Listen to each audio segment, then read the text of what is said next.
the other side, we're gonna have Team Flash. You do not want to hear it from me. I'm totally sure that you want to hear it from the best of the best. Holler, Blam, take it from here, lads. Thank you so much, Isaac. As we go into draft number 1, of course, game number 1, this is an interesting one because if we're looking at this from both sides, Burim and Flash, yes, they're AOV squads, but are they ready on the international stage to play Honor of Kings? We're going to find out right now. I mean, we can only really hope so here, Hall. We do obviously see the draft come underway right now. And you were speaking about obviously being AOV, both of these two teams, and they select a hero that's not quite on that game right now. We're going for Pei, which is obviously a prio pick for a lot of the Honor of Kings teams. Yes, very important to set the tone. You're talking about a best of 3. Everything wants to be fast, furious, and of course in your face. Pei does all of those, those traits. Ooh, okay, so we get a bit of Lorien action in our first match of the day. This is going to be some fantastic setup. Obviously, these are the teams that know how this hero works, right? We have obviously great backline access here. We are able to use him from the backline, abuse him, and just throw those orbs everywhere. The setup for his ultimate has unlimitless creativity with this hero. Yeah, and we've talked time and time again about how Lorien would set the tone in terms of the meta. Yeah. Most teams have not really been picking it too much. When it does come out, it does definitely dominate. Yes. But now with an AOV team piloting this hero, it's going to be next level, right? It is going to be next level, but we do need some serious frontline, right? That's definitely what's lacking here onto the side of Burim United. We need to see a support tank, maybe potentially the Byron here into the Clash lane, not quite being taken out just yet for the side of either Flash or Brew. But if we look over to the side of Flash, we are looking at late game. We have the front line here, Zhang Fei being one of those big picks, those big heroes into the support lane. But it looks like Flash have done their homework. They banned out the Byron in that last phase. Very much a traditional type of draft. The Zaqiao is a little bit more of a niche pick in that sense, but it does actually set up in terms of that, the stuns, especially coming from that mid lane. If we're looking at the Burim United lineup, this is a tried and true. They got damage galore. Yes, they're kind of on the squishier side, but they can shore that up with, of course, these last 2 picks. I mean, the Xiao Xiao complements Lung, right? Like, obviously, Lung, mid-range hero. Xiao Xiao has that great poke potential that you're able to kind of throw and scale into the late game. Charlotte, once again, a little bit more late game assurance into the top side of the map. So really here, what we've seen for Burim United is that they really want to finish this game early as possible. They don't want to allow Charlotte to scale, Lung to scale. Oh man, the Miyue as well as the Liam Po, both setting it up, again, a lot about this split push. If we were talking about some sort of speed in a best of 3, this is really going to dictate tempo here. Oh, a lot of speed, a lot of split push potential, like you were saying there, Hall. The top side of the map is looking feisty, but even more feisty, it's going to be the butterfly pickup here. Game number 1, we are already starting to see these merge heroes changing the meta for these two teams. Yeah, very interesting last pick. I mean, with the butterfly, we don't see it too much in terms of like the traditional Honor of Kings Esports, and this is why it's a giant shakeup. You have new teams that have a very new perspective in terms of what they want to bring, but now with both of these two teams locked in, who are you giving the edge to? I mean, like I said earlier, right, obviously, Burim United, we need to kind of try and see a little bit more of an earlier game victory here if we start to sort of scale into that kind of like 12, 15-minute mark. And if bot side of the map for the side of Team Flash has a doozy and is able to scale up in terms of gold, it could be trouble. Yeah, definitely could be trouble. But, I mean, going into this one, I love the lineup of the Burim United. Yes. This is going to be an interesting one because, again, the Lorien, to me, are they able to dominate it, or is Team Flash, they know how this hero plays, they're going to be able to counter? I mean, both of these teams know how it plays, right? They are from, obviously, Arena of Valor, both from their respective regions as well. So Lorien pick up here for me. I feel like maybe for these 3 teams, especially obviously Deep Cross Gaming that we'll obviously get into later on in the day, those are the kind of heroes we're going to expect to see prio. Yes, definitely so. And now with the teams kind of loaded up, good to go. I mean, there's got to be a little bit of nerves, right? Yes. First game in the entire EWC 2026 for Honor of Kings. It's a giant honor, and to have both of these squads, I mean, dare I say, prediction-wise, one of the AOV teams will win this series? I mean, that's a fair prediction to make, right? Like, that's very good odds. But you saw at the pit of the Overlord there, it was definitely scaling more towards Buriram United in this game number 1. But like Horler says, ladies and gentlemen, we are getting into the setup of EWC KWC 2026 right here with these two Titans. Yeah, definitely two Titans here. And I think that the one for me, I'm definitely more familiar with the Team Flash side because of the fact that we saw them at the Asia Games qualifier. Spoiler alert, they did qualify, but they did have a player that's not on this roster right now who's Lingvan, who's actually part of another team in PKL. But this is a squad that's did a little bit of a roster shakeup. And this is a squad, again, that have learned their lessons and they were able to basically eke into that main event at the Asian Games. Yeah, speaking of eating in, both minion waves, bot side of the map have been eaten into here between Buriram United and Team Flash. We're looking to just get those kind of like neutral points here. I feel like the early game for me between these two teams that we are seeing the adaptation into HOK is getting those early points. Yes, definitely about those early points here. But I mean, for me, the problem is going to be this Miyue. Like, how is it going to just, like, is it going to take over? Obviously, it's a pain to deal with in that terms of that clash lane because you have that range advantage. And now it's going to be up to Ya, who's the latest addition to this Team Flash lineup.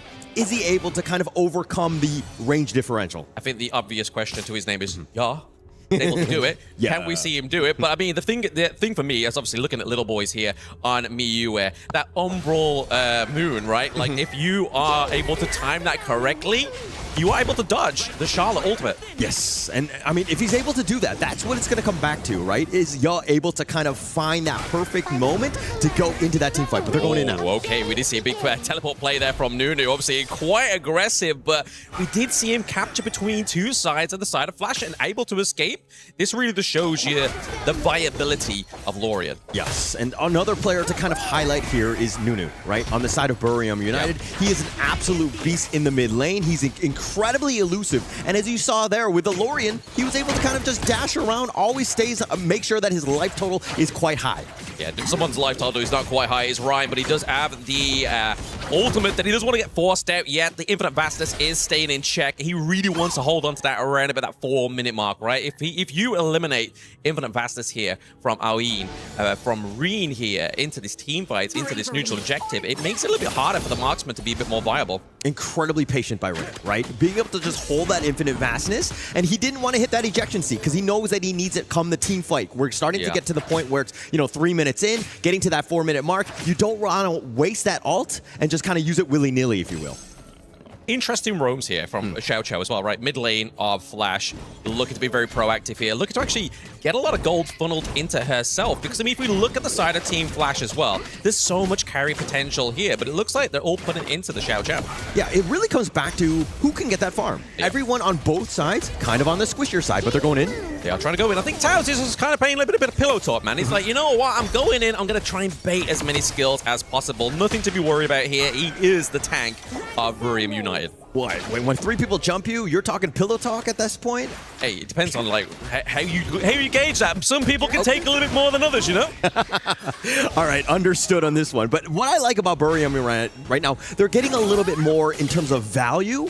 The rotations, I mean, they're up about 1K, and it's all about those little wins. The gold sharing has been on point, especially with Valdez here. Yeah, definitely towards Buriram United, as you said there. Obviously, 1K goal lead so far. We are starting to see kind of like become a little bit less onto the side of Team Flash here, but most importantly, neutral objectives are up. Yeah, is looking to get taken down. Top side of the map here, so first blood going over to the side of Buriram United, and they do lose out on that all-important Tyrant. Oh, he was able to dark transfer, got that first blood so that the tower didn't do much, and it was a bit of a fight in terms of that Tyrant, right? So it was like, okay, we're going to give up a little bit of space, we're going to give up first blood, but we're going to pick up the Tyrant ourselves. So again, all in all, not the worst thing for either of the squads here.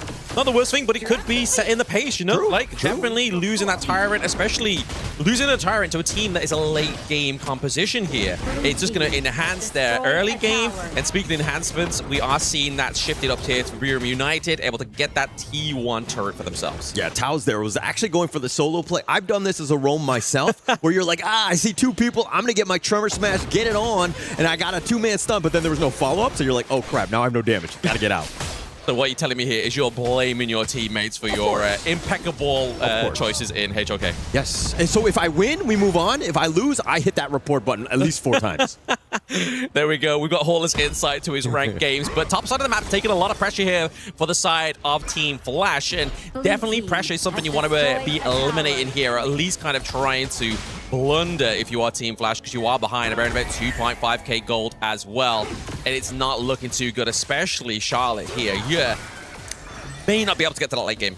I don't think so. I mean, they're kind of suffocating right now. BRU is doing a great job of ensuring that they're using that range advantage to the maximum. Tremor Smash. Oh, okay. Tremor Smash connected onto 2 here, but it's going to be the kind of assault onto the T1, but the assault doesn't stop there. We force out the infinite fastness, so we are seeing no members of Team Flash fall, but we're seeing turrets fall left, right, and center. Oh, so smart by BRU, right? I mean, Taos, that Tremor Smash, yeah, it was only 2, and they didn't get any kills, but it was all space created because they were trying to focus down that tower, and they were able to converge at the right time. The timing of this team has been impeccable thus far.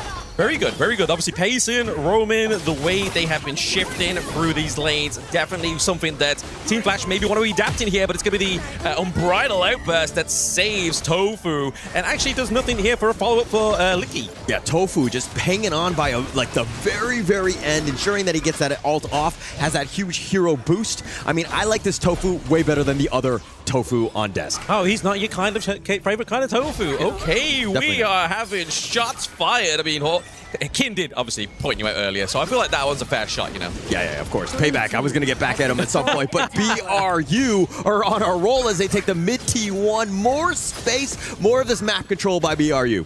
Yeah, very troublesome situation for Team Flash to be in. They are behind. They are a late game comp. They are losing these turrets. So what naturally happens when you lose turrets? You start to lose your jungle as well, as we've already seen at this moment in time. Brim United is able to actually have free access to that Azure Golem. Yeah, this draft by BRU is just on point, right? Everything that they want to do is like, we're all in, we're going early game, we're going fast, we have so much damage, and try to catch us. It's been impossible for Flash. They've done nothing thus far to make a sort of dent into this lead. Yeah, there's been no real reactive gameplay, like we were saying, right? True. Like, there's no kind of mirroring, there's no kind of lane play top side of the map whilst they try and rush down bot side here. It just seems to be like, what can we get, but at what cost? Trying to limit that kind of like deficit here. Yeah, and I mean, you have to get some sort of pick off at this point. You're looking, I mean, this net worth lead is starting to grow. It's starting to compound. It's becoming very difficult for them to kind of make a dent into. But BRU, again, look at this full court press. How are you supposed to able to find any sort of space across this map? You know, the crazy thing is, we've got 1 kill on the board. Yeah. 1 kill on the board, but so much influence onto the Gorge itself. Turret's taken down. T3 already taking a bit of a batting at the top side of the map there. And T2, the final one in mid, falls here for the side of Team Flash, which is just going to prove that problem even more. Yeah, so if there were any sort of questions of how BRU would be in terms of preparation, all of that, let's find out. Oh, okay, Tremor Smash, that was very tasty there. No flash used in sight. He still has a means to get out, but Julius into the back line, takes down Valdez, but now Licky gets his remains with a double kill here for the side of Brim United, but there has been blood traded. Flash are looking for a way to maintain their base. Yeah, very good play, right? Being able to take down Valdez was absolutely huge for them because Valdez was starting to get out of control. Yep. Yeah, he didn't have a whole lot of kills, but in terms of that net worth, he's able to melt towers and to utilize all of the space that was given to him. And now on this other side, look at how BRU just bouncing back. They're just going to take this time for free. They take the time for free here, so really, yes, we get a good team fight here from Team Flash. They are able to trade like, what, 3-2. Julius, obviously, is going to be one of the scapegoats within that one. But I feel like somebody has to be at this point, right? Someone has to take the charge, lead the cavalry, and try and get some kills. As you've seen here in this replay, Julius just finds that window of opportunity, gets a takedown there, but the Splendor onto Nunu, saves himself, but then it only delays the inevitable there as we see that Ring gets that kill. So really good play here from Team Flash just to keep themselves in this game number 1. Yeah, definitely. And Rin, it was almost like personal. He wanted to make sure that he took down Nunu. He was going all the way on the outskirts to ensure that he gets that pickoff because Nunu and Valdez, those are the guys that need to die before they can even get to potentially any other member of this, BRU lineup here. Yeah, I mean, that's right. Because obviously the backline potential here for Nunu on this Lorian is absolutely nutty. And you look at obviously the gold difference here as well from the mid lane. It's not stark difference. It's not day and night. Around about 500 gold difference. So in terms of actually these mid laners taking priority into the resources, it's not a lot, but Taking those blows is going to be Tails. I think he's taking a little bit too much damage here, but it is going to be Julius looking for the escape here on the butterfly. He's able to get out, and another takedown onto Little Boys. Team Flash are looking for more blood. They're looking for more kills. They're looking to try and stay into this game because they're now approaching that late game territory, which this can actually flip for them. Yeah, now, nice little Trevor smash. Finding Rin, he's not able to get on his dragon. 3-man stun, and they continue to go, and they're taking them all down. Julius is the only one, and he's going to run back into the hills. And that's a bit of crispy tofu right there, right? Like, he was absolutely shocked by lightning there by Nunu. We do see the top side of the map with that minion wave looking very promising here for Barium United. We have Leaky, Voldus, as well as Taos. Nunu here as well. The cavalry is here, boys, but not for the side of Team Flash. They still have 6 seconds till the Lung, till the Charlotte gets online. Julius does fall, and game 1 goes to Barium United. What a clean game. That's an absolutely a monster game to set things up in terms of the tone here. Absolutely. Obviously, that's going to be the great game. We are waiting here to see what the experts have to say from this first game of KWC 2026. Take it away. What a way to start the tournament. Buriram United Esports came in, guns blazing, come in, take the first match, and they know right now that with game 1 done, they just need one more game, and they're gonna be making it into the upper bracket finals. Really dominating way that they actually won, where it was not really about team fights, but a chain of effects that we can see later on in the replay here. It was like, okay, Julius from Team Flash, he got the Tyrant in the 4th minute mark, but Little Boys and also the side of Valdez, they went into the clash and attacked the side of Gil on that Charlotte, got that solo kill, and then converted into towers, buffs, objectives, and then it just kept snowballing the same way. And if we were to look into Team Flash that game, I think Tofu on the Zhangfei, he only had like, what, 3 unbridled outbursts towards the end of the game? What was very interesting for me in this whole thing is just how we had been talking about, like, how are they going to just take that understanding from their own game and just apply it into this patch, apply it into this meta. It was just so lovely to see how they took the aggression that we talk about and they just turned it into exactly what they needed. Resources, turrets, and at the end, the crystal. I mean, if you take a look at the goal distribution throughout the side of Buriram United Esports, this is what you want to see, right? The jungler having the top farm. He's able to invade into the jungles, make sure that the rest of the team also has options to explore in terms of taking turrets, taking fights. And the one thing I want to point out, we were talking about this just now off stage.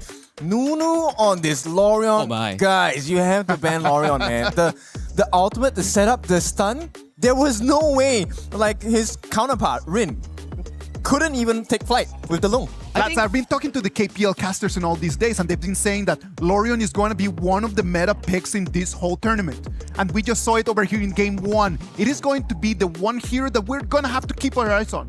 I think especially, right, where it excels in a few things. I think the Lorion pick coming in from the side of Buriram was actually really smart, where you're thinking on the side of Team Flash. Okay, you have Xiao Qiao, you have like Ao Yin, both very mid to close range heroes here. And then you have a Lorion where he's just like throwing his like balls left and right, you know, that's just zapping you from afar, setting you up for big plays, where the range advantage is already earned by the side of Buriram, where they already have that team fight edge, where you don't need to like go for those big team fights. Poke, rotate, invade. That's what they did all game prior to that 10-minute mark. Just a piggyback right on that topic, because it's very interesting that at 8 minutes of the game, they were already just knocking on the high ground turrets. Like, it was just so interesting, just the way that with only 1 kill over there, they were already just pushing in just to go for the main objective. It didn't feel like 8 minutes at all. It felt like, you know, they have been farming for like 15, 16 minutes, right? The goal difference was so big. It was 5 minutes, a 5,000 goal lead in less than 7 minutes into the game. And that was a huge monument for the side of Buriram Esports, because they did exactly what they were supposed to do, right? They took 1 kill, that singular kill transformed into 3, 6 outer turrets, jungle camps after jungle camps, and then, you know, the wasted efforts from Tofu on that Zhangfei, we counted, right? 3 unbridled outbursts, no return. An amazing start for KWC 2026. Buriram United Esports right now with a small lead that could take them into the upper bracket finals. Ladies and gentlemen, we're going to go for a short break, and when we come back, we're going to go with Game 2 or Match 1 of our KWC 2026.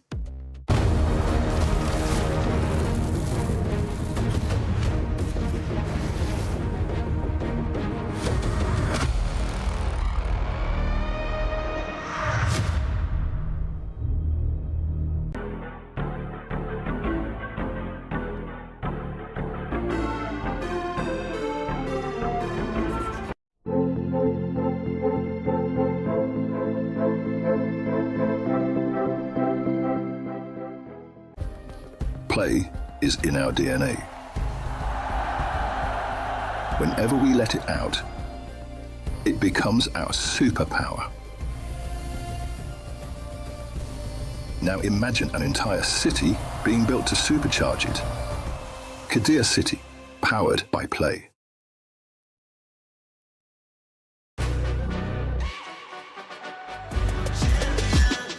This ain't no regular thing. I came for the ring, you know what I mean. You see my name in the lights, better get right, I'm champion.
Forged in Valor, crowned by honor. The KWC 2026 is back. Ladies and gentlemen, Game 1 was electrifying, and right now we're going to move into Game 2. I want to talk a little bit about that Tyrant fight at the 10-minute marker, because that was the moment that decided the whole game. It definitely was. And let me be clear, I was watching, but I took a sip of coffee and it was gone. It was very fast, right? Like, at the very first, we did see Little Boys on that Miria. He went in for an aggressive play on the Umbral Moon. And then, unfortunately, he got picked off by the side of Julius on the Butterfly. But that's the thing. You're down like 4,000 or 5,000 gold at the 10th minute mark, where even in the 4v5 situation, it still gave so much room for Buriram to actually win out that 4v5. We saw Nunu bouncing with that ultimate, just locking down several players here, and then setting up for those team fight wins, which in a equal like 50-50 goal lead, it could have been team flash comeback moment, but it's due to that early game that you talked about just now. Yes, and it answered one very big question we were discussing just now, which was, do the AOV teams that come into KWC, can they actually match the timings? Because the timings are a little bit earlier in their side of the world. But down here, at the 4-minute, the moment it was the 4-minute mark, they were on it. Team Flash was on it. Yes, they got the first one, but Buriram finished that story with the enhanced Tyrant. That was the more important one. There are some little details that you can already start understanding from Buriram, right? Like, they come in, they try to do the early aggression at the 3-minute marker, not even to try to get the kill from the Lung, but just to force the infinite vastness, as Blam just mentioned right over there, which could have actually just narrowed down their options for the 4-minute fight. These little details, gentlemen, it's exactly what we're here to pay attention. I want everyone at home just to be taking notes on that. It is not always about just going in there and trying to get the kills. It's actually just trying to force your opponents into the corner that you want them to be in. And the way that they play out the draft is actually really amazing from my perspective. I like how they prioritized Nunu on the Lorien, which gave them so much advantage into the early picks on the Long, on the picks onto the Xiao Qiao, where there's range advantage to control that mid lane. And once that mid lane is controlled, you start to see fast rotations coming in from Valdez, going for jungle invades, going for side lane push. That's why I think at the 5th-minute mark, the tier 2 in the top side, that's already gone. Done. It was just if they would have come in here with a clear goal of just flattening down the whole court. because they came in with an excavator and just pushed through. The Flash, they were not allowed to play their game at all, right? I understand the premise of the idea behind the draft. You want to get the big hits coming in, but they could not even get the first hit. They could not get that first kill. Exactly. That's just the difficult part, right? Where you want to see how the draft actually plays out. I think coming in with a global ban pick structure here, both teams will still put priority on bans, especially on the Lorien and the Florentino here. Yeah, it's definitely going to be an important choice, right? I think maybe you don't take the risk. You don't give the Lorien over to Team Flash, right? And Florentino is a must ban. It has to happen. Well, Florentino is going to be an always ban right over there, and Lorien is going to be an always ban in there. It's going to open for so many different other heroes that we know that in this patch are going to be really strong. But well, Blam, Holler, this game number 1, what were your feelings, lads? Actually, I was very impressed. I mean, go on. Yeah, absolutely. I mean, like Kim was saying, I took a sip of coffee and all of a sudden, I mean, my break's over already. Like, we're back into game number 2. I feel like Buriram United, it definitely had a clear, precise early game as their draft dictated. But like I was saying towards the end there, Team Flash, if they just had a little bit more pizzazz in the early to mid game, we could have seen a potential comeback a little bit better. Yeah, I like the term pizzazz, but I think that was, I mean, they needed that a little bit like magic fingers and, you know, some Jazz ways to hands. kind of, jazz hands, all of the above, because I think that was a little bit of a wake-up call for them, right? I think that they're like a little bit shocked. It seemed like the preparation was definitely there by BRU, because that draft and the way that they were able to play that composition was just so high level. It was able to just destroy them without really a thought. Yeah, it's as if they've done it before, right? Yes. Like they played those heroes to a T, but we're getting into draft here of game number 2. We are seeing that Mai Shiranui being picked up for Team Flash as their first prior pick onto the blue side here. But then we look over to Brew. We have Voldus going here for the Flowborn Marksman. We have the Zhangfei switching hands here, but we do see the pickup of the Motsu as well as the Orgren. So we have the already long range setup here from the Motsu into the support role. We have the Orgren here to try and build up, scale up, and be that raid boss that we all know and love. Yeah, so Team Flash here, the biggest piece is with this Mai. Again, it's about that tempo, setting it up from that mid lane. That was really lacking in the last one. A very passive, reactive lineup, and they got forced down because of the fact that BRU, very early game-centric and very aggressive with the way that they were able to play, and that was why they were able to dominate. Yeah, I like the Agudo here. Obviously, once again, we see Brew going for a little bit more of the same into the jungle. They just want fast pace. They want quick clear. They want to be able to give themselves into the lane, into taking that siege of the turrets earlier on once again. But we look at Team Flash.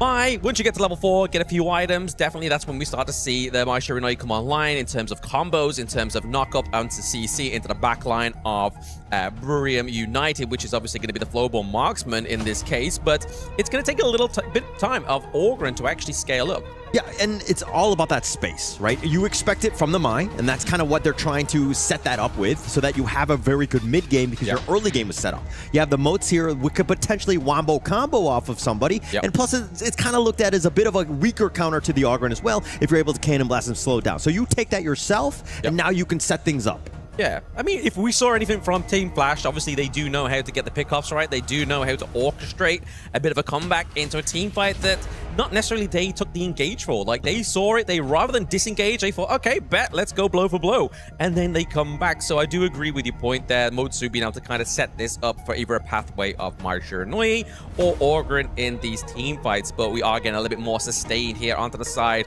of Buriram United. We have that Hu-1 that's going to be looking to go into that mid lane. Yeah, it's a perfect counter pick here because, again, the Mai is about the fast, aggressive blow-up, right? The glass cannon style. But you have the Yuan, which is the polar opposite. You're going to be very sustaining. You're able to out-heal. As long as you're able to withstand that initial burst, you're going to be able to kind of even out-heal him. So this is a great pickup for now. But the problem is, you say initial burst, we do have a secondary burst here, which is obviously going to be the Chicha. So we now have potential of, if it doesn't work the first time, we have Chicha come through with the damage.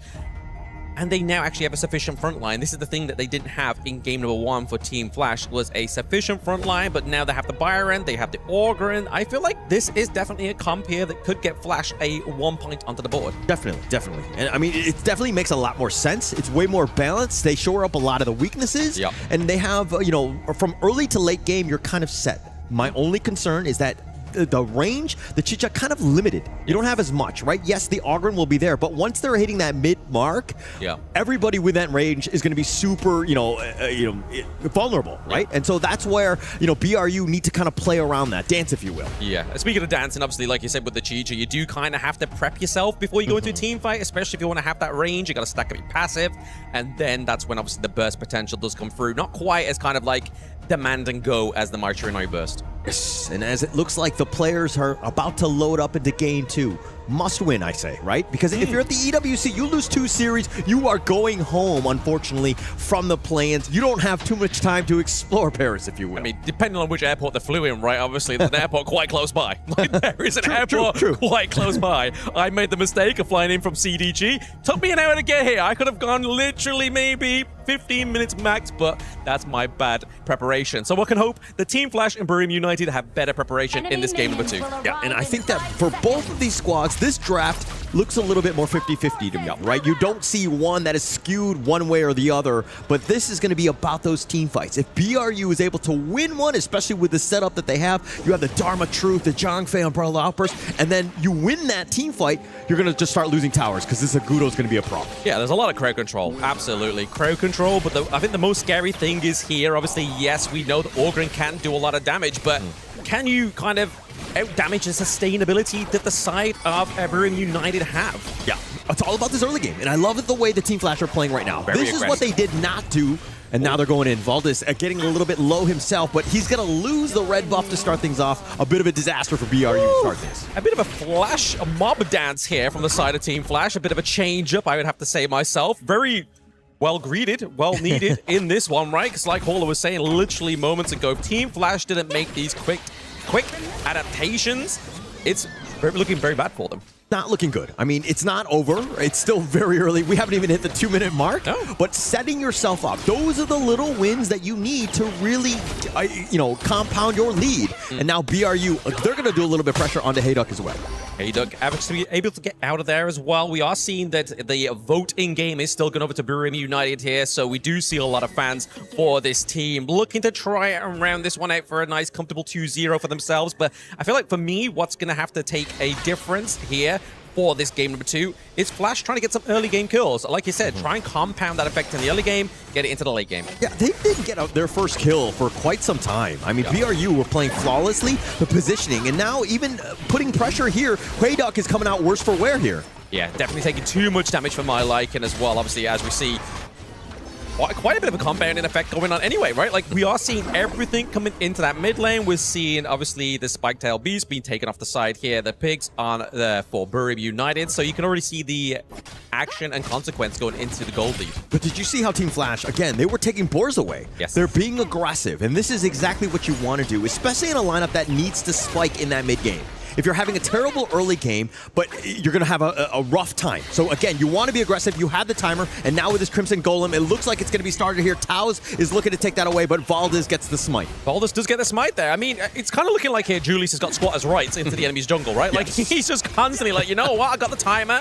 I've got the key to your property. I'm going in there. I'm stealing what I need, and you can't stop me. But fortunately there for Valdez, this time around, he was able to successfully steal back his Crimson Golem, which now I feel like is the moment in time where Valdez may be able to try and gain a little bit more momentum for himself. Yes, it's all about momentum here. And if we're looking at both sides right now, net worth, neck and neck. This is what we wanted to have seen, especially with these AOV squads. We knew it was going to be competitive because they're coming in almost from the same footing, if you will. Yeah, something to prove as well, right? Like, this is a different battleground. Yes. Like, this is not their home. They are here, and they are looking to make a name for themselves. And definitely, right, so we haven't seen them go up against any HOK teams yet within KWC, but only time will tell how well they do. But currently, just looking a bit for tit for tat, right? Just trying to basically have a bit of a calm before the storm, before those neutral objectives get online in around about 20 seconds. Yes, we're almost there, but to the point of kind of, letting everyone understand the situation here. If you win this, you have a potential to make the groups, right? Yeah. And now Tofu, it looks like Julius is looking to go in. Path of Passing on. He finds it with the Conductor of Souls. It's going to be dodged out by the Unending Sorrow, but they get the pushback with the Ruin Gem, and they find it, but Julius Gate went in too far. Rin is going to be picked off as well. 2 members down, and BRU weather the storm, and they take 2 themselves. I feel like that was kind of like a rin, like a chain chainsaw, right? But it wasn't aggressive enough for the side of Team Flash. He gets taken down. They don't bother going for the turret. They're looking to make some claims, some monopoly on the Gorge. Yeah, actually, it didn't seem like they were completely in sync with one another. Like, Julius was a little too far up, hits the Conductor of Souls, tried to go for 2, but by that point, it's kind of you're not in a great spot in terms of that positioning. You want that when the team fight is already happening, everybody is completely grouped, and they completely, BRU just completely dodged it here. I feel like that's just the counter-engage potential of the side of Buriram United, right? Obviously, using that Mournful Sorrow there, just able to keep himself alive, just meant that they dived in. They were in the Lion's Pit. I feel like Rim was probably,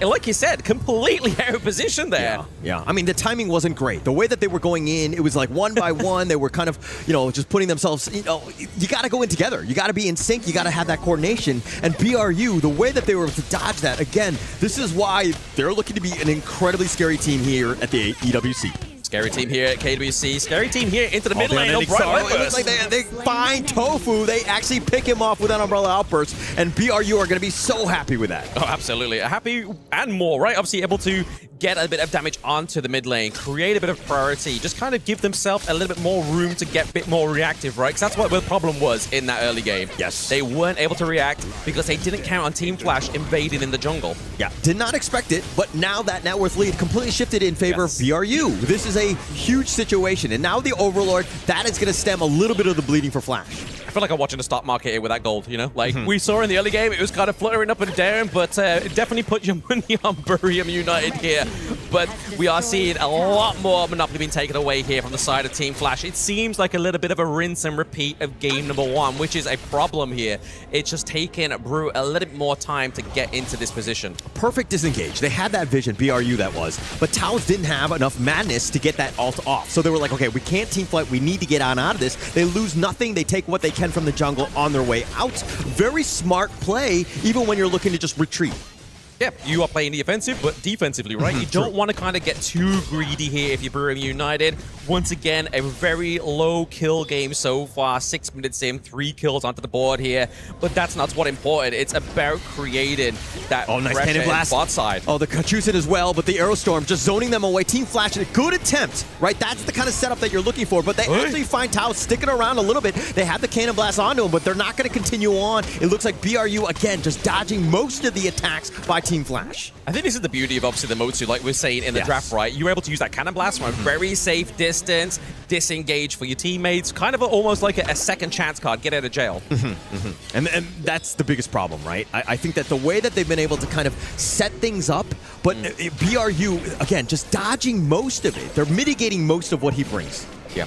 Top side of the map is definitely not being mitigated here by the side of Flash with that minion wave coming through, but it is going to be answered here by Rin. I feel like Rin needs to be out of these team the fights. Outburst, it looks like it's going to connect. They tried to go on Pac. The Aerostorm is going to do some damage. They find Tofu, the nice little knock up as well. They have a little bit of control. Yaw is not talking about the shield. He too will fall. It looks like 2 members down from Team Flash. Byron shouldn't be melting that quick, Like, there is some serious net worth going into the damage carries here onto the side of Buriram United. He fell too quick to flash in from Nunu, just driving them away, looking just to kind of just help themselves in their own jungle, pay back Team Flash from that early game play. Licky's starting to become a little bit of a problem. Actually, the highest net worth on the squad right now with 5.7, 5.8, a little bit of a wash with Valdez, but Valdez has been able to get that wild growth. They've taken the mid T1, and it's all about that push from BRU's lineup. Yeah, I think once again, we're just looking at Buriram United are very comfortable with these junglers that kind of already set themselves up in level 4, right? They're not really relying on itemization, even though obviously Agudo, Furball gets that on-hit effect from the itemization here, depending on how you build. But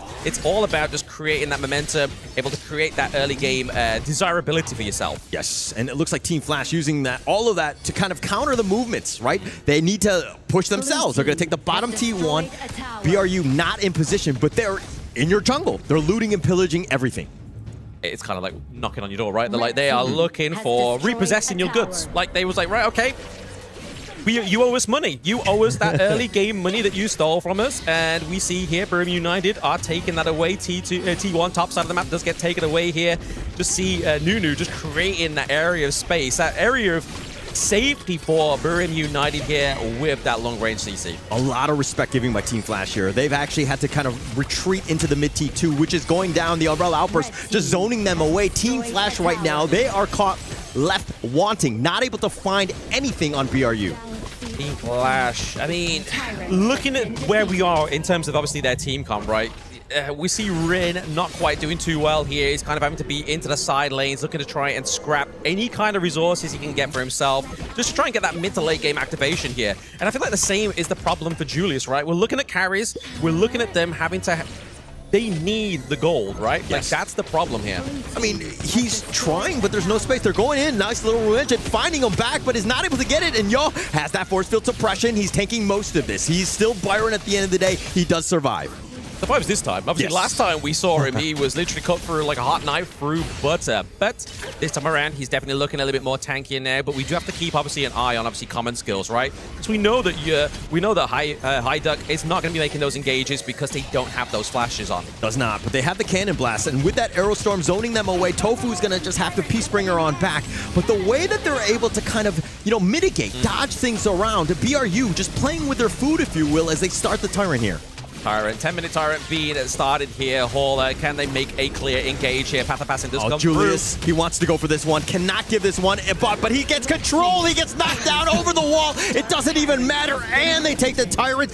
BRU are starting to roll. They are rolling. I mean, they need to, right? Baldus, that's one of his main things within his kit. He needs to roll about, get across the gorge pretty quickly, but like you said, snowball effect here. Tyrant takedown. T2 takedown into the mid lane, just really open up the base here of Team Flash. They're able to just slow roll it, right? I mean, you have that Agudo. This is a huge problem right now. Yep. Now, I mean, this is a lineup, Team Flash that needs that mid game. They have not even achieved it. I mean, timing-wise, we're there, but their net worth is not there, so they're not able to overcome this huge net worth differential of 6K. Correct. They're not scaling correctly with time, right? They are literally just trying to kind of like stem the bleeding at this point. They have to just make sure that they're playing a good defense. Obviously, they do have the T2 top side of the map there, so they could kind of try and play around that, like try and get pressure onto Buriram United's top side of the map, the Clash lane there, and then try and maybe go for the Overlord, because it seems like neither of these teams are going to go for it. Yeah, I mean, the positioning is flawless. They haven't lost a single member. The way that they're able to, again, they slow siege, they see numbers, and then they're like, okay, we have an advantage, let's go. And they take things out. They take all of the space that's given to them, and BRU with yet another tower in that top lane.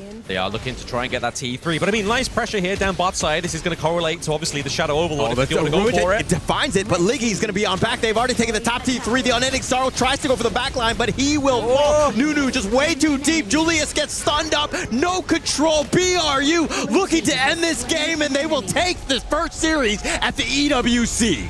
Absolute show-stopping there for Buriram United. They look contested in the early game. We thought Team Flash was going to do a number on them, but no, Buriram called the helpline, and they were able to turn that one around. Buriram United looking feisty in KWC 2026. We have to obviously throw it over to the experts. Let's see what their breakdown is of this game. What a way to start. You can see it right over there. Sportsmanship before anything. Buriram United Esports with a 2-0 win against Team Flash, who's going to move into the upper bracket. Congratulations to the boys in blue. One more series and Buriram makes it to the official main event of our KWC 2026. And that was Kin. An absolute domination of a performance coming in from Buriram United Esports. It's just total dominance for that one. I mean, we take a look at the later parts of the game, right? Yeah. It's the last potential fight, game-winning moment. The Mai gets a huge knockup onto two of the different members on the side of Team Flash. But the damage, the life bars did not go down at all. Of course, because there was not an actual advantage in terms of items, in terms of gold. There's nothing in there. Let's just try to figure it out. Where did that happen? Where does this come from? Team Flash at the 345 marker. Right before the Tyrant, they decide to go and engage into a fight that I did not see like a good decision. The Ogren jumps in. Then right after that, the Tricha jumps in, but then was not damaged. And then right before the 4 minutes Tyrant, I did not imagine that that could be a good decision. It was very similar to Game 1, right? Where it's always around that specific timer here, where I think, yes, Team Flash may have a bit of a miss-up on those plays, but you have to also prize Buriram United Esports, where they capitalize on these mistakes really, really well. I want to point out here for you on the Byron. We were talking about this. His first item was not the Pure Sky. He actually went for the Frost Sky Embrace. I like the idea of it. You get the slow. They want to have the team, come on a 5-man jump onto the potential target, right? But that was not going to be the case when they're behind on gold. Another thing I want to pay attention to is Chicha. The Chicha pick is a great pick, but it's a very late game pick. Of course. And throughout the first 7 minutes of the game, Rin was at the T1s on the top side, bottom side, but they could not take a T1. And Buriram, in that moment, took 6 turrets. And just in terms of that, you can see how Buriram United Esports had a little bit more of a preparation, a little bit more in depth, I would dare to say, just compared to their counterparts of Team Flash. The way that they just played the game, they came with a very clear plan, and I believe that this is what the other teams are going to be taking notes on. Their game is not about fighting. Their game is about turret destruction. They come in with the 2 picks that they had over there. The main idea of here was just give me the turrets. And you talk about the 345 in game 2, but you link it back to game number 1. Clear goal coming in from the side of Buriram United Esports, taking down that tier 1, taking the red buff, and then snowballing the game. 8 minutes, 5,000 gold lead, only a single kill for Buriram in game 1. But that's just how they snowball the game into total control in this game 1. And they understand the win conditions of each particular draft, right? Down here, first target to fall after Tofu was Julius. Julius was meant to be the recovery effect. Butterfly gets the assist, come back into the fight and get those finishing blows, but it was never the case. Like, even in a situation you're a 4v5, just look at the goal lead here. 4,000 in the favor of Buriram United Esports here. Licky barely touched by any single member coming in from Team Flash. And as of this point, Julius is like, guys, I gotta head back to the fountain, get some health back. But then while the time he's on his way back, it's already too little too late. It's so difficult to play this game because not only in game 1, game number 2, they had all the answers as well. Valor, the moment he drops his ultimate, sure, that's fine. Maybe you want to try and get the team fight as well, but then look at the cover by Little Boys on the Dharma. He was all over the place getting those truth mantras in, and the truth really did hurt on this one. We know that this is a team sport, that we understand how everything is going to be about, all the teammates pushing in. But it's important just to understand that some of them just shine a little bit brighter than the rest. When you think about Buriram United Esports, who do you think was the biggest star in this 5-man formation? Nunu. You should have waited, we should have counted, and then we're going for Nunu because I had Nunu as well. Okay, we'll work on our teamwork, but it's okay. This is the Buriram gameplay, right? You go first and I'll back you up. I think I agree with you guys in terms of Nunu. Nunu in both games was ideal for any team, just being able just to deal the damage, to just be able to just protect as well. Well, what about if we go on stage and we try to see and hear a little bit more from the players? Mara, take it from here. Let's see exactly what's going on there. From the winning team, Buriram United, we're here with Nunu, the mid laner. Congratulations! And how was that you received the very first match win here at EWC? How is that for your confidence? How is the team's mindset right now?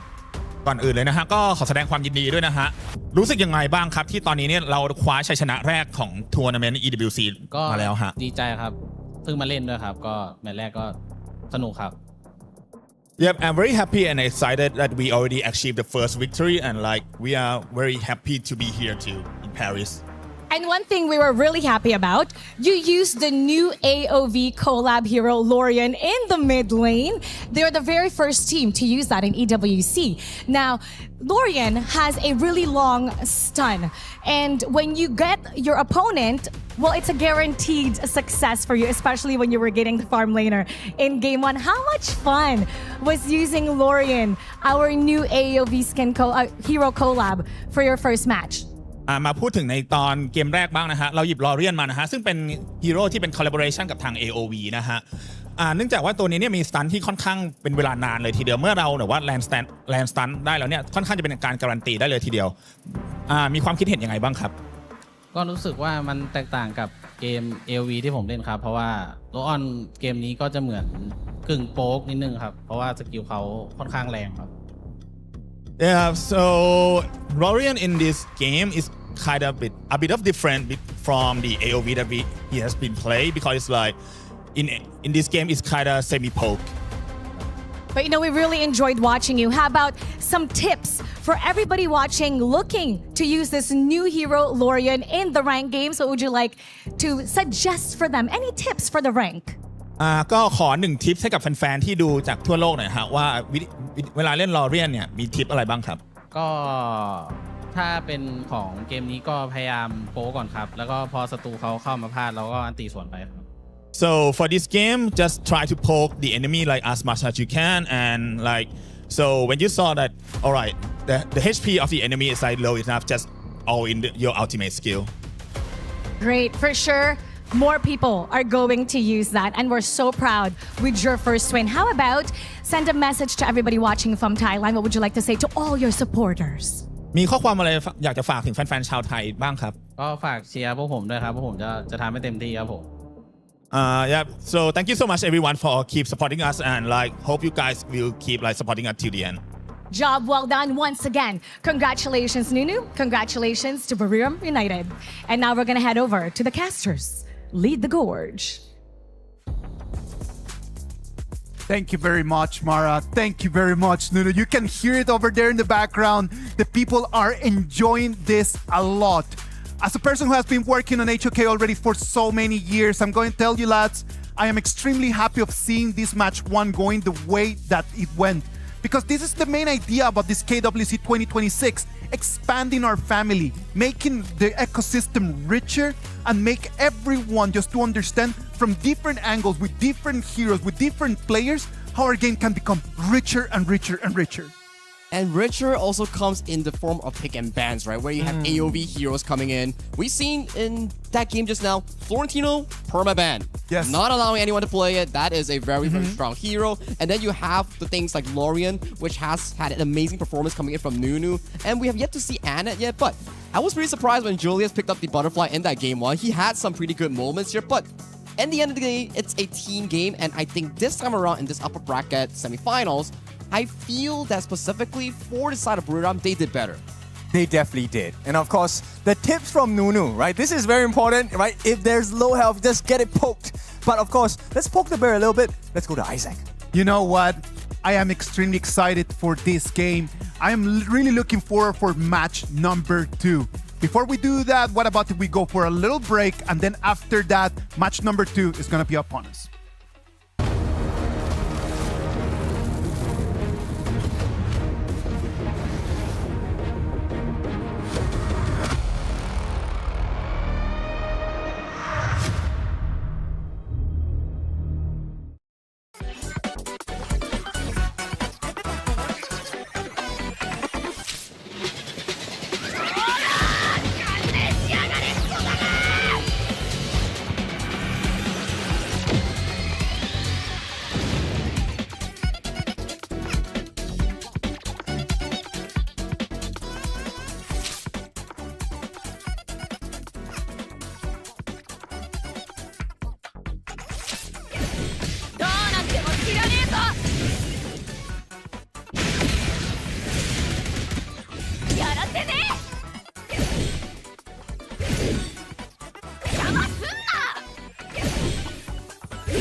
Play is in our DNA.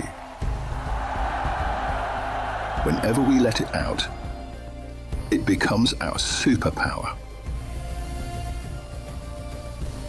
Now imagine an entire city being built to supercharge it. Kadir City, powered by Play. We were there. For every click, every clutch, every respawn. We were there for the years of grind. and we're here. Now, the proud founding partner of EWC, powering the biggest event in gaming, shoulder to shoulder with the world's best, making history. Greatness deserves a stage. Lenovo Legion, reach your impossible.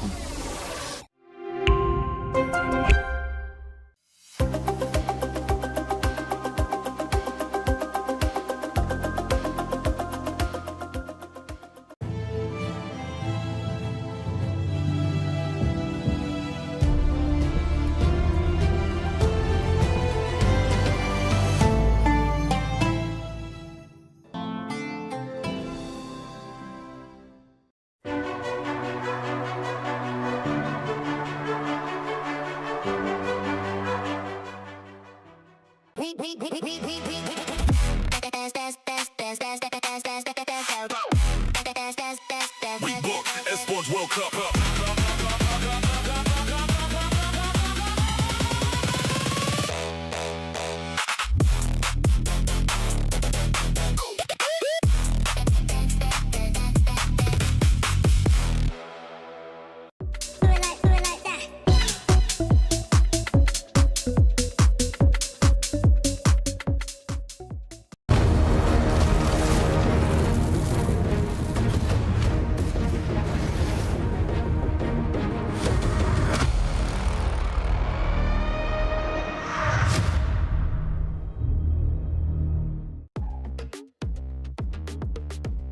Welcome back, ladies and gentlemen. This is the KWC 2026. We're live from Paris, France, and we're enjoying it and really liking the energy and everything that is going on right now. We just watched match number 1 and it ended up with Buriram United Esports making it forward into the upper bracket. Now, we're going to jump into our match number 2. For our match number 2, we're going to have two teams that we all have known from before. Influence Rage against Seoul Esports. These are going to be the two teams that are right now just getting ready on stage for us to bring in here the main ideas and the main action of the game.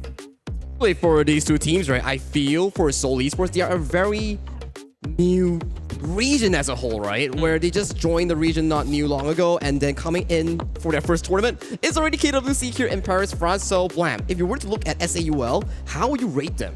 I mean, if there's anyone to give them a warm welcome, it's definitely Influence Rage, right? Obviously, we have had the Chalk BR teams here since 2024, but Seoul Esports, I definitely feel like they have something to prove, just like we just saw in the last games from Buriram United as well as Team Flash. This is now their time to shine, try and get themselves into the upper bracket. I'm telling you, man, I think that these two teams are playing for completely different things. And that is one of the beautiful about this.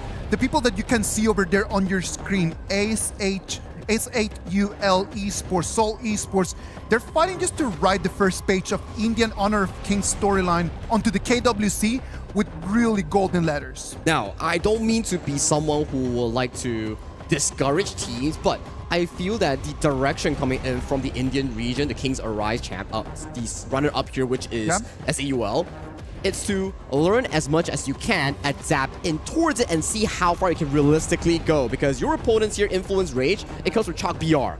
Influence Rage is one of those teams that they're really looking forward just to show us that the South American HOK scene are real contenders in the international stage. We've had them for a long time. These people with experience, but up until right now, not yet a big tournament win. Not big tournament winner, but if you look at them as a region as a whole, they've always been top 8. Yes. Like, that's a beautiful thing. If you've been to so many KWCs and you've reached top 8, that's very impressive for your region. But we need to just kind of like just make that step forward, right? Like top 8 was a great first start, but it's been already so many years. We want to see one of the Chalk BR teams really make it to top 4, to make it to the finals. Wouldn't that be actually really interesting to watch? Exactly, right? I mean that Chalk BR, like you mentioned, right? In terms of HOK's history, all the way from KIS 1 into KIS 2 into currently the world stage, they have been I would say, on a slow run down where they look good at the start, but as the global infrastructure starts improving, they need to find more ways to prove themselves. Like they have what it takes to actually contend for the top spots here. Like Alpha 7 Gaming from last year, they actually made top 8. And who was in that roster? You have Fury, you have players like Danny who led that roster here. So coming in towards this play-ins here, it's their stepping stone for a greater success. Let's spotlight that a little bit, right? Because we just mentioned Danny. When you think about Chalk BR, you're always thinking about the same man. And this is going to be a real good moment for Danny just to prove that, right? Like, it's going to be a completely new team, a new roster.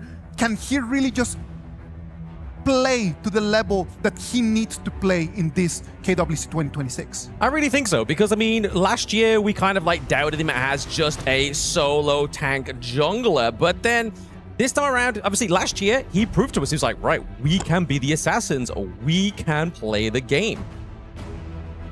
Well, we will have to wait and see exactly what we're going to do. Let's wait and see exactly what is going to happen. We are going to have Influence Rage against SAUL Esports. These are going to be the players. This is going to be the teams. Hin, Holler, what do you guys have in mind?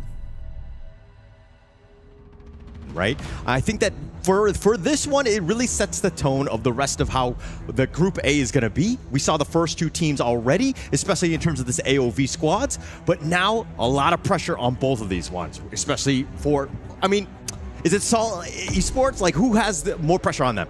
I would definitely think it's the reverse. It has to be Influence Rage, right? Because we have players like Danny, or Donnie as we like to call him.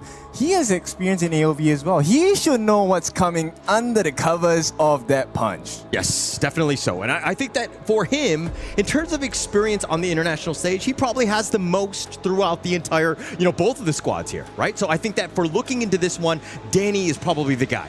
And also, the history of this, when the Brazil teams came in, they got first place in their competitions. This is S8UL's first ever international competition. Can they repeat the results as well? We're going to see, because the first pick is going to be the Zhang Fei, one of the biggest tanks in the game. This is going to be really important because they have a lot of health bars as well as a lot of damage on the side of S8UL. Good, a great, couple of picks to kind of set things up.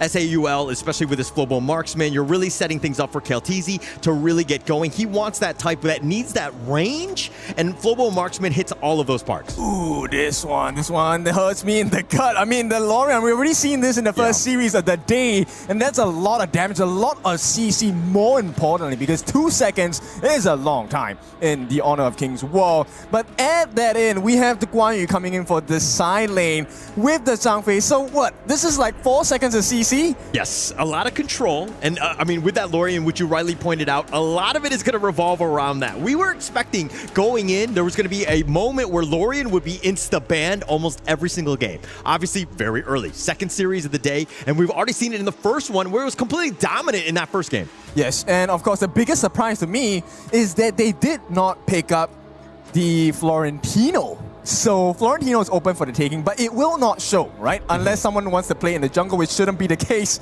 But with that being said, the Lapu Lapu comes in as the final pick before the second half bans come in. Now, there's a lot of tankiness, a lot of physical and magical defense coming in from the Lapu's passive. This is going to help out S8UL's draft so far. They have a Byron, Mega Shields, and the Flowborn Marksman is going to be a very important pick here. He is a shredder on this team. Definitely so. And there's a lot of tinky guys, so it's definitely going to be something that they're looking to do. Let KLTZ get going, right? On the same side, if we're looking at both of them, you rightly pointed out, very tanky, a lot of those big stuns to set things up in the first phase of the draft here, but now I think they need to really shore up, get more damage on the board, if you will. Yeah, they definitely need to. My biggest question now is, okay, look, farm lane is still available for the picks on the side of Influence Rage, but a lot of the useful ones, like the Arlie, Direnjia, as well as the Aoyan, the Lung, has been taken out. Lupan is great, but Lupan is very immobile. Yes, definitely. That's a huge problem, right?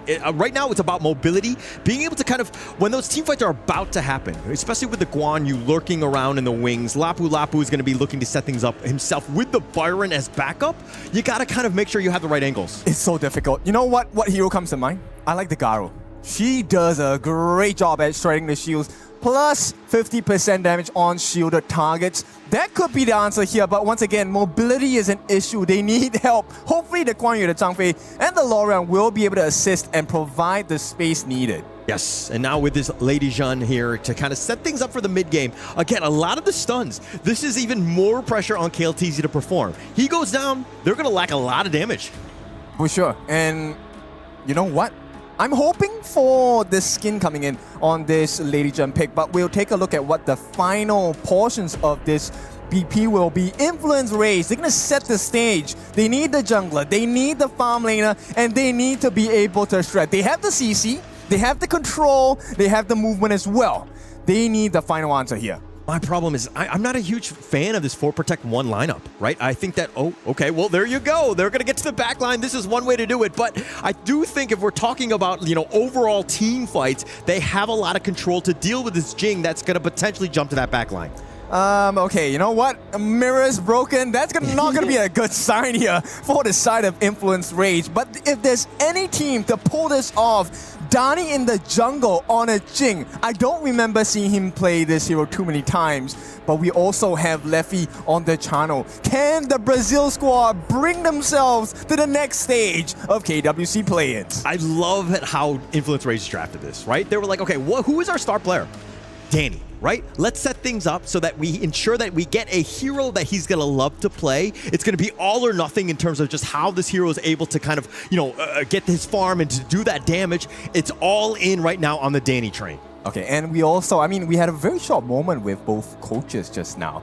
And on the side of SAUL, they predicted a 2-0 scoreline for the series. Okay. So I want to see if that comes true. On the other hand, for Kaiba, he's coming in. There is a big expectation. They need to dominate at this play-ins for the KWC 2026. Yeah, and I think as Influence Rage, you want to be like, okay, hello, welcome to the international stage. We will smack you down. I think that would be best case scenario for them. SAUL, obviously, they want to perform. If they're able to take the first 5-10 minutes and get an edge, that would be a huge win in terms of confidence, morale, and really sticking it to Influence Rage. That's the dream, right? But yes. This is the international stage, and this is their first time on the international stage. Right. For Influence Rage is the complete opposite. They have been here multiple times. They have experienced the tension, the energy as well of the crowd. I want to see how this affects both teams. Yes, I think that's going to be the biggest piece. As we go to the second series of the day, we're going to go to game number 1 to see exactly Influence Rage, SAUL Esports, how they do this one. Because again, if we're talking about draft though, who are you giving the edge to? I actually like the side of Influence Rage a little bit more, but simply because there is a potential for flashy and very confusing intense moments that will be brought over to the side of SAUL. So if they don't know how to deal with this, SAUL might fall in this first game. Yes. All about space. I can't speak more of it because KLTZ is the guy. He's 100%. Are they able to kind of get on point? He needs to stay alive, ensure that he gets as much time with the solo experience as he's getting in this bottom lane. This is what they want to do in terms of just kind of setting him up for success. Easier said than done, because at this point, China, with the Soul of the Wolves as well, it kind of dilutes the value of a Flowborn Marksman pick, because yes, you can pierce your targets, but if they're all at different angles, you can't get the amount of wave clear speed that you want. Yes, and now it looks like at the same time, Influence Rage, if they're able to kind of limit what KLTZ is going, that's going to open things up for Danny, right? And if we're trying to talk about space, about who can really carry, Danny's the guy.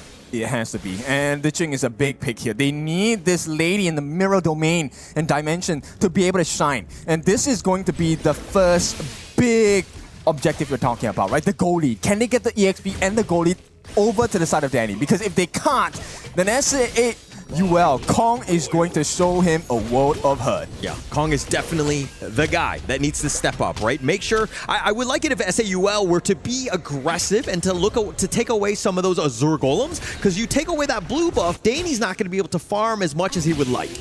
Yeah, and you know what? Farming is definitely going to be important. They're going to open it up. I don't think it's too much. Actually, Kong doesn't really care. He goes back in. Yeah, not scared. He's actually fighting 1 versus 3 because he knows that reinforcements are on the way. Mena taking most of the damage. He has the Leaping Savior just to stay alive. But SAUL, again, this is what you want to do. You want to pick, poke, prod, whatever you can do, and put pressure on Influence Rage. I like this confidence, right? You have to have it at this point. Oh, nice little stun, though. They flash away extreme, just staying alive. Doofy had his back, though. Okay, so 2 minutes cooldown, 120 seconds for the flash. That's a good skill to take out, common spell to take out from the side of SAUL. But it's on extreme. The ladies, and she can play from far, so it doesn't really matter that much at this point. Definitely doesn't really matter. I mean, extreme is the type where he's kind of like the secondary support, right? He doesn't have to get those items. Maybe you get the venomous staff, but nice little control. They find Fury, the leaping Sari, the shields are on point. Fury looking to limp away, but now here comes the Razor Cavalry on the back. Tempest with a nice play, but Kong is gonna go down. They find extreme as well, and SAUL have to just limp away with 2 members down. We are afraid of the Tempest Dragon. No, you need to be afraid of the Tempest Guan Yu. This is the one that hurts one more. Yeah, KLTZ flashing away, just trying to just pick and prod with Leffy on this one, who again created a lot of that space. Now this bottom T1 is under siege. And this one hurts, because right now this means he's missing out on the minion EXP and gold. This is not looking good for KLTZ as well. Now we take a look at the gold lead, right?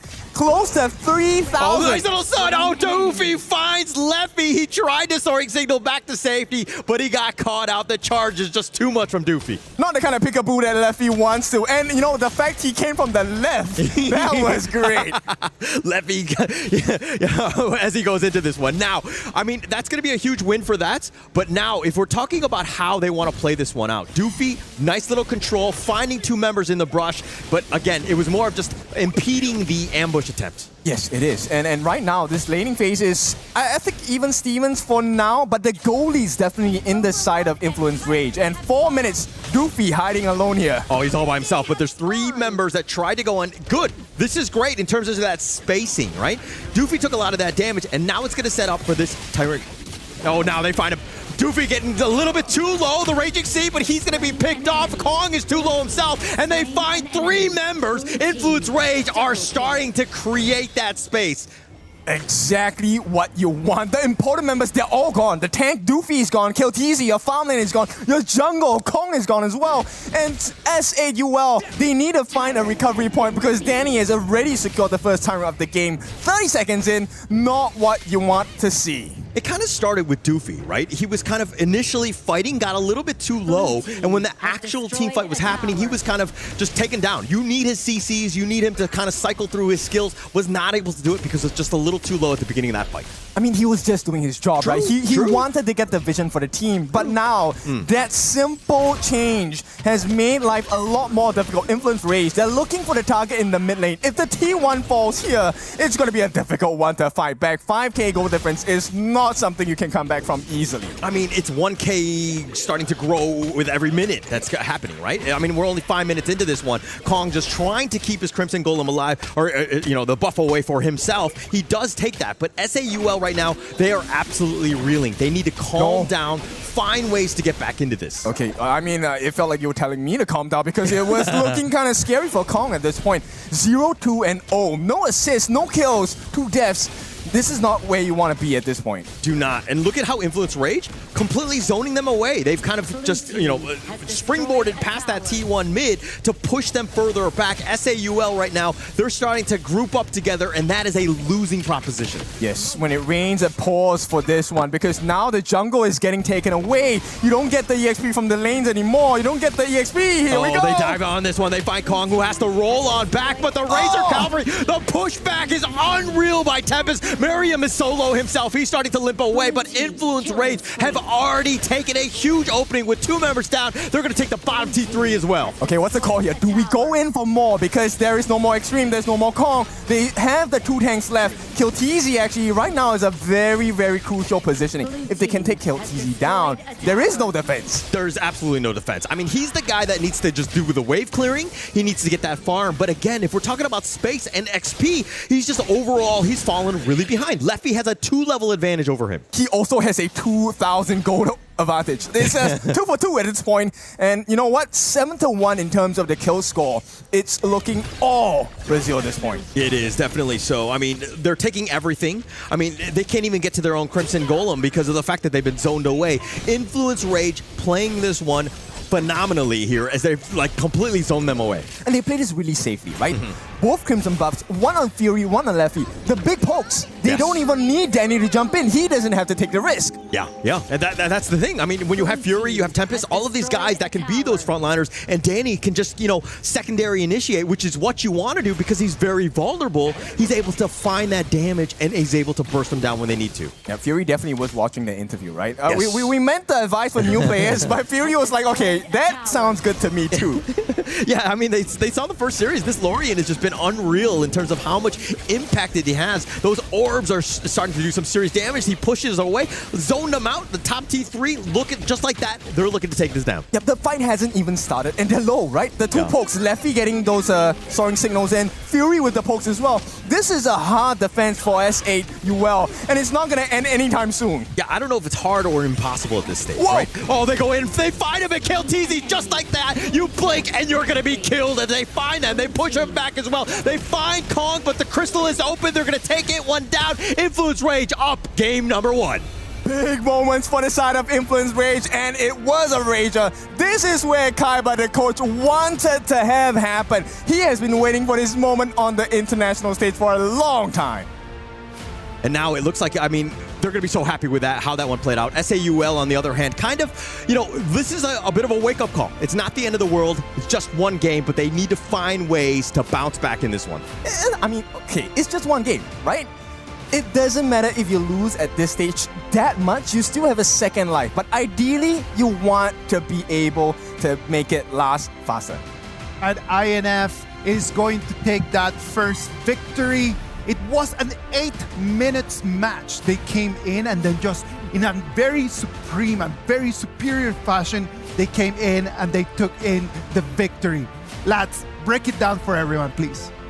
It's just a very big difference in terms of experience, right? Where we see, yes, individual prowess coming in from players like Danny on that Jing, finding multiple angles, and also the Guan Yu. That was a magnificent performance in ending that game in that crystal area here. But in terms of the individual performance here coming in from SAUL, you can clearly see that they are really lacking behind in that team understanding in terms of macro and micro. Oh, absolutely. I mean, there was definitely... We do have experience on the side of Solar Esports, right? Obviously, we do have Kong there. He's probably going to be the driving force, giving and ushering all this experience over to the team. But when they have Influence Rage, Chuck VR, that's been going since, what, 2022. There is a wealth of more experience there for Influence Rage. And you could see just in the main difference when we were talking about Danny, right? Like, Danny in here, he comes in with the Jim pick. He's the person that opens the game over here for Influence Rage, right? Like, they come in the 4th minute, the Jing, just the initiation over there in the blue zone. It is what makes everything just turn around. What about if we just go for a quick break? When we come back, it's gonna be game number 2 of this match number 2.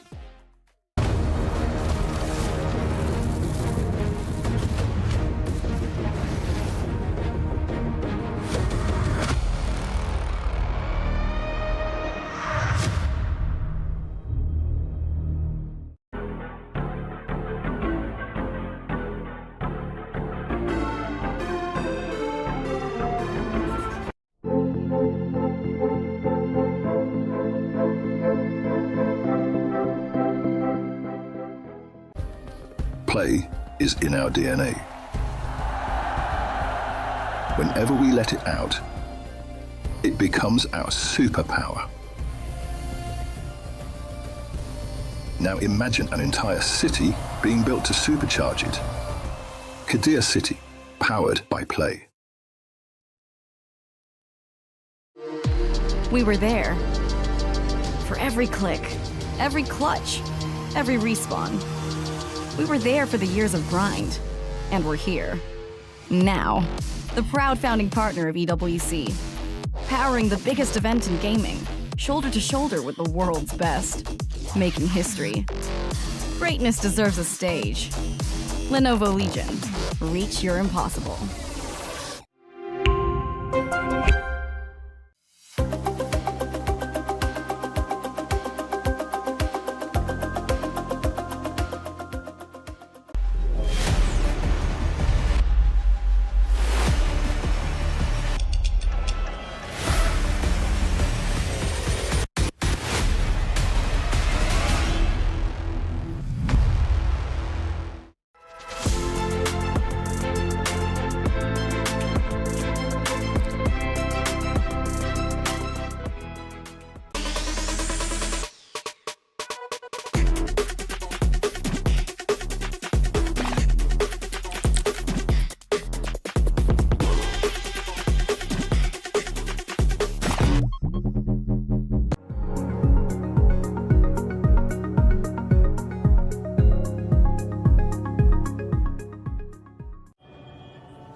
Welcome back. This is the KWC 2026.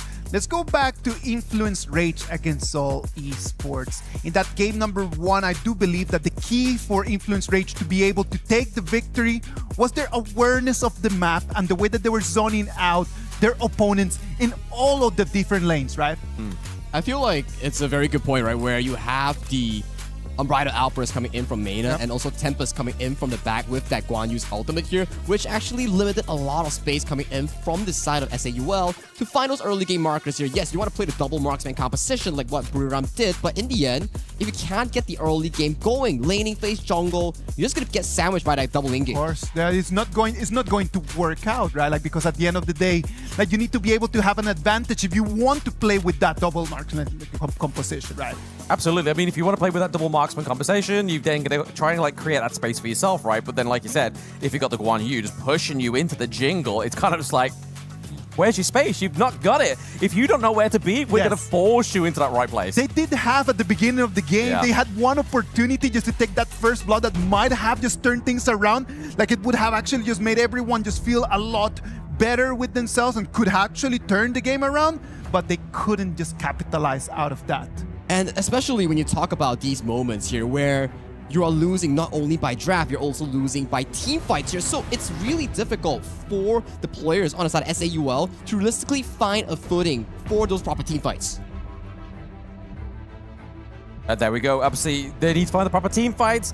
I feel like Seoul Esports, this definitely need to kind of just go back to what they know. Trust Kong maybe lean into that a little bit more in terms of the experience that he has for the team. But it's all there for them to show now. This is their showcase. Do they go to the lower bracket or do they fight for the upper bracket? Casters, they need to tell the story. They're gonna have to just tell us the story of what is going on in here.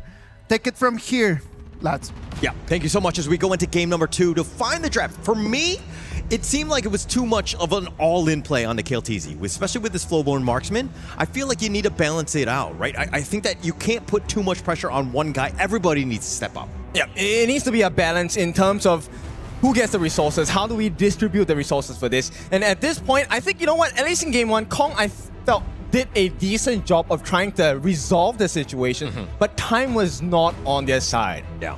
I mean, you don't have much time when the spacing is going to be completely taken away, right? There was that initial fight where 3 members got killed right before the Tyrants. That was a bit of a disaster in terms of a start. You need to kind of come out 50-50. Maybe you contest, take that away. They were not able to do so. I mean, this is one of the things, right? They were pretty tanky, but they only had 2 points of damage realistically, right? One from the Gudo, the other from the Flowborn marksman. So at this point, once again, we're going to re-explore the BPs. Lianpo is going to be a big pick. Zhang Fei is going to be a big pick. These are the big tanks, right? No more Lapu Lapu for them on the side of S8UL. I'm wondering if they want to go for utility roams instead. I think it makes sense, right? But I think that for me, maybe you let Kong not just play like the tanky style junglers, but let him fly too. Let him play like the Jing, Luna, those styles, right? They are aggressive. Let them play, again, use his advantage to create space. Now KLTZ will have a much easier game. Okay, I like the idea of that, but it's kind of a difficult position to be in because right now they're just going to start up with the Chicha. Chicha, as you all know, flex pick can be played in the farm, can be played in the clash, can be played in the jungle. So I like this movement from SAUL. Yeah, it's a great pick. I mean, I like the fact that you're talking about how flexible it is. It's a lot of mind games because if you're looking at the other side, it's like, oh, where is it going to be? How do we ban other heroes, understanding that it could be literally any of those lanes? That's right. And you know what? Let's not even consider the difficulties. Let's just go for tankiness first, right? And we have the potential of return fire on that ultimate, on the Dharma as well, the truth mantra. So I like this. Lapu Lapu as well as the Dharma picks coming in. This is going to be a very important pick because Tempest, I felt like he had a lot of impact in game number 1.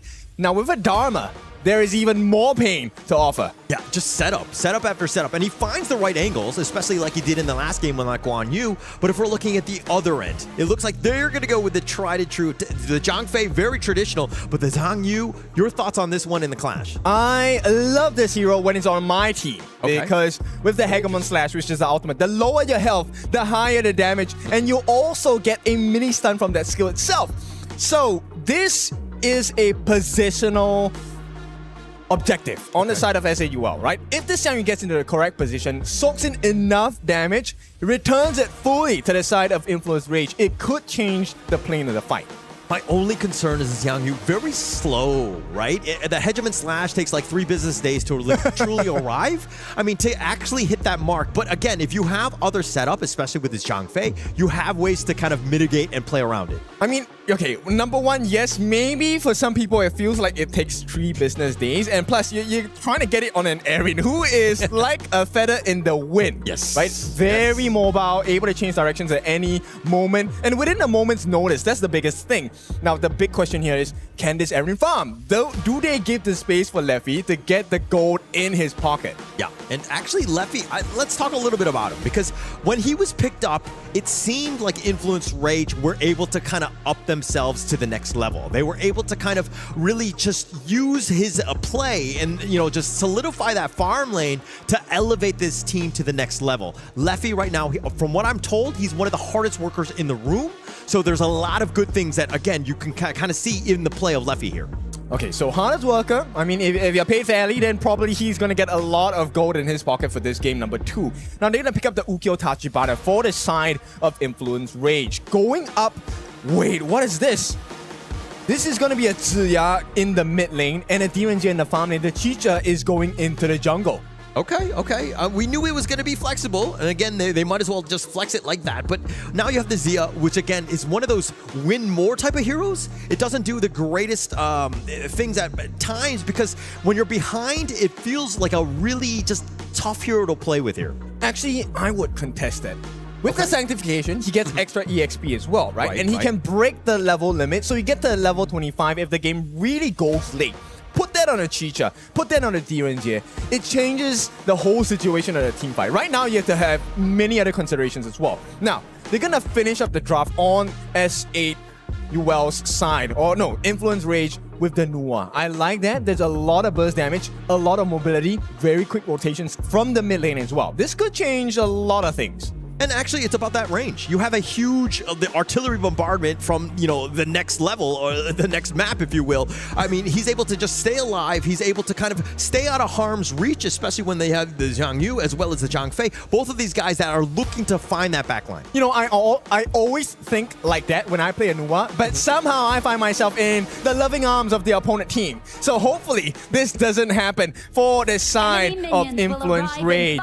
But this is a difficult position to be in because SAUL, they want to get into the thick of the action. They want to be in your face. Yeah, and I think that they need to play that way. They need to be aggressive. They need to give themselves a chance because, again, I know that you like the Extreme Zia as more of a late game assurance. I'm looking at his early game. If they falter here, he's literally just an old man. He's like a poor man's Gandalf, if you will.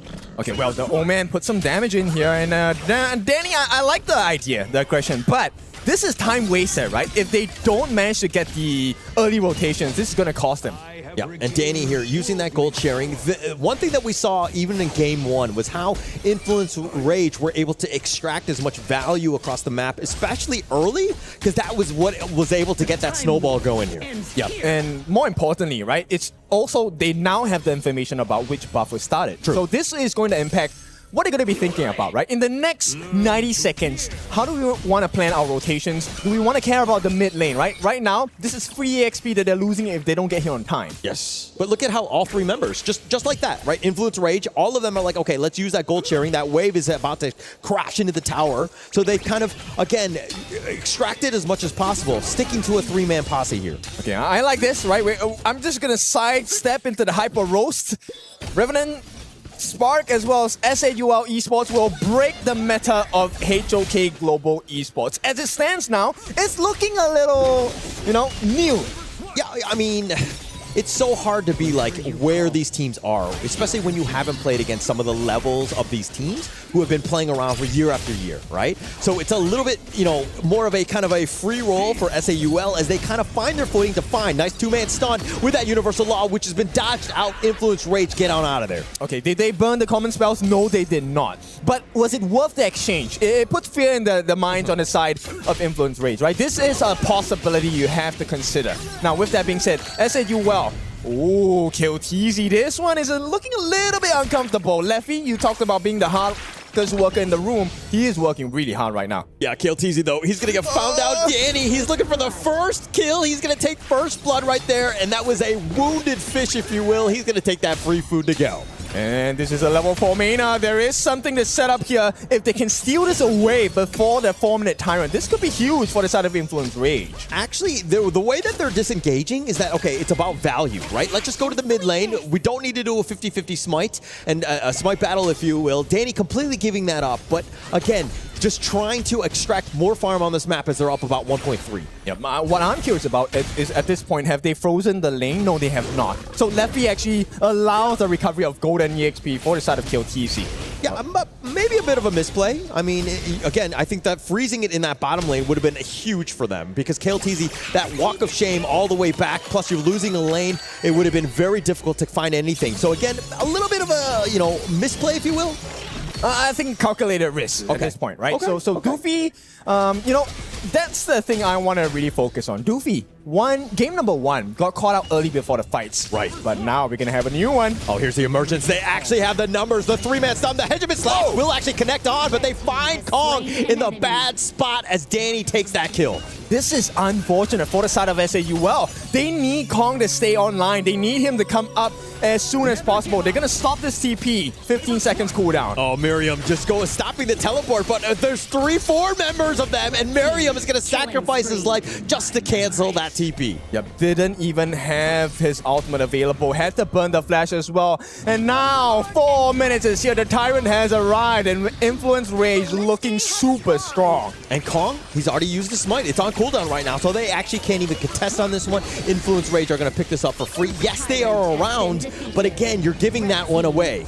I mean, how many advantages do you want to get? You get the Tyrant, you also get the T1 at the top with the split push from Tempest. It's all looking good for the side of Influence Rage. They want to end the series here and now, clean slate. They're looking very clean right now. I mean, this is a huge lead already, 2.5 or so. Doofy's on back off here. But the way that they're, again, just taking stuff off of the map, the positioning of them, they're finding Doofy in a bad spot, and they're going to take that free kill as well. The emergence potentially going in, but the Universal Law onto Fury and Danny, they are low. No, but they don't have the long-range finish. There is no one to finish the job here, right? And if they still survive, they get away, they're going to get back to full health. And once again, you find yourself in the exact same position. You have nothing to offer at this point. Yeah, nothing at this point. And it's kind of a sad story, if you will, but SAUL, it's one of those things where, okay, this is not looking good. How can we get ourselves back into this game? Do we go aggressive? How are we getting back?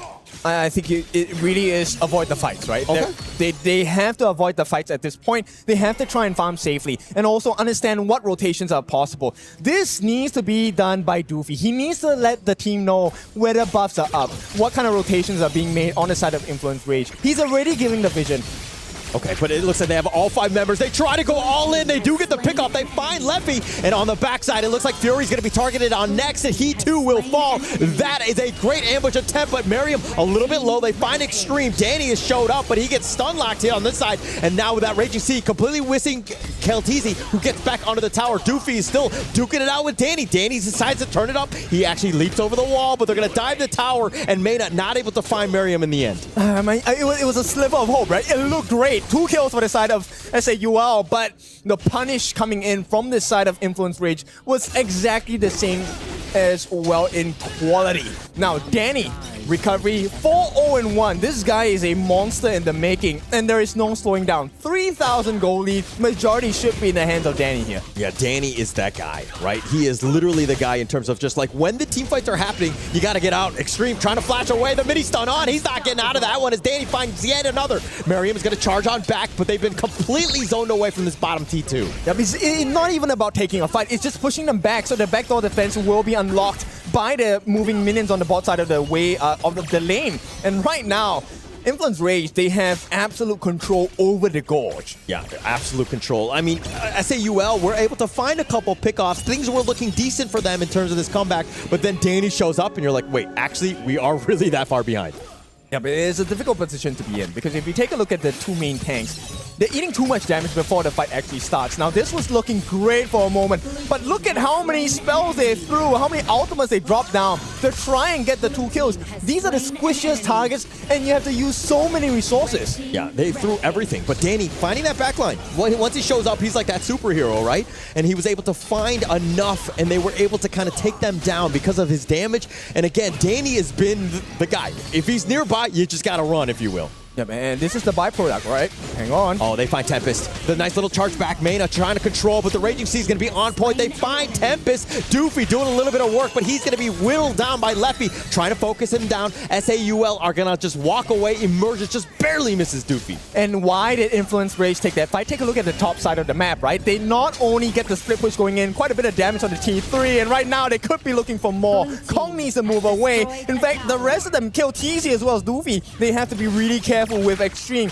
Get away from this position. It's so dangerous. Oh, so dangerous with Danny there. Mena getting a little bit low. The charge on back. Danny now getting focused here. He's a bit on the squishier side. He's going to use the healing too, but SAUL finding ways to get back in. I mean, they're, taking the fight to him. 4,000 gold difference in advantage to Influence Rage. Not bad for being in this position to try and hang on. 8.5 minutes, this is a Tyrant, the normal Tyrant, not the enhanced one, so it's still okay for the side of Influence Rage. Big question now is, what is the mental state here, right? It feels like they have the ability to recover, but do they even get the chance? Because Influence Rage, they still have a good control of the map. But taking that Tyrant is just like a baby step towards the right direction in terms of how this game is looking to go, at least if you're an SAUL fan. That's what you want to do. You got to win the little things to compound it into something much bigger. Miriam getting focused here. The creation blocks are going to do a little bit more, but not enough to take him down. They're under the mid T1. Oh, Doofy. Oh, the stuns. Oh, they're absolutely real. He's getting whittled, and now it looks like Miriam tried to go all in, but Leffy finds him. Tempest is going to be traded away. It's a clash for clash, and now Danny, he's going to just back off on this one. They're going to be happy with that trade. It's a full trade of resources as well, but the ultimates are coming back off cooldown. Danny already has his. Meanwhile, Extreme and Doofy have theirs, but Doofy is so low. Doofy, I feel like he needs to take less damage. He's getting the vision, sure, but do it without getting hit. Yeah, I think that Doofy is thinking the same thing. He's like, I need to take less damage, but they just keep focusing me, right? I think the game plan is definitely there, but now, I mean, if anything, it's about that vision game. Just like understanding and tracking where the enemy team is. They can't defend this. This is a T2 for free on the side of Influence Rage. Doofy does not have the madness as well to get his ultimate off. So, you know what? Taking a T1 at the top, that's the best they can do. I like it. Yeah, you'll take what you can get, right, in terms of that spacing. I mean, Tempest is there. You'll kind of clear. This is a numbers advantage in the mid lane. It looks like Miriam trying to go in. Mena looking to duel on this one, and now with that Raging Sea off to the side, they find Kong. The burst is real, and Doofy too will fall. Kelteezy not able to pick off it looks like Mena. He's going to survive, but Kelteezy taking a lot of damage. Is he able to get away? That was a baby Universal Law, and Tempest on the prowl with the Formless. Not quick enough. He was looking good at it. He had the true mantra. He had the flash as well. I knew what was coming. And you know what Tempest said? Chill out, guys. We don't take too many unnecessary risks here. Yeah, and now with this Overlord, and it looks like they want the Tyrant. They're going to go for both at the same time. Very greedy, but when you've got 2 members down and this lead, I think it's okay for Influence Rage. Yep, double OBJ, I love to see this. It shows you to what extent, like Danny, he's also making sure they don't have the Primal Bond. This is what you should do if you want a double objective. There's enhanced version, Shadow variants, by the way. Yeah, synchronized, a big neutral taking, right? That was the perfect way, but again, DJ can break this one down. Yeah, I mean, this is all down to Miriam, right? He wanted to get the setup. Good idea, but that Matrix coming in from the side of Fury, that was so monumental in the fight, allowing for a lot of damage coming in with Annihilation as well. Oh, Miriam, a little bit low. Danny, not enough damage to take him down, but SAUL, tuck tail run, they hide under the top T3 here, but Influence Rage not looking to give this up. They have at least the Siege Catapult. Do they have enough damage to take it down? They do not. I mean, at this point, they have to trade health points for the defense. Yes. Right? And that's not a good situation. It means you fight unfairs. And Influence Rage, they take the T3 in the middle. This is going to open up the doors. This might be the last fight here. Yeah, the Shadow Vanguard is in the bottom lane as well. Kong trying to deal with that Vanguard. That will slow things down, at least for now. Top lane, that was the big push. They take the top T3. Okay, now Kong does have the Blood Rage. This might be a, the smallest of advantages, I hope, but yeah. SAUL on their last legs. This is the last T3. It looks like it's going to be taken down. Yeah, Mena just walking forward. Miriam just getting slowly picked off. The Raging Sea is going to be committed. The shields are on point, though. And now with that Annihilation, they do find Miriam. And now Kong, he too will fall. Doofy getting a little bit low, and he will fall as well. They've taken the 4 members down. And now Keltizi not able to do so. And it looks like Influence Rage are going to take game number 2 in this series. Upper bracket secure. Now, the strongest teams have made it work in this part of the day, which means they will be going up against Buriram United Esports. Yeah, and I think that they're going to be super happy with that result on this one. Influence Rage coming to play 2-0 very quickly, if you will, but that was looking like a team that was on the next level here. I mean, they said they were ready for the international stage, and Kaiba said they wanted more, and this is exactly what I want to see out of Influence Rage. Good start. Very good start. It couldn't be better, right? But at the same time, SAUL, they had their moments. Let's not discourage what they did. They were able to find it out, but again, just too much Influence Rage in the end. Yeah, I mean, this is their first international, right? So this is a good learning experience. Not many people get to go to the international stage as a training ground, you know, right? But first major event, you're in Paris, right here on the big stage. This is going to be an important lesson, and they need to recover fast. Very quickly. There's no other time. We have one more series. You lose that one, you're going home. So if anything, right now, you got to just kind of shake things up and get back into it. All right, ladies and gentlemen, that is it for match number 2. Influence Rage is going to be the winners. Influence Rage is going to move forward in the upper bracket, and today they're going to be playing against Buriram United Esports for that first ticket into the group stage. And the both of them, on how they exactly played the series, it was very, very similar in a very dominating fashion for both Buriram and also the side of Influence Rage, where they choke out their opponents through map resources, force them to take uncomfortable fights, and then that 10-minute mark, when it hits, they clean up the game easily here. And you gotta say, when we go into the upper bracket later to decide the first Group A slot into the the group stage, that's gonna be interesting because it's really hard to predict who's gonna win out. Of course, no, but before we jump into what's gonna happen into that upper bracket, right? Let's just put our eyes into SAUL, right? They had some moments, some sparks of really top-level performance in this game as well, right? Yeah, they did. I mean, the draft-wise, going into a best-of-3, there's so many more better picks I feel like you could have gone for. Obviously, like the Zhang Yu here into the Clash lane. I mean, what are you really doing, right? What are you charging into? You're charging into a creation block of the newer? Like, what do we want to really achieve here with this Clash lane pick? It didn't seem like it was actually coming into fruition here.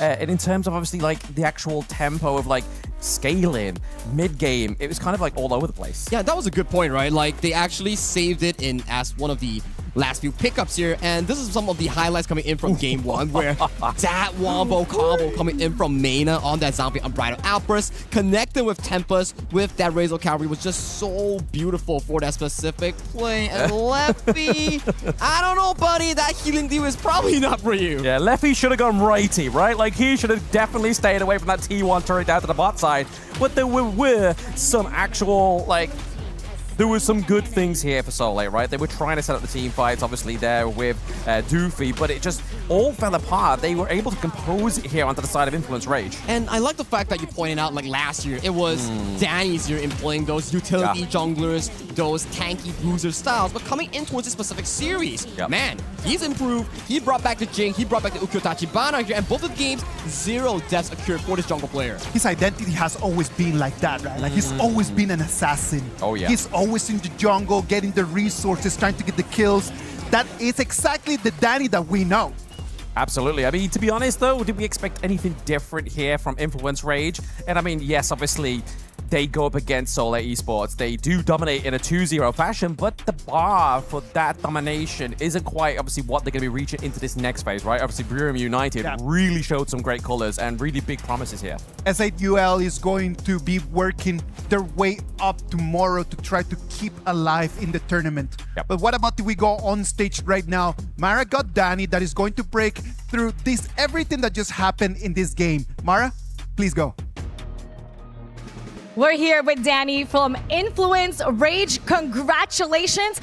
In both games, you were amazing. But you know, what really struck out to us was game number 1. You finished it in 8 minutes. You did not allow your opponent to get any objectives or any tower. So what was the key to having this high level of map control?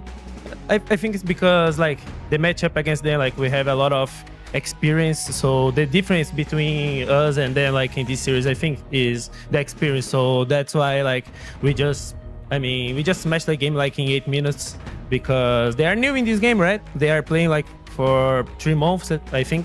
So yeah, in the second game, I feel it's gonna be like the same, it was to be the same, but yeah, we made a lot of mistakes.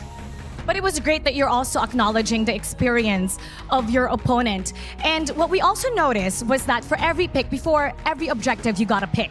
And how important was it for your team to have this level of aggressive play style to have such a convincing win?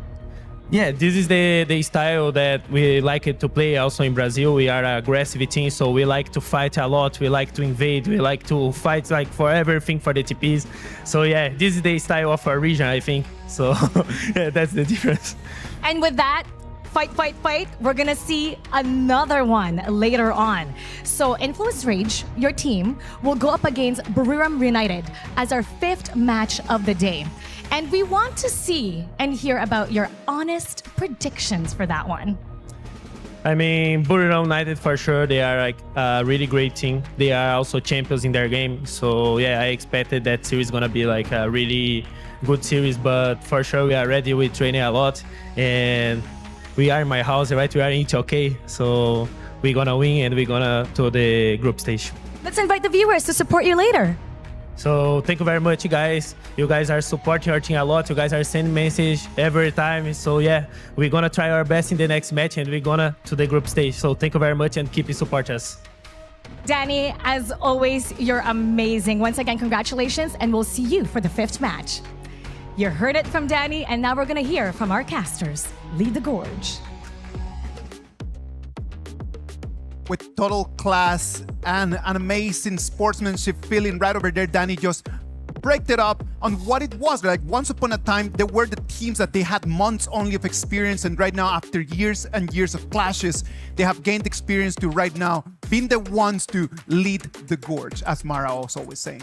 Ladies and gentlemen, we're gonna jump into a short break, and after we come back, we're gonna have our next game that is gonna have Nongshim Red Force and OG Esports.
Play is in our DNA. Whenever we let it out, it becomes our superpower. Now imagine an entire city being built to supercharge it. Kadir City, powered by Play.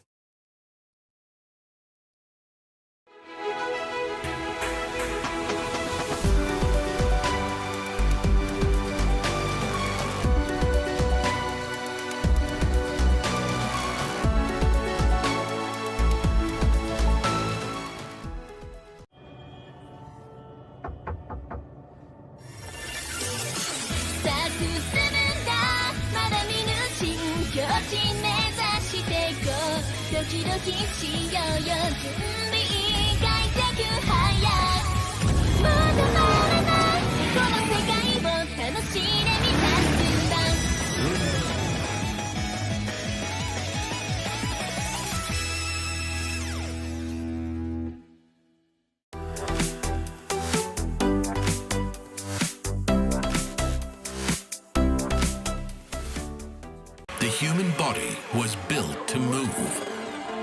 Not trapped at a desk in one singular posture for 12 hours a day. It's time your chair evolved. This is Secret Lab Titan Evo. Ergonomically engineered for you, gamers, hybrid workers, artists, backing your every move.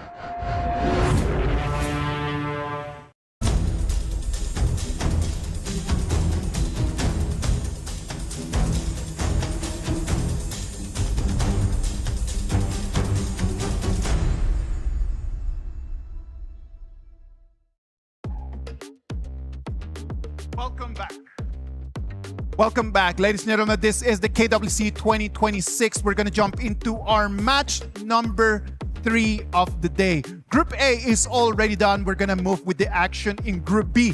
And who do we have over there in Group B? Two teams that they do not need any introduction. Nongshim Red Force against OG Esports. Yeah, before we actually jump back in towards it, right, we have this specific tournament bracket here where Brunei United Esports took down Team Flash in a 2-0 fashion, and in Group A itself, we also saw how Influence Rage dismantled SAUL Esports in that game just now. So, big moments from Group A. Now we head into Group B. Nongshim Red Force is going to go up against OG Esports. This one breaks my heart because I love both teams, but they're not the only ones causing me heartbreak. It's going to be Deep Cross Gaming going up against Blacklist International. Difficult matchup for sure. I feel like Group B, as a whole, you can never get your predictions right because all these teams are pretty 50-50 in terms of their strength. And for the upcoming match for Group B, Nongshim Red Force takes on OG Esports in Group B's opening here, Isaac. Yeah, that's going to be our Crunchyroll topic for today, right? They meet for the first time again in an international tournament. So I am really looking forward to see if this is going to be the first time that the IKL is going to have their revenge against Nongshim Red Force, right? There is a first for everything, so maybe today is that day. But I also want to talk about how this team is constructed, right? We talked about the replacements that Nongshim Red Force has done throughout the second half of 2025, coming into 2026. A lot of big changes for them, and those changes have brought them a certain level of success. OG, on the other hand, the 5 different teams, 5 different members, did they produce the same result? I mean, you gotta look at it from a perspective, right? Where Nongshim Red Force, yes, 2 members out. We have Ratel and also Namu as the new players here. And then you look towards the side of OG. They moved from previously known as KMW, now KML, to IKL with their star player Dao Dao. And it has been going pretty okay thus far, where they've been finding wins, they've been finding momentum, but they ended 3rd in IKL. So if you're 3rd in IKL, can you beat KML's 2nd place? I mean, numbers are very important, right?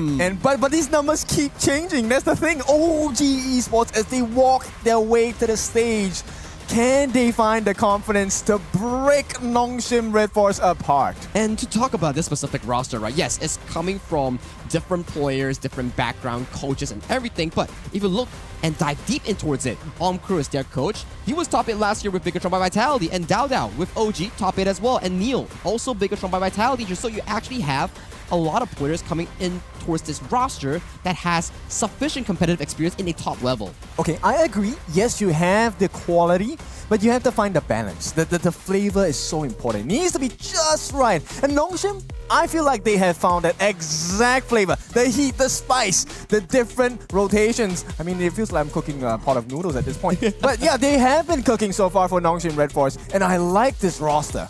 And to go back in time slightly, right? When was the last time we saw OG Esports? It was all the way back in March or April when IPL was still happening here. So it has been, 4 months since their last gameplay. But for Nongshim Red Force, they represented Republic of Korea back at Asian Games qualifiers, and they look amazing here. So it's about available information versus delayed information that has been not available for quite a while now. Of course, we have seen OG Esports already, like they have had a little bit of a sabbatical already for some time. That could work into different ways, right? Like they could have actually just spent all of this time just trying to work their way into understanding the meta for this KWC 2026. On the other hand, we could always just think about like, is this Nongshim Red Force that has been competing a lot more right now, is that gonna give them an advantage or not? I want to talk about a very small piece of information. Yes. Omkurus yes, used to be a professional AOV player. Oh. So he has some information for OG. So I'm wondering if he's going to take what he has seen just now from the Buriram and Flash games, as well as the Influence Rage and S8UL games, and bring us to a completely different world for this best of 3. Let's just spot like the coaches for a bit, right? Like because both of them have very different styles. They have a very strong identity, and they coach their teams in very different ways, right? Yes. For me, I think Coach YK, which is the coach coming in from Nongshim Red Force, is about discipline, doing things at the correct timing here. And the draft is actually very, I would say, stable and static here. Like, you pick A, I counter with B, and then we slowly pace off with the global ban picture. But for Omkurus, you've seen his games back in Big Control by Vitality here. Zhuangzi jungle, Marco Polo farm lane, weird picks all around. Did it work to a certain extent, but that's the thing that makes this person special coming in from the side of OG Esports. It's his flexibility in actually taking on the blame for his team for draft mistakes. But with mistakes, there's also risk. And with risk, there's also high rewards. I mean, that's a responsibility, right? You give the tools for the team, but it's up to the players to be able to execute the movements to perfection. Correct. And I feel like the hero pools, I want to just pinpoint into the jungle. Yep. Haku against the jungler Dao Dao. That one's interesting because both heroes, they have very deep hero pools. Yeah, and towards this point, right, I think as we watch so many games of Nongshim Red Force throughout the years, I feel like Nongshim Red Force, at the very least for Haku, there's one specific hero that he doesn't have in his pool, Jing. Which Dao Dao 100% has. Okay, maybe we won't get to see the Jingle because I think Dao Dao is more comfortable on the Luna. Yeah, okay. And yeah, both junglers are pretty comfortable with the Luna here. We've seen highlight reels from them back in the KME, KMW days, so maybe coming in towards this draft here, Luna might be one of the specific picks to look out for, but in terms of the traditional drafting style, I still feel that Pei, Aoyin, these are definitely top tier, and then the AOV hero starts coming in. Florentino has been banned, in almost every single game, and we have yet to see a single appearance of it, and every time there is a Lorien, it has been showing amazing performance thus far in this tournament. I like the fact that it's 0% show rate for Florentino, but it seems to be 100% win rate, if I'm not wrong, for all the Lorien games we have seen so far, right? So the moment you pick Lorien, you win the game. Let's hope that that stat continues because I want to see more Lorien games. It's really interesting how they use that total of 2 seconds of CC. It's an instant delete button.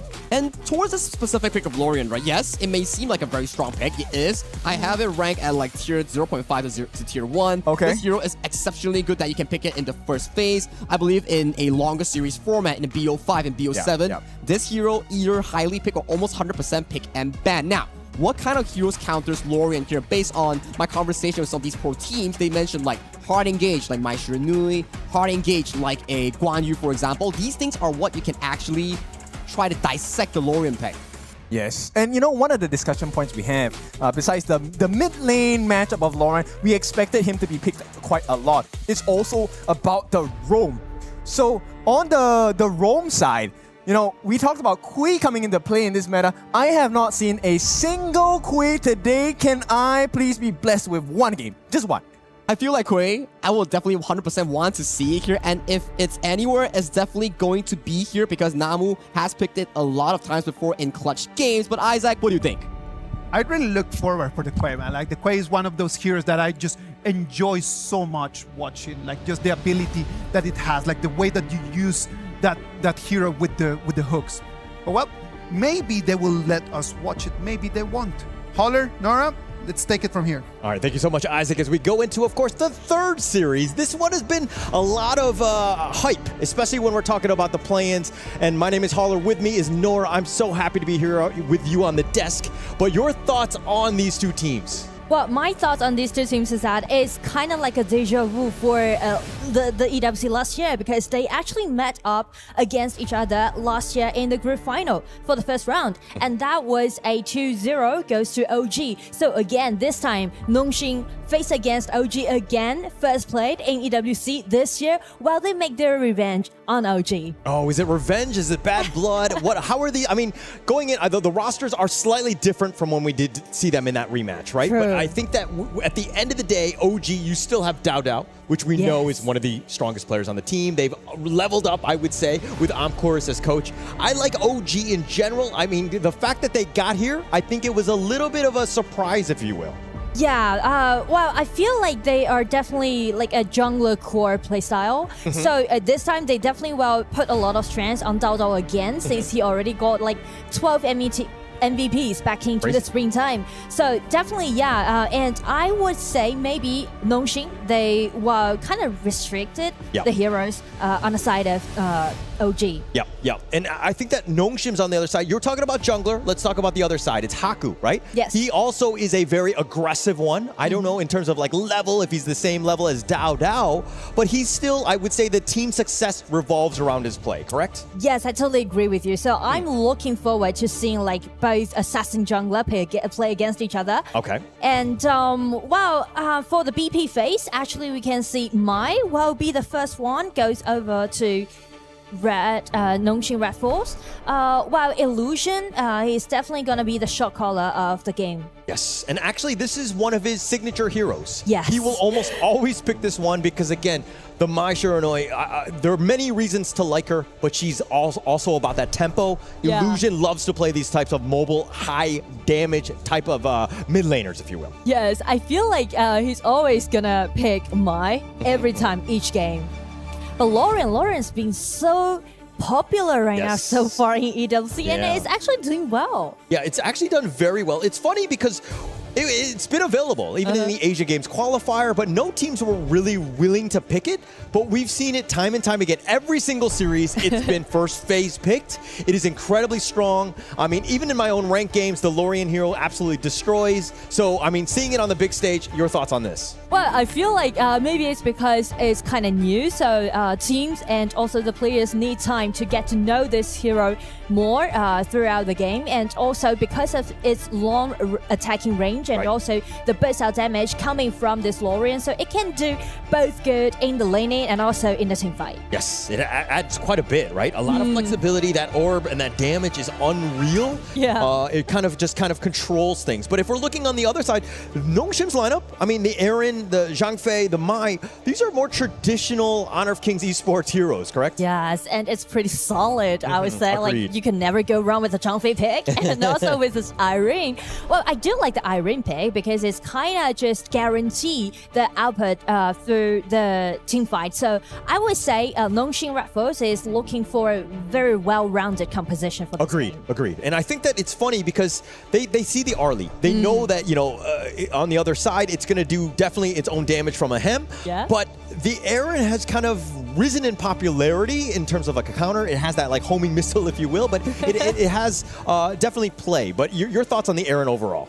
Yes, I feel like Aaron is kind of like a safety pick because Arlie, definitely you can manipulate this hero in a more artistic way. But if you, just go for small mistakes and everything might just fall up. because of the early pick. Okay. And it looks like they're going to go with the Guan Yu, a little bit more of that control, because you know that if they're going to jump on top of you, you have that Razor Cavalry, push them away, kind of make things very easy, especially when you're talking about a Lorien with those orbs, to kind of be in that bad spot. And you want to control the battlefield as much as possible. So the Guan Yu always tried and true in the Clash lane. And I do think this Guan Yu might be the pivot of the whole composition goes to OG, because we mentioned about how well-rounded that Nongxin is trying to form up with their format. But like for this Guan Yu pick, he can easily disrupt about this Irene and just kind of being such a great threat among the team fight. All right, it looks like the last two picks have been locked in by Nongxin Red Force here, Umbrosa and the Ying. And we've seen Haku love this hero Ying. It's definitely done quite a bit, but the Ratel Umbrosa has actually added a nice wrinkle into this lineup as well. True, and also a lot of players thought Umbrosa can be such a great counter pick towards this Guan Yu, because you can do good at the laning phase, and also because of the poking damage coming from this Umbrosa, and also you can easily get attached to this early during the team fight. So I do think Umbrosa might be the hero for Nongxin this time. All right, and now it looks like OG are going to finalize their draft, picking up the Kaiser here. They're going to go as tanky as possible to kind of deal with this, to be that frontliner. But in terms of draft, though, who are you giving the edge to? Well, it's very hard to say actually, because for this Kaiser pick, if he really do this Kaiser well, you know, when the Kaiser is using his ulti, then he can actually block a great amount of damage dealt by this Umbrosa and also by this Irene. Okay. So if he play it in a wise way, I would say I would put my money on OG this time. Okay, you're gonna put money down? All right, I'm not gonna do that. I'm not here to gamble, but I think that I do like the idea of the draft. I think it's very smart. The Lorien and the Arlie will definitely be doing a lot of the damage. You have so many guys to like CC. You've got crowd control in terms of like moving people around as well. So it adds a lot of ticks on the boxes, if you will. But if we're looking at the other side, the Nongxin one, for me, it's about this Umbrosa and the Ying. Yes. Are they able to find some of the squishier, like the Lorien and the Arlie here? Well, I think like the Ying pick, the main point about this Ying pick is trying to get her eyes on this Guan Yu and try to block Guan Yu away during the team fight. Okay. All right. We're going to find out. This is the third series of the day. Game number 1. OG, Nongxin Red Force, who will be moving on to the upper brackets in these play-ins. Incredibly scary. And already, we're going to start with a little bit of action in this mid lane here. A lot of skirmishes can already be seen in the mid lane.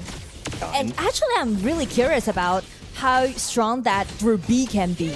Because we've seen all the matches performed by Group A, and it all end up with a 2-0. Yeah. So, I mean, Group A has been nothing but 2 zeros. We'll find out in the next, the upper bracket in terms of just who's going to just kind of move on with that. But I think for me, Group B is the group of death, I would say, in the play-ins. I think the teams are a little bit more on a different level. Not to say that Group A are bad or anything. It's just that the competitive level is much higher, I would say, in Group B. Yeah, I feel like players are more experienced. Yes. Yeah, and as we go in, it looks like to this bottom lane, for me, obviously Dao Dao is that guy, right? The Kaiser, though, but it's not a really, like an assassin style. So he's going to be looking to keep him alive, and I think that it's more of like a protect composition, if you will. And the shortage about this Kaiser pick is that it's not that efficient about his farming in the jungle. Right. So that might cause a little bit of problem in the early game of OG. Okay, all right. But now, if we're talking about the Nongxin side, who is the one guy you're like, okay, he has to have a good game? Well, Umbrosa definitely Ratel, and also he's the new one to Nongxin, right? Compared their roster to last year. So I'm looking forward to the synergy between Ratel and also Hakun. Yeah. I actually like that, right? Because Ratel, again, he was kind of coming in for Kyung-9. You were like, where's he going to be able to fit in? If we're talking about S4, didn't have the greatest start because, again, he was trying to, you have to play on the international level, like right away. True. It was a lot of pressure for him, but it looks like Ratel and Namu right now are really gelled with this team. Yes, and you can see like how aggressively that Ratel is playing right now. Because as I said, a lot of players thought like Umbrosa can be a great counter-attack towards this Guan Yu pick. Oh, Siri gets knocked up. He gets control, but the shields are on point. Namu with the pushback onto 663, who takes some tower shots, but he too will survive. But OG, I like this aggressive play. Yes, and because it's a Lorian, he can actually win the lane of the mid, so he rotate down fastly and make it to a 3-1 skirmishes happening at the farm lane. Okay, let's talk a little bit. You already pointed out Rattel, right, on this Umbrosa. But in terms of lane matchup, how does it do against the Guan Yu overall? Well, I think Umbrosa can do great against this Guan Yu pick. So, and also Umbrosa can actually support to his team members faster than this Guan Yu around 4 minutes mark. Okay. And I think in terms of these team fights, with like Illusion and Rattel jumping in, will really kind of create a little bit of chaos, especially on this back line. And so Ihans and Dao Dao, they need to be on point. They need to ensure that they're like the perfect security guards for like a Hem and Neil at the end. Yes, and also they need to guarantee the vision is pretty clean for this early around this 4 minute. Yes. By the way, what role do you play? Wow, mid. Okay, you're mid. Okay. Are you a Mai Well, player? I could, maybe. Okay. All right. Or I can be the Xiao Qiao. Okay. Like simple, Yes, but... yes. Excellent. Okay. But now in terms of this like mid-game matchup, right? I mean, the Mai on the one side, the Lorian, like how does Neil deal with Illusion as a Mai here? Well, I think Mai can be the first hand to, just open the skirmishes. But for Lorian, you need to make sure that you poke enough and then use your skill 3 to dash in. Got it. Okay, so it looks like the setup has been there. I mean, this 4-minute Tyrant is about to be started. Namu with the vision, but it looks like both sides right now really not looking to fully contest here. As OG, again, they're just like tethering it, but Dao Dao's not even close to this turn. And because it's too early for both teams to... just rush the dragon because the damage out is definitely not enough. They need to scale up a little bit more. Okay. So they are a little bit hesitant about whether they're gonna go for this dragon or not. Got it. They're kind of afraid of if they just wait all their skills onto this dragon, how they're gonna handle the team fight come afterward. Okay. But it looks like they're going to start the Tyrant here, and they want to put the pressure onto Nongshim to have to sort of react. The Tyrant getting very low. The Umbrella Outburst is not enough. They've already taken the Tyrant. Ahem will take that one out, and now Dao Dao is going to be backing off. OG get that right pick off, and Nongshim left wanting. Well, you feel like OG, they have their own pace, even though we haven't seen any kills happen right now yet. But you can see like they're waiting for Dao Dao coming into this camp and try to guarantee the dragon for them in the early game. Yeah, the spacing was actually on point, right? The way that they were able to take it, because Nongshim, it seemed like, oh crap, they're starting it. We need to get there. And then we're too late. OG with a perfect fortified area, ensuring that they secured it. There was no 50-50 smite battle. True. So it's pretty much like OG, they are presetting for this dragon. True. And now Nongshim on this other side. Like, we knew it was going to be close, but the net worth is still in favor of Nongshim of all things. But now here comes the Razor Cavalry. They actually find him, and Haku trying to get onto the tower. He will be fine, but first blood is going to happen elsewhere as Namu does fall. But Dao Dao fighting 1 versus 2. They're going to continue with that, but OG taking the bottom T1. And you can see like the same trick that OG did against 3 versus 2 with this Nil coming up down and help Aham to get that winning lane at the bottom. Yeah, actually huge, right? Taking down Namu and then taking the tower. OG right now, that is a huge win. That's going to open things up in terms of spacing. Nongshim right now they have to respond in some fashion. Yes. All right, but now back into this mid lane they go. I think Illusion, one thing I haven't seen too much is that he's not really rotating too much. He's kind of just sticking with it. It seems like OG are kind of spotting out where Illusion is at all times. And the detail about that is because you can see every time when the minions coming into the mid lane, Dao Dao is always being there. So it's always going to be a 2 versus 1. So Mai and Illusion can't really get control of the mid lane. Bitter farewell. Oh, the nice pushback. The ult was unreal by Namu, but he's going to be whittled. He's going to be focused down. Ihan's not able to find the right target. OG, again, they're trying to fight, but they can't find the right target. I mean, like a nice ulti down by Namu, but the problem is that not sufficient for the burst out damage coming out from Nongshim, because we mentioned about how important Umbrosa should be there. True. But you can see, after the skirmishes happened, actually the positioning is not that well for Nongshim. Yeah, they weren't able to. I mean, the positioning, yeah, they had to run. They couldn't really take that team fight, but that created space for Siri to take the bottom T1. So overall a win, I think that they're going to be happy with that at least. Yes. All right, now into the top lane they go. OG, they will continue with this push. Nongshim have responded in kind, but the biggest factor for me is that how the game is going to go is based on these mid T1s. Both of them are still standing. Net worth is literally neck and neck. Yes, and also the split push might be very important in the middle game. Yes. And now it looks like they're going to be aggressive here. 663 with that bitter farewell. He heartlinks on back to safety. He will be fine, but Nongshim again, you got to protect your jungle as much as possible here. You can actually feel like Nongshim is trying to make something happen, but the problem is that you can't find your target appropriately. Yes, you can't find it at all. I mean, Dao right there, he was not able to take the Azor, couldn't even attempt to go for the smite because it was hidden away in that brush. Too dangerous for him. Dao is just looking to stay alive. That's true. And also, like OG, they are separated and they are making things happen simultaneously. Yes. At the top, at the bottom. So that kind of just makes some trouble for Nongshim. Yeah, and that's the spacing, right? That's Yes. how good teams are going to play because they're going to put pressure from all different angles and like what side is going to actually crumble. And I think that OG have responded correctly, I would say. Yes.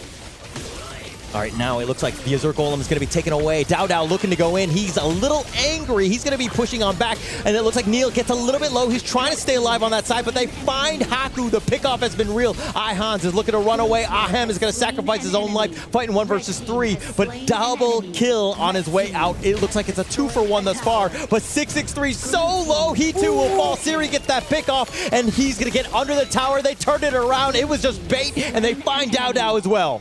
We thought like Nongshim might fall apart after the attack happened, but the thing is that Siri survived throughout the team fight and dealt like sufficient burst out damage to this team. And this might be the turning point of the game, I mean. That was definitely, it's looking to be like the tipping point, right? I think that if you're not able to kill Siri, why are we fighting, right? Yes. I mean, Haku, it's going to attract a lot, but again, Nora, please break this down. Well, I mean, like, nice controllability coming from In this time. He actually guaranteed that Irene could be in a very safe place at the first beginning. So you can see, like, no damage actually is dealt to this Siri. So he can play in such a comfortable way. And everyone just played around with Siri and just pushing forward. And it also didn't seem like Ahem was finding Siri, right? Yes. Like, he needs to just focus on him. Illusion and Haku are a bit of a problem, but you gotta leave Rattel and Namu alone. Those are the last guys you need to take on down. Sure. All right, now it looks like we've kind of entered about the 10-minute mark. The Shadow Tyrants, the Shadow Variants are going to be spawning now. But with this slight lead, is this going to be enough for them to take over this game? Well, I feel like 10 minutes mark is definitely going to be their pivot because enough equipment that we can see made for Siri. So they're like playing as a bodyguard around Siri right now. You can see that the position is quite decent and they try to guarantee that Siri will be put into a really comfortable setting. Yeah, that's not easy to do when you're able to kind of, again, just create that spacing. You said it was like the bouncer, the security guard, and it did a really good job of, because OG could never find an angle to even contest. Very smartly played by Nongshim there. And if you are looking for a door opened by OG, I would say put Ehans under the spotlight because Guan Yu might be the only person can make that happen. Yeah. But if he's able to find that perfect Razor Cavalry, they could completely shift this game into their favor, right? Yes, they have that chance. So it's a never say die attitude, assuming you're able to find that right angle. And now it looks like the Umbrella Outburst just on the side, completely whiffing, but they find Illusion. That's going to be picked up. 663, he's going to fall as well. And now Dao trying to focus it down. They find Rattel, who's got his secondary life, but he's been pushed under the tower. He will survive as he flashes away, and here comes Haku. Off to the side they go. Ihans trying to go in, but he's going to sacrifice his own life. Dao not able to find it, and again, Siri survives. Siri survived again, and he's definitely going to be the hero of Nongshim this time. I mean, like, everything just kind of seemed optimistic to OG because Illusion is a little bit harsh in that play. But the thing is that once OG came in, they feel like they got numbers in advantage, and then the target was Umbrosa. Yeah. They didn't really pay attention to Siri. That's a problem for OG. Definitely. And rightly pointed out because, again, he's got that secondary life. So Rattel's like, actually, I'm doing my job. I'm tanking this. I had that secondary life. True. And it just played that one perfectly in the sense of just like absorbing all of that so that the rest of them can do that damage. Siri, again, staying alive with this. True. All right, now it looks like OG have to find a way to, again, find like an avenue back into this game. It seems like OG right now have their number. And I feel like OG really need to, be more careful to Siri, and also Ehans need to be at the back. Yes. Yeah, Ehans, it seemed like he was going in, but the fight had already happened. It's better when he's kind of coming in, sweeping them into your side, so you have a much easier chance of just like taking them all down. True.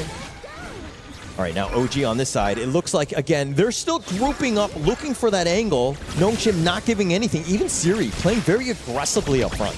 And do you see the positioning of Rittel and Haku? They are trying to guarantee that each bush, there's no one ambushing in that place. Smart. That's what you need to do. Because the only way you lose this game is if Ehans finds that angle. If he's able to flank you and push, again, everybody into your team, you got a chance. Yeah, exactly.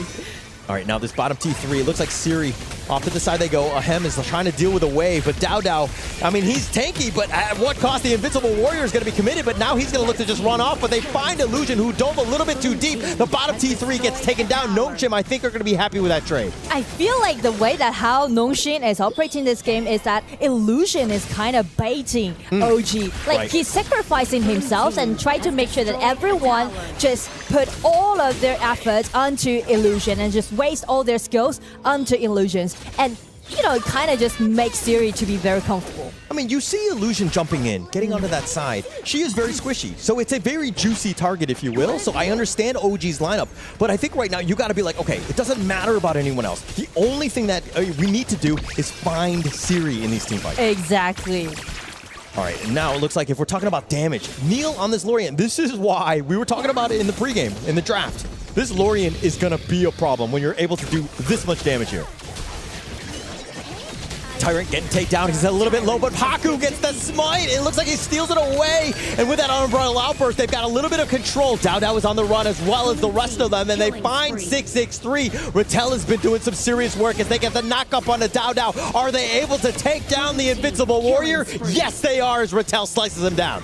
It's gonna be a killing spree, and Weekend's minions are actually on the way at the bottom, so I feel like Nongshim is ready to close out the game. Yeah, they're looking to go, but they want to pad the stats. Ahem is just going to stay alive, but they're going to take the crystal, and Nongshim are going to strike first. They're going to take game number 1. Such a great game played by Nongshim. You can see like they are very patient, even they fell behind in the early game, but they're just wait for Siri to scale up and just play around Siri and just pushing the game into the end. Yeah, it looked like a very favorable game for Nongshim, but in the end, it was like, find Siri. That's the only thing we need to do. It's like, where's Waldo? Where's Siri in this case? We take him down. We got ourselves a chance. Unfortunately, OG, we're not on the same page with that.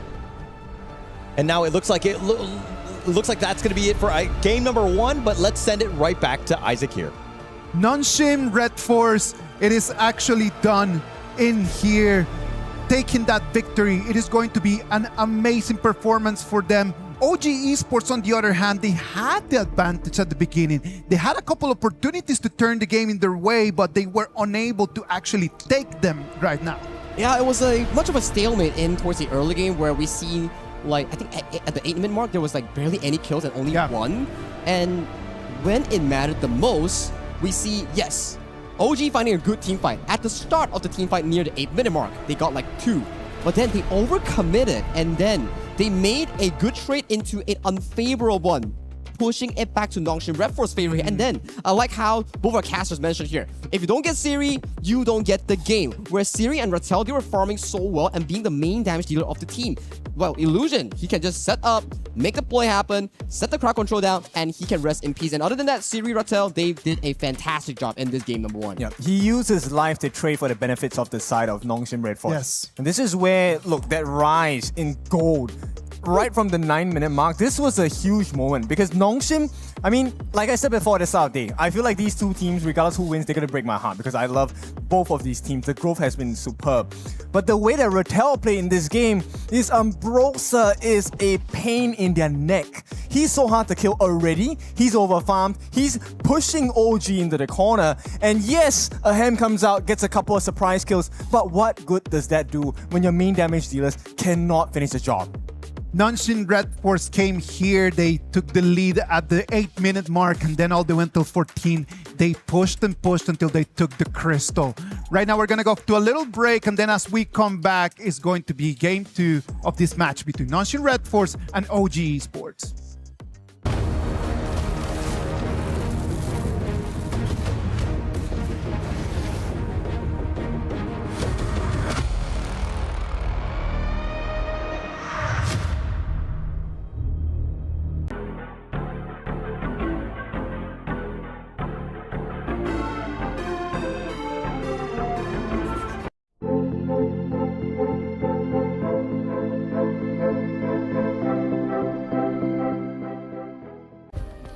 play is in our DNA. Whenever we let it out, it becomes our superpower. Now imagine an entire city being built to supercharge it. Kadir City, powered by play.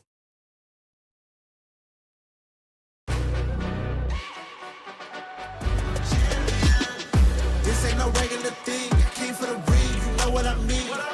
You see my name in the lights, better get right, I'm champion.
Welcome back. This is the KWC 2026. We're gonna move into game 2 of the game between the match between Nongshim Red Force and the OG Esports.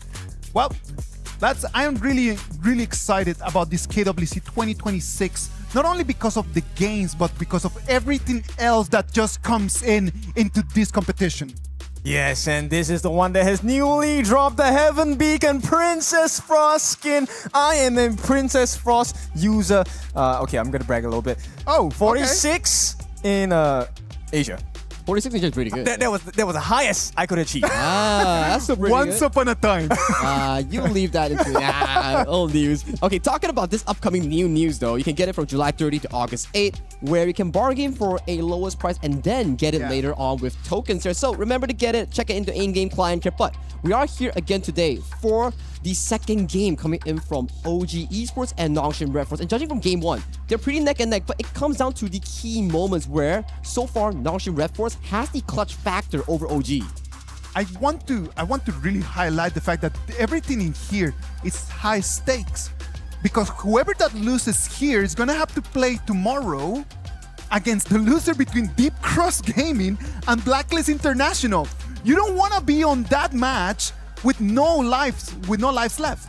Exactly. There is no more extra token down here. You don't get one more slot. Yep. You have to do it here. You have to do it now, and you have 2 chances to do it. Right. This first chance is the one that not only gives you the first benefit of winning, it also gives you a second life in the second part of the play-ins. You want to secure that chance. And look, the synergy between Nongshim Red Force players has been, this is a fact, better than the OG synergy.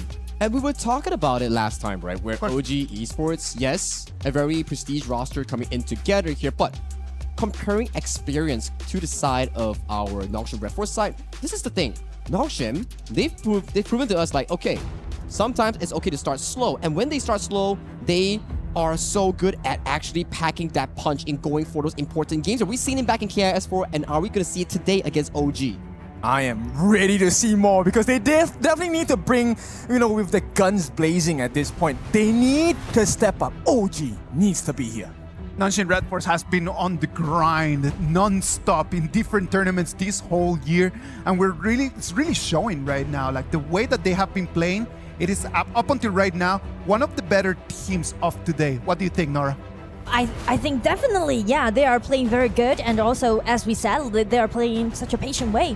They're not in rush. Very solid. And I think that they've grown up quite a bit. I think that we're seeing the next level of Nongshim. I mean, yes, they've done very well in terms of these internationals, but seeing them now, especially from the Asia Games qualifier to now, I think we're seeing them even rise even much higher. Exactly, and also we mentioned about the differences between the roast. About their lineup compared to last year when they competed in this EWC. And to Nongshim, actually they keep the same jungler, mid laner, and also the marksman. And you can see like they are doing very well in the first game. But as for OG, there's only Dao Dao that hasn't changed, so it might cause a little bit problem onto that. So that was why there was a little bit of a surprise, if you will, because Dao Dao was that guy, and then the rest of them just found that groove, and then that's what they beat. They overcome Visaka, Kagendra, all of these different teams that you were kind of thinking they had the edge over OG. True. And so OG was surprised, and the fact that they snuck in as that third and final slot, I mean, that was a huge surprise there. And also because of they came from actually different teams, so they brought different understanding towards the patch, even though they're playing the same game. And that's the reason why maybe they should, just came up with a more like easier composition to execute. For example, just build up a composition around their marksman Aham, or pick some assassins. Okay, well, it looks like they're going to go with a Florentino. This is going to make things incredibly interesting to go into this one. It looks like the AOV heroes have kind of shined thus far in the entire day today. And picking that one first, I think it's like OG or like, hey, backs on the wall, we're down 0-1. Let's pick this one out and really take it to them. And I always like to see Florentino be played by those players because Florentino can be so good in game if you can do it well. Yeah, and it looks like the other side, the answer to this one is they're going to go with the Devara, also a new hero, and as well as the Haya. So this is going to be very interesting. Let's put it into the Mirage. Let's isolate and kind of divide and conquer, if you will. Yes, and just cut Florentino off of this team fight. And that's the reason why actually OG is respond this Haya with this Agudo pick, because Agudo's ulti can actually just trigger it out of Haya's ulti. It can just drag out of the distance down by Haya. So it's kind of, it can be a very decent counter pick towards this Haya. Yep, okay. And yeah, just setting it up, right? You know that he's tanky enough to survive. He can also, like anything that, like when they come out of the Moonscape Mirage, then you have that wild growth. And of course the Lapu Lapu with that Raging Sea. They're going to like look to line that one up. So again, if anything, Illusion has to burst that hero down potentially. Yes, and the point is how you're going to play against a Haya pick is that you need to make sure that you can guarantee the space out of Haya's ulti, because there's only 8 seconds for Haya to use his ulti to block Florentino away. So this Lapu Lapu is kind of saying that OG is trying to initiate the team fight after Haya used up her ulti. Yeah. And I mean, this draft thus far from OG, the Florentino, the Agudo, and the Lapu Lapu, really, I mean, it's very well rounded. It has a lot of answers for the first 2 picks. If you're looking at the Nongshim side, Coach YK is just like, okay, this is a pickle, right? They have a lot of answers, but like, what is that final pick in that first phase that you would feel comfortable with here for Nongshim? I would definitely go for Zhang Fei pick, but since this is a global pen pick, so they already used that up, so it's gonna be a little bit difficult for a Nongshim. What is going to be their support? It's going to be such a great question because they need to make sure that they can contest Lapu Lapu outside of this highest ulti. Yeah, so for me, I always look at the triumvirate of the Zhang Fei, Lapu Lapu, and the Lian Po, because they're generally the same or similar in terms of playstyle of like that big team fight, right, when the things are happening. So I always looked at, okay, the Lian Po, definitely a potential, but they could go, it looks like they're going to go with the Daidea. So we'll continue, we'll finish on that discussion. I feel like Daidea maybe will be a Kaiser paired up as a jungler on the side of Nongshim, because they need kind of like a front laner of this composition because it's a little bit squishy to me right now so far. Yeah. That is definitely a problem here. I mean, if you're looking at the other end, this OG lineup, they're going to shore it up. They're going to go the Floorborn Marksman, Da Chao. You have a lot more control. But are there too many eggs in one basket, or is the Florentino and the the Floorborn Marksman enough damage here? Well, I think like the damage is definitely enough, but will the gold be enough? Because like there's too many cores in this composition. Like Agudo need time to scale up Florentino, and so does Floorborn Marksman and also Xiao Chao. So how you're gonna allocate your gold is gonna be the biggest question to OG this time. 100%. Too many mouths to feed, right? That's definitely a problem here. But it's like somebody has to sacrifice, right? So I think that going into this one, when you have heroes that are very greedy and hungry and all of that, you have to make sacrifices. So how would you prioritize? Like, who is that one guy that you're like, okay, he needs to get farm, everyone else less so? Well, I mean, like to this patch, mid lane is always gonna be the one who's gonna sacrifice. And Xiao Chao, I guess they are trying to use the skill 2 of Nil and trying to, get some control of Nongxin. And she may just give a lot of money to Florentino and Floorborn Marksman. Yeah, to be honest, I agree with you 100%. I do think that those are the two main heroes that we're looking at. But if we're looking at the Nongxin side, who can be greedy? Who's going to be prioritized then? Well, Haya is definitely going to be the shot caller of this game. So Nongxin, they need to make sure that Illusion this time won't lose the efficiency of the mid lane. I mean, like Haku need to go to the mid lane faster than Dao Dao this time. Okay. To prioritize Illusion's rotation. Got it. So it looks like, Nongxin have the advantage thus far, going in 1-0 in terms of the series.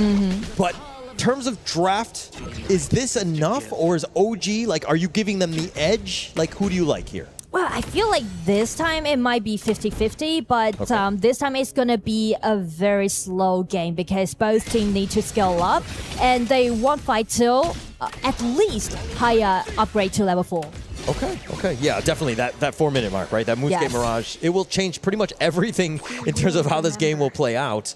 But yeah, I do agree 100% on this one because they like that Illusion. They want to set up their entire team fight. Their entire game revolves around Illusion's play. Exactly. And I feel like that's kind of a little bit change to Nongxin's playstyle because last game in game 1, we see like how they're operating the game, right? They're playing around Siri to pushing forward, like pretty like a marksman core playstyle. But this time they're picking like 2 warriors. So a lot of melee fight can be seen on the side of Nongxin. So I feel like this time they are trying to play the game in a more aggressive way. Okay. Yeah. And I think that the Nongxin style, when they're aggressive, that is the way they should be playing, right? Because they are better when they're able to do that. But OG on the other side, if we're looking at kind of, Dao Dao, we expect him to kind of play the assassin style. It seems like they've kind of changed things up. I don't know if this is the best hero for Dao Dao, though, the Agudo. Well, Agudo can be very flexible or versatile in this patch, and actually you can treat this Agudo as a marksman if he got enough money. True. So this time, actually, OG need to make sure that they can launch enough poking damage upon Nongxin's players because we said like a lot of melee fight can be seen on the side of Nongxin. So I think like OG this time, they need to play in a more safe style. Okay. And for me, to kind of carry on with that, I think that the Dao Dao it's enough, right? And I think that also when you have Ehans potentially on this Florentino really kind of setting things up, I think that would, really just kind of change this game because, the Florentino, everybody's kind of like, oh, how is this hero going to do, especially in this game? Especially like Florentino can always showcase if you can pilot it well. Yeah.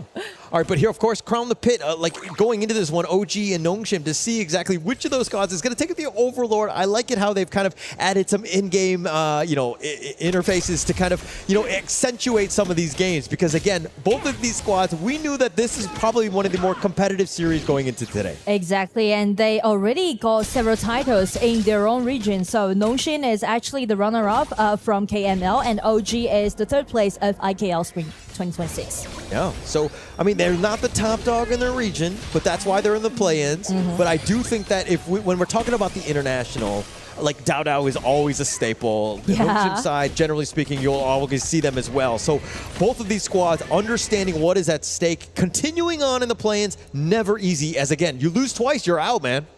And also speak to the players. Actually, Haku and Dao Dao, they can be like rivals for such a long time because last time Yeah. they played against each other in EWC. Yeah.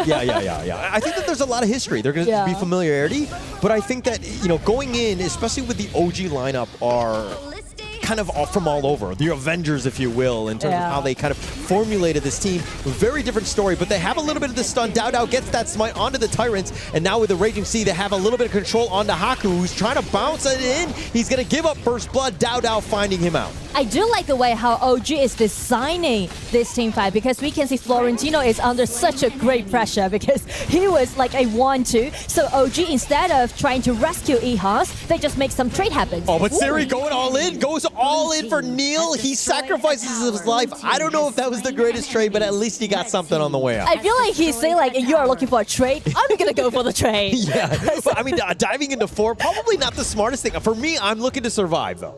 Yeah, true. But like, because of the sacrifice that Siri made, it's kind of like even up the pace of the game right now. But OG, because of the tier 1 tower that they already got, so I think like the pushing the pushing pace might be a little bit accelerated from now on. And this is actually what happened in the top lane. The Moon's Game Mirage, that's the biggest problem, right? And then the fact that like there was a whole other fight elsewhere, but then like Ehans, he's like, I'm stuck in with you, can't go in, and then you come on out of this one and you have reinforcements there from the Nongshim side, and it's like, it's not even fair. Yes, and before that skirmishes happened on the top, actually the detail from the minimap is that Florentino, I mean like Ehans already seen that illusion was there for him, so actually he took one step back and telling his team member that you can do the dragon trade.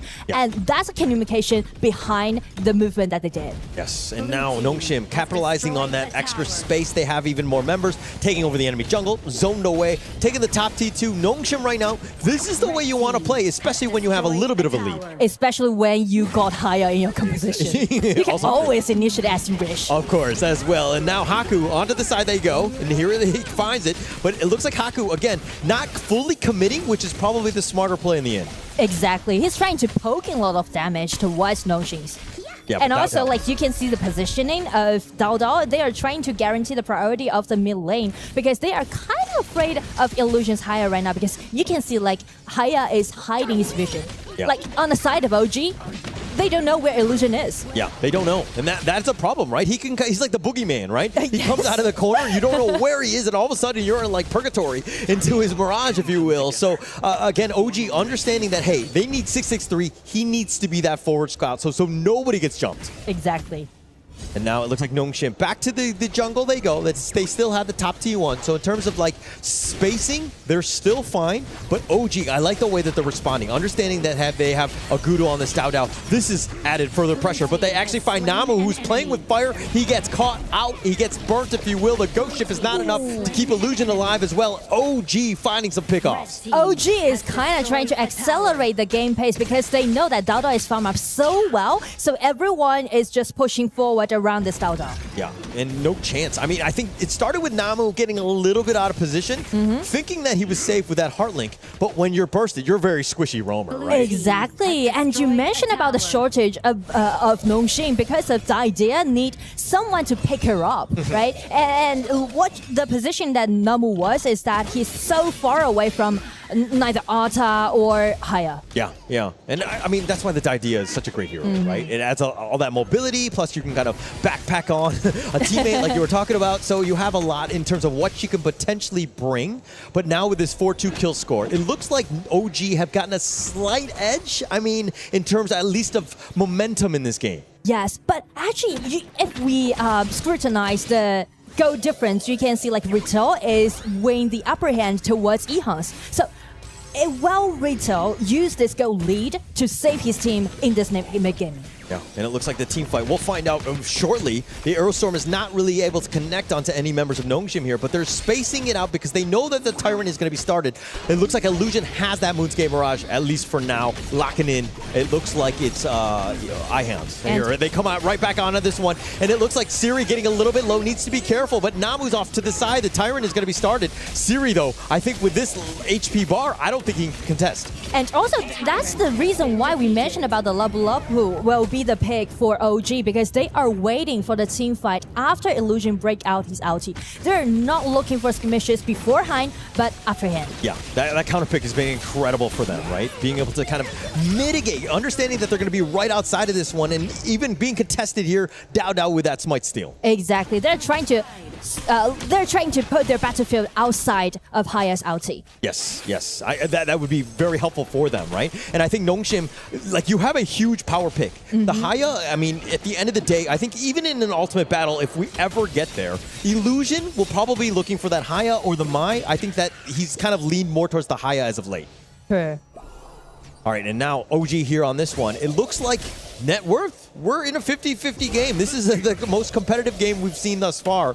Can OG find a way to, again, get on top of Illusion, take down Siri in some fashion? Well, I feel like they can do the splat push first, but they need to make sure that they want the team fight won't initiate by Haya without this Agudo. Okay. And now using that Agudo, as you're talking about, with that Wild Growth, taking the bottom T2, Nongshim have no answers, but they have the Moonscape Mirage. They at least caught a Predator, and if it comes right back out, are they able to blow him up? I don't think he survives. As they do, they're just going to sacrifice him, understanding that, hey, Hans, sorry, brother, you're done. Sacrifice it is, but the problem is we are heading to 10 minutes mark, and without Florentino being survived, it's going to be Nongshim's time to turn the table around, maybe. Yeah, it's a huge power play. This is a golden opportunity, but Dao still has that smite, right? So Nongshim, if they want to fully contest this, they probably need to control Dao before they go in. The Tyrant is going to be leashed back in. And we are talking about Alta's ulti. Well, he get nice control upon this Agudo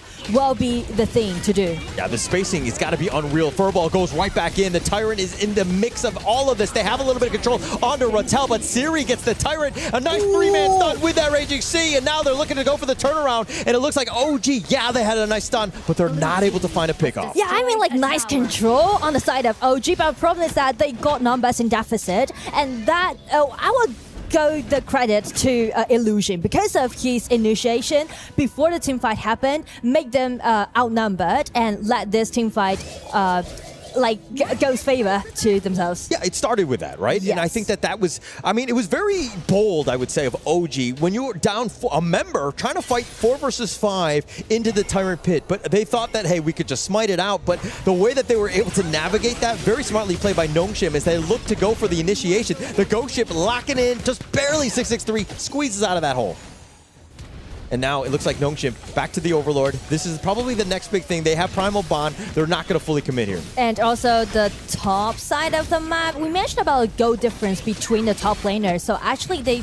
Oh! Illusion, they actually made him pay. And now he actually expended his flash as well. He's not able to survive, but they want to continue this fight. Neil with that goal and tries to stay alive, but a Ham gets picked off. Neil will as well. And Nongshim off the backside, taking them all down. Dao is like, Autobots, roll out. Let's look for survival as he drops the Wild Growth. But Haku, it's like a personal vendetta, if you will. He will chase down Dao to the end. That's a team ace. And I mean, the top lane, I feel like they're trying to close out the game, but the mean is not that for them. All right, MVP tower. Okay, Rattel, a little bit of a miscalculation there, but I think in the end, Nongshim will still finish this game out as they do have the minion wave off of that ace, and they will take the game number 2 and the series here. Really well played by Nongshim. And I feel like it's kind of like an ace game after that team fight happened. You can see like the resilience from on the side of Nongshim. They are trying to make a lot of things happen, even though they stuck in the mid game. Yep. And because of the Illusion, again, he's gonna be the wisest mind of Nongshim, I would say. That's why it comes back to that drafting. Nongshim will always focus on Illusion because you're able to make plays like that. Incredibly smart by Coach YK, setting themselves up for success. A nice 2-0 there. But let's see what the analysts have to say. Isaac, back to you. This was the closest match that we have had in the whole day. It was a stalemate all the way until the 12th minute, but then in one fight, one little mistake, Nongshim Red Force comes in, pushes the way through, and they make it all the way to the Crystal. A 2-0 victory for Nongshim Red Force. They're going to be moving into the upper bracket final. I think if we were to break down that game just now, right? Yeah. There's 2 star players coming in from Nongshim Red Force. Yes, they played extremely well as a team, but the clutch factor coming in from Rattel and Siri in back-to-back games was just marvelous. Super good gameplay. We were talking about this. Rattel technically a new member into HOK and Nongshim Red Force, but the way he was doing in the laning phase, the growth, the security he provided. Because, Florentino players want to be flashy, they want to dive in, they want to get the CC immunity and force you in a bad position or make you late for the rotation. You know what? Rattel ignored all of that. He held full control of the laning phase. Jumping onto that, right? Like if you understand the BP of what's going on in these two games, they allowed the Lorian that had been already a very, very important pick, and they won. They allowed the Florentino that has already been like the biggest hype in the whole tournament, and they won.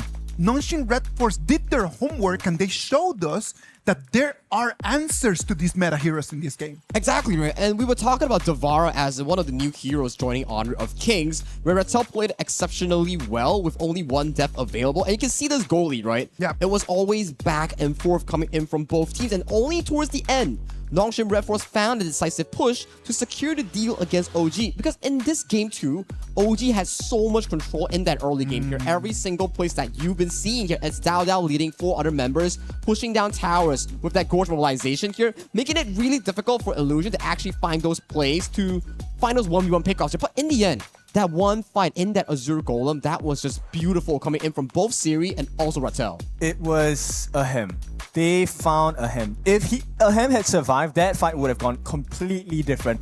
But they made the conscious movement to have 3 different Nongshim members dive to the backline. Once Ahem was out of that fight, it was all over. And it's supposed to be an OG game based on that draft. Correct. Yeah, no, and that's exactly my point, right? Like, everyone thought that in the moment that they just allowed the Florentino, it was going to be like, oh, this is going to be an easy game for OG.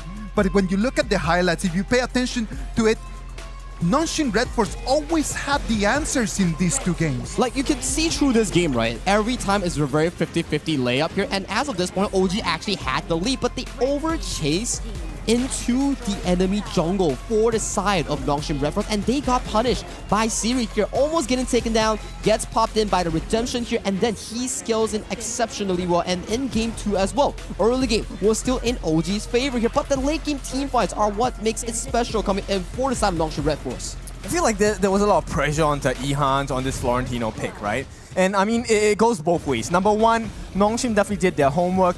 The constant use of the Mirage onto Ehans instead of Dao, you know, to force the objective steals, that was a big change in mindset. And it came successfully for the side of Nongshim Red Force. And it just stops Ihans in his building, right? Like, because then he cannot keep farming, he cannot keep building, and then he just falls in the game. And now, we looked at him to this specific point, right? Like, you can see every single moment, OG pushing tower, getting objective lead, but Ihans going to the backline here. Yes, you got Illusion. Take a look at Rattel and Siri's positioning here, sandwiching the members here, and immediately, Siri popped the spell 1 flash, jumping towards the backline here, isolating Ahem. And as of this point, Rattel, Siri left untouched. It's already a done deal if you lose your Flowball Marksman in that late game team fight. It's a crazy position because when you're playing in a team fight, right, most of the time, you're kind of looking at the farm lane as, all right, you need to stay safe. So you stick together with the team.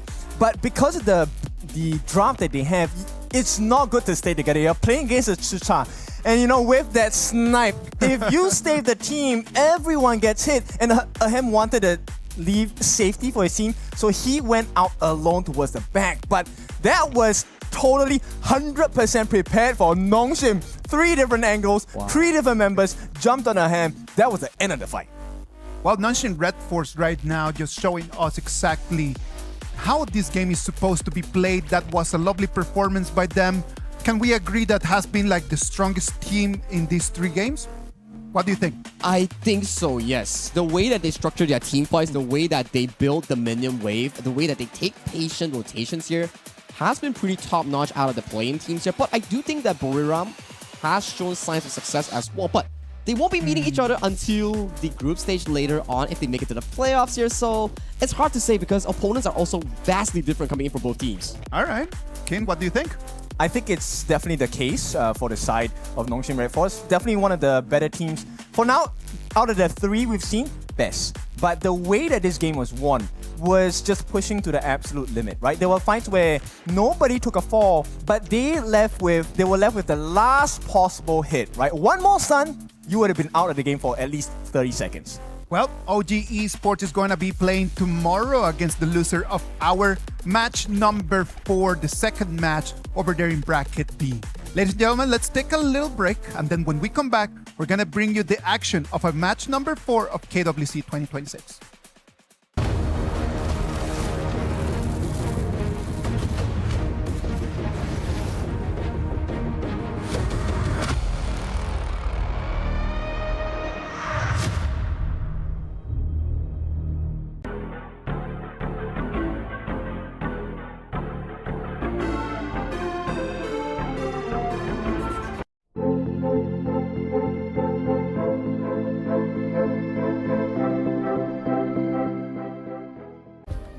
Play is in our DNA.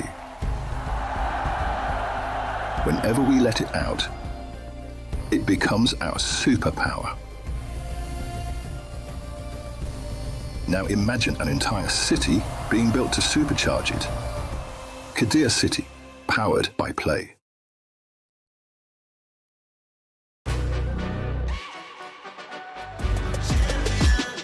This ain't no regular thing. I came for the ring, you know what I mean. You see my name in the lights, better get right, I'm champion.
Thinks he can come in here and play my game.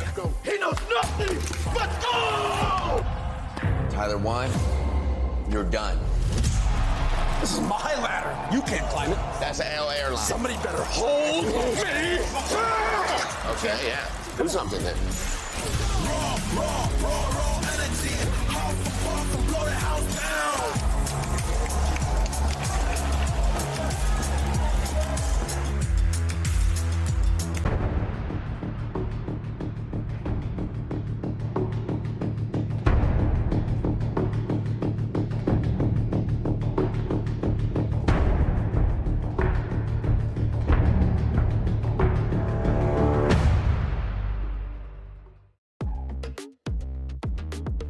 Welcome back. Ladies and gentlemen, the pieces are slowly falling in place. Right now, we already had the first 3 matches with the first 3 winners that they will still have an opportunity today to try to seal that ticket into the group stage. For the losers, they're going to have to wait until tomorrow just to see if they can continue this KWC 26 or if they need to pack their bags and head back home. What about if we move into match number 4 of today? Match number 4 is going to bring us Deep Cross Gaming against Blacklist International. Holler, Sagi, what are your thoughts about this game? I mean, just like you mentioned it in the backstage, right? Our first ever cross-dimensional matchup here. We have Deep Cross Gaming coming in from the GCS, and we have Blacklist International coming in from the PKL third seed here. And you kind of have to wonder here, what sort of chemical reaction will we be seeing in this upcoming showdown here? Because yes, Blacklist has had it all in 2025, but when it comes down to 2026, their first ever event in PKL that they ranked 3rd instead of top 2. a bit of a struggle, if you will. And I think that Blacklist haven't really found their groove, at least this year. But for me, I think it's Deep Cross Gaming, right? There's a lot of questions. I mean, you're talking about some old school people that we know from time and time again. Yes, exactly. They have a lot of history. They're very good, but are they the true titans here? Are they able to overcome? It's gonna be our first AOV against HOK, right? Like, it's gonna be like two teams with different understandings of the game. Two teams that are gonna come in, try to demonstrate what their understanding of the patch, the understanding of the meta. I am actually glad the fact that this is gonna be our match number 4, that it was not our match number 1, because they have already had a chance to see the other teams just getting there. So the nerves, the truth, already are a little bit more calm. Now, question for you, Isaac. Go ahead. Would you, okay, so the last 3 series has been 2-0 all the way. Yep. Will this be the same one for this upcoming series between Deep Cross Gaming and also Blacklist International? Oh, that's gonna be tough, man. That is actually really hard to say, because Deep Cross Gaming, as you can see right over there, these people, it's not that they don't understand the game. These are faces that we have been seeing over the years in other games. I do believe that what is going to define if this is going to be a 2-0, if it's going to be an even match, it's going to be if the Deep Cross Gaming players can actually build that chemistry that takes years and years and years of working together for actually be successful. That for me is the key. And actually, Blacklist International on the other side are hoping that that chemistry isn't on point. Right? Again, you rightly pointed out the fact that there's not a whole lot of time to really synergize and to ensure that they're, able to play to a high level. But all of the players individually, very high level. But again, can you put it together when you need to here on the international stage? That is hard, man. Like, let's be realistic. If this would be an individual sport, I would actually say Deep Cross Gaming has it in the back. If this would be an individual sport, but it's a team sport, man. Like, it's a 5 men against 5 men right over there. Blacklist International making it into KWC 2026 after 8 months. That for me, they have not shown the real genes, the real face of Blacklist that we saw in 2025. So I'm looking at this on the other end. If we're talking about Blacklist International, maybe they've been sticking around for too long in this long-term marriage that they've had, because again, you're not able to change as much, especially since you've been there, with each other for so many years. Yes. Do they need new time? I'm not to say that they need to break up, but it's one of those things where, again, when you're constantly put in the pressure cooker, something has got to burst at some point. I mean, if we look to this certain topic that you guys have brought up, right? Yes. Long-term marriage versus the new squad, the new blood in town. For me, this is a make or break moment coming in for the side of Blacklist International here, because this team has had it all in 2024, 2025. But when it came down to this upcoming year, we talked about 3rd place, and then last year during EWC wasn't their best performance throughout the year here. So can they break their limits here to actually make it to the group stage and then reclaim their lost glory is what I'm expecting for the South Blacklist International. But for Deep Cross Gaming, you have an interesting roster. You guys brought up veterans in the international scene. You have Queen, but Queen is a jungler currently in the Clash lane is what I'm worried about. We've seen it before back in KMW. Great point for Twisted Minds and was in the Clash lane. That didn't go too well. Yeah, it didn't go well at all, but I mean, if you're going to get replaced or you're going to just look to do a role swap, you want somebody with the name God inside of it. And you've got Godwoo here from KGL. I think he's adding a lot, quite a bit, right? There's a lot of expectations. Is this team going to be enough? Especially now that you've got Sun in the farm lane as well. You've shored up a lot of those team weaknesses. Godwoo with a lot of godlike performances, man. Sir. I know that he's got 10 MVP, consecutive MVPs in KGL, and that is actually really tough to do. Insane. That's a tier 2 league that's below KPL where they source talents and new teams. So that is a big achievement coming in from Godwoo here. And then they also have the roamer, which is Sin. He was a XF MVP from the GCS region from the mid lane, now role swap to the roamer role here. So there is always the question here, can AOV teams adapt to the HOK game? So that's the main thing that I want to see here coming in from Deep Cross Game. If they can nail game 1, the series is yours. Yeah, and coming from a little bit of a background in terms of like football, like this is one where you're kind of looking at things where, again, like are they able to play on the same page at the right time here? I really hope that the players are going to understand the difficult scenario that they're going to put themselves if they lose this match. Because we just saw how OG Esports played, man. Like, they did not play badly. Nongshim Red Force was actually just superior. Losing in here puts you in a battle for death tomorrow against OG Esports, and nobody wants that. Nora, you just watched the Nongshim Red Force against OG Esports. What are you looking forward in this Blacklist International against Deep Cross Gaming? I feel like the mindset really does a good job in this tournament because you can see, like as you just said, like OG, they are playing very well, but Red Force, the Lungi Red Force, they are just playing in a more patient way. So I would say like mindset matters a lot in this tournament. Definitely. You need to keep calm, you need to keep your composure as well. And for Deep Cross Gaming, I'm going to start off with this. This is a team that is newly put together. Yes, these players are all individually brilliant, but they're going up against a team that has played together since day number 1 when they joined HOK. Now I'm talking about Blacklist International. These 5 members, we have the twins, one in the farm lane, one in the mid lane as well. I mean, they do a lot of work. And we have our star jungler, Joshi. This guy, he needs to be watched out for. So Deep Cross Gaming, I want to see if experience or synergy wins. And also, like mentioned to experience, actually this is the first time for Deep Cross Gaming to participate in EWC. But as for Blacklist International, actually they did quite well last year in the group stage. They won a 2-0 against Pulse Gaming first round in the group stage. But actually they lost a game 1-2 to Boom Esports. And again, Boom Esports. Yes, the eternal rivals, not just in the local leagues, but in the international stage as well. Exactly. So, you know, historically, they have managed to make their way past into the inner brackets of the tournament for EWC, but they don't really finish well at EWC. Nowhere near the top, so they need to break that pattern this year, and it has to start with this. And if they're trying to get revenge again on Boom Esports, they need to make sure that they can get it through in the play-in. Yes, and I feel like they have already studied their opponents. So TG, the coach for the side of Blacklist International, interesting first bands. Lorian, we understand why. We have seen the performance of Lorian players today, but the Yango band, this one, it feels very specific against the likes of DCG here. I feel like it might be the mechanics that DCG has because it, as you said, it's very rare to take this Younger away from this band pick.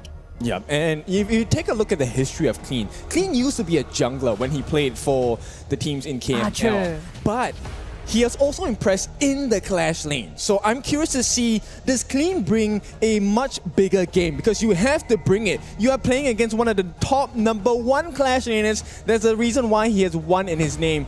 And I'm talking about Chammy1. Chammy the Jammy, this guy, you need to prepare for his picks. Exactly, and as Channy was the FMVP back in 2025 in PKL Ultimate. So yeah, it's gonna be a big question for Clean whether he can contest Chammy1 or not. But also, like from another point, I would say I'm looking forward to see God-U play because it definitely will be a contest happened between Clean and God-U. Like, he did the best to face against, right? You can't just waste your versatile damage on this Lapu-Lapu. That's gonna be a waste. You need to make sure that you land this 3-1 skill from Aoying to this Xiao Xiao or to this play. And it goes either way, right? So either you get the Lung or the Aoying to burst the Xiao Xiao, or if the Xiao Xiao gets a knockup, you are gone as well as an Aoying. But here comes the specialty. Chammy1, we really like to see him shine because he gives us a lot of highlight clips. But the Chammy1 special, the Dharma comes into play, and he's going to try and set up a lot of the fights. This is going to be aided by Chaz, who's going to have his hands on the Zhang Fei. Double combination. But if you use it wrongly, you waste a chance, you know for sure DCG is coming back at you. I feel like you can always trust the Dharma played by Chammy1. It's kind of like one of his signature heroes so far. Yes, it is. It definitely is. His growth has been... I mean, I don't even want to say growth. This guy is just putting on a show every game. At the peak. Yes, Dharma. exactly. Always. So now his challenge is, can you find Sun? Sun, the representative coming in for this AOV squad, comes from MKL. Arguably the strongest region in Southeast Asia of HOK. And also, he did quite good back in MKL Spring. He actually got the 3rd place of the MVP. So definitely, I feel like if they trying to play around with Sun, it's going to be a good technique that they can have. All right, so this initial start to the game. Game number 1, you only have 2 chances, right? If you lose twice, you are going into the lower brackets. You are meeting OG at that second part of the play-ins. But at this point, Pei versus Ukyung. Who do you like more? It's a 50-50, but who do you prefer? It's pretty like a 50-50, but I may say Blacklist International because I do like the way how they just prioritize this Dharma with this Zhang Fei. So I can already foresee the team fight, how it's going to happen, right? You can see the Zhang Fei's controllability from the front, and also you can see Dharma seeking the opportunities, trying to get control or to the back laners, especially to Xiao Chao. It's such a great threat. So they're kind of trying to make a lot of room for this Aoying to find the precise moment to dealt his burst out damage upon this Xiao Chao. Yes, he is essentially giving him space to farm, right? The initial level 1 decision from the side of DCG is going to be very important. Do you invade? And if you do invade level 1, are you going to be successful? Because if you don't, then Blacklist, you know for a fact they will come and punish you. They might even come back to invade your jungle. Exactly, and it's always thrilled to see EQ play against Pei. 2 assassins. Yes, I love the assassin matchup, right? Because it guarantees, almost guarantees, we're going to have a very exciting, fast-paced game. Exactly. And right off the bat, Clean against Chami1. That's a story we will take a look at the later parts of this tournament. But right now, Dragon, this is not a good start. And I feel like because we're doing best of 3 in Play-In, so definitely if you play in such a fast tempo, it kind of just show your momentum. If you can win game 1, let's just take the previous matches, right? 2-0, 2-0, 2-0. 3 times we've already seen in this so far. So game 1 really matters a lot to both teams. Yes, definitely. The momentum is going to be huge. Potential first blood for Xing. He is not going to use his flash at this point, but Chami1, he needs a little bit of help at this point. Might have to give his life. But hang on, Chaz! He gives the first blood, and of all people, he gives it a Sun. That is not a big one. And there's going to be a trade now. 2-1. Godwood gets taken down. Pain on both sides. Who got more hurt? The jungler being taken down or the farm lane being taken down? The farm lane being taken down, definitely, because Aoying is kind of like the core player from Blacklist. And I would say like Sun, he's doing so good. He's like fight till the end.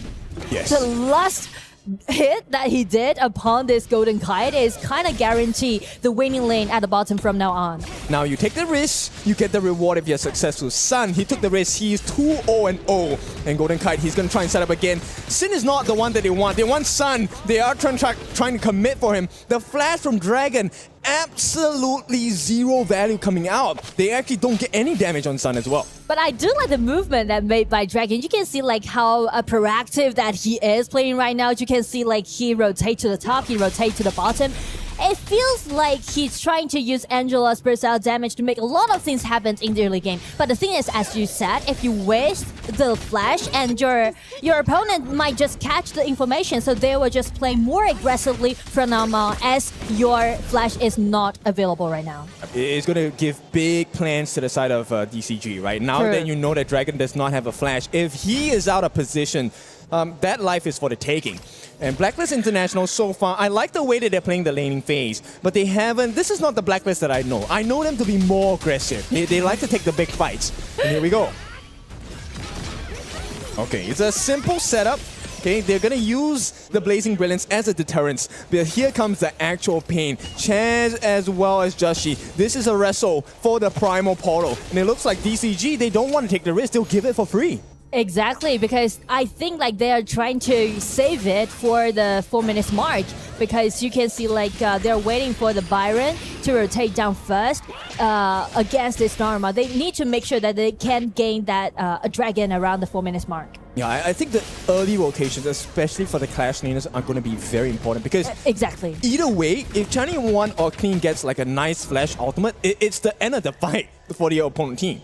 And that's the reason why they rotate frequently to the top, because they are trying to guarantee that they got the priority of the teleportation. Yeah, but it looks like also they're considering that we might not be able to wrestle for this 4-minute Tyrant on the dot. So they're trying to get free damage on the T1s as well. Exactly. And we mentioned about the winning lane that DCG already has, right? Granted by Sun. So I would say they are trying to contest against Blacklist around this dragon. It's going to be very important. Both teams actually have a lot of burst damage here. The setup by Sin is going to be very important here. It looks like they will not be able to get a steal. Blacklist International secures the first Tyrant of the game within the first 4 minutes and 10 seconds. Now, gold-wise, this lead is negligible. You don't really see a big goal lead going to the side of Blacklist International. Yes, but compared to the strength in the mid game from now on, I would say Blacklist will win the upper hand because of the burst damage that you can see coming out from Angela, and also they're trying to accelerate the pace. Yeah, it is. I mean, this defense might not work out. T1, they're trying to push them away just to make sure to get enough damage. But the backdoor defense is going to be activated, and instead, DCG gets the T1 first. It's very smart. As we can see, Goat Wu is trying to do the trade because he knows that Byron definitely gonna win the upper hand at the top. So instead of just supporting at the bottom, he's just doing the tower trade. Yeah, the rotations are clean. I mean, okay, no pun intended for clean, but Blacklist International, how do they respond to this? Because this was not supposed to happen. They were supposed to trade the T1s, which means now the rotations are going to be a little bit slower for Blacklist International.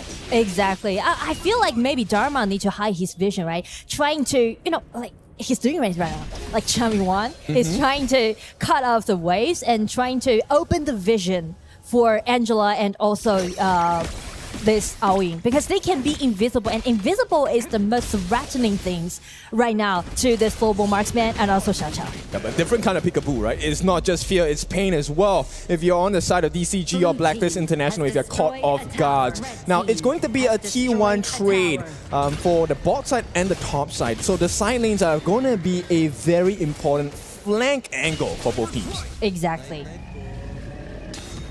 Take a look at what this means for the side of Blacklist, right? They make the trade, they get the Overlord, but this is really more of an EXP trade, more than anything.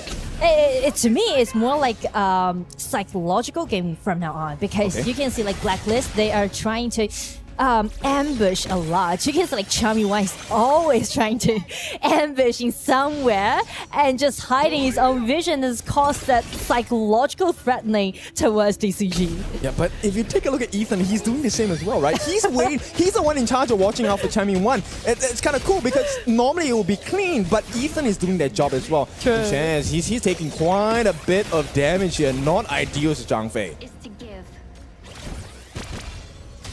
This T1 might not be under a lot of pressure from the side of DCG. For now, I feel like Dragon, this pick on the Angela is great because the Blazing Brilliance ultimate cooldown, 20 to 30 seconds, you can actually shred through a lot of the defenses on the side of DCG as well. And I mean like the character of Angela, the thing is that do or die. Right? If you can do your burst damage well, then your enemy will die, or vice versa. Yeah, I mean, it's burst for burst. I like this composition from both sides, right? But it also means when the big team fight finally happens, when the opening finally comes, it's going to be massive. Hang on the backline. Sun, he's falling a little bit low. Looking against Joshi, he's not going to be overzealous here. Joshi playing it safe. Here comes the rotations from the rest of DCG. Can they find an opening? I don't think they want to risk it right now. Well, I mean, like, this is the vision game from now on. Yeah, they're trying to go for the steal here. Not going to be successful. Where is the setup they needed? Joshi is so low. Ooh. The stun from Sing as well. Raging Sea, Dragon, he's on the backline. Taken out. Godwoo opens up the killing. And with that, Golden Kite takes a fall as well. The twins are gone. And DCG, they look so powerful at this point. It's going to be a 1-2 trade. I mean, nice control by this Xiao Qiao and also Lapu Lapu. But the problem is that Godwoo, he saw like everything just went so optimistic for him. So that's the reason why he jumped in. But you can see how Zhang Fei just counter-attacked and just slash back on this pay. Yeah, and it's so difficult. They have to be happy with the prize. Here comes the stun as well. But DCG, they go deep. They go cross. And this is going to be pain for Blacklist International. The comeback potential comes with Joshi getting a return kill. But the damage has been done. The rotations will be slower from Blacklist International. I mean, like, such beautiful, beautiful controllability. Such nice combo by Ethan and also Shin. We saw it twice in 1 minute. Yeah, and look, the biggest reward for the side of DCG, Sun, he still hasn't fallen a single time. He's 4-0-2. Yeah, this is the first time we see Xiao Qiao's skill 2 and also Lapu's ulti, right? And after this, we can see like Blacklist is trying to slash back because they thought like with this Yukio still surviving, the damage down definitely would be enough. But just check out the combo done by Ethan and also this Lapu Lapu again. Yeah, look, I love this play because if you take a look at Chammy1, he now has the eyes of Clean. He's looking at Xing as well. You don't want to drop your ulti there, right? You're looking for Sun, and Sun is nowhere near the fight. So Chammy is stuck in a hard place. Do I really want to use my flash and ultimate? Well, it looks like this time, Chess might be chased down. It's going to be a 3-man pushback, but it's not going to be of any value. DCG have gotten what they want. They got the kills. They got the T1 in the mid. The flanks will be even more dangerous from Deep Cross Gaming. And most importantly, they forced out Xiangfei's ulti before 10 minutes mark. And that's a point why they trying to just group hunt on this chance. Okay, Chammy1, he's in a nice position now. Joshi is making the bait, but nobody's falling. DCG knows what's going on. Chammy1, okay, hang on. They've gotten a little bit deep. Joshi, he finds the opening, but who do they want? They want the farm lane. Can they get Shin? Shin is the first one, but he's a tank. Is it really worth it? Golden Kite gets the tank out of the fight. For now, 10 minutes, this is an important timeline. Joshi could not find a finishing blow. Onto the mid lane, Ethan. This means Blacklist, they have to back off. Do they really want to take this risk? Joshi, he is so low though. This might be a mistake if he overcommits, and it feels like, okay, they understand the risk, they will not overstep. I feel like the hesitation from both teams is because that they can't suffer another loss from the team fight. Yeah, exactly. One more failure means this game might be going into their opponent's hands. Exactly. And it looks a little bit dicey, but Joshi is getting it done. They will not get the reset. Can they get the steal? They will not be able to. In fact, Ethan pays the price for taking a little bit too much curiosity here. It's going to be 6-5, but a Shadow Tyrant this time goes into the hands of Blacklist International. And it's definitely gonna strengthen up on the side of Blacklist, and you can see like a Golden Kite already fully equipped, I guess. He at least got 3 equipment from now on, so the burst out damage is definitely sufficient coming out of him. Yes, and right off the bat, just one big play. Look at the map now. T2s have been taken from the Clash lane. Top side is looking a little bit too hard to handle for the side of Deep Cross Gaming. Blacklist International, it might not be the biggest of goal leads, but it's close to 1,000. Exactly. And from the team fight, you can see like biggest problem on the side of DCG is that yes, the CC is really nice, it's very eye-catching, but who's gonna jump in? Is it going to repay? If he turned into the Tigress jumping in, it would put him in such a dangerous position. Yeah, and they need to be close enough, right? Even if Clean uses a flash as a Byron, gets in, Storm Strike, gets the knockup, you have to be close enough. And that puts Sun in a very risky position because Chammy1 is always on the lookout. Look at Chammy1. He's always in those angles. Always, like all the time. Yeah, so, okay, Clean has founded him out. The responsibility falls on Clean now. Ethan would no longer want to be put in that shaky spot. There's a nice stun coming in from the side of Dragon. This might be the fight. Shin drops it down, but support kills. Yes, Godwoo gets that Shadow Overlord, but what cost is it? Because Sun, he has been found, taken out as well. Blacklist International, this is the power of BKL. It's an ace.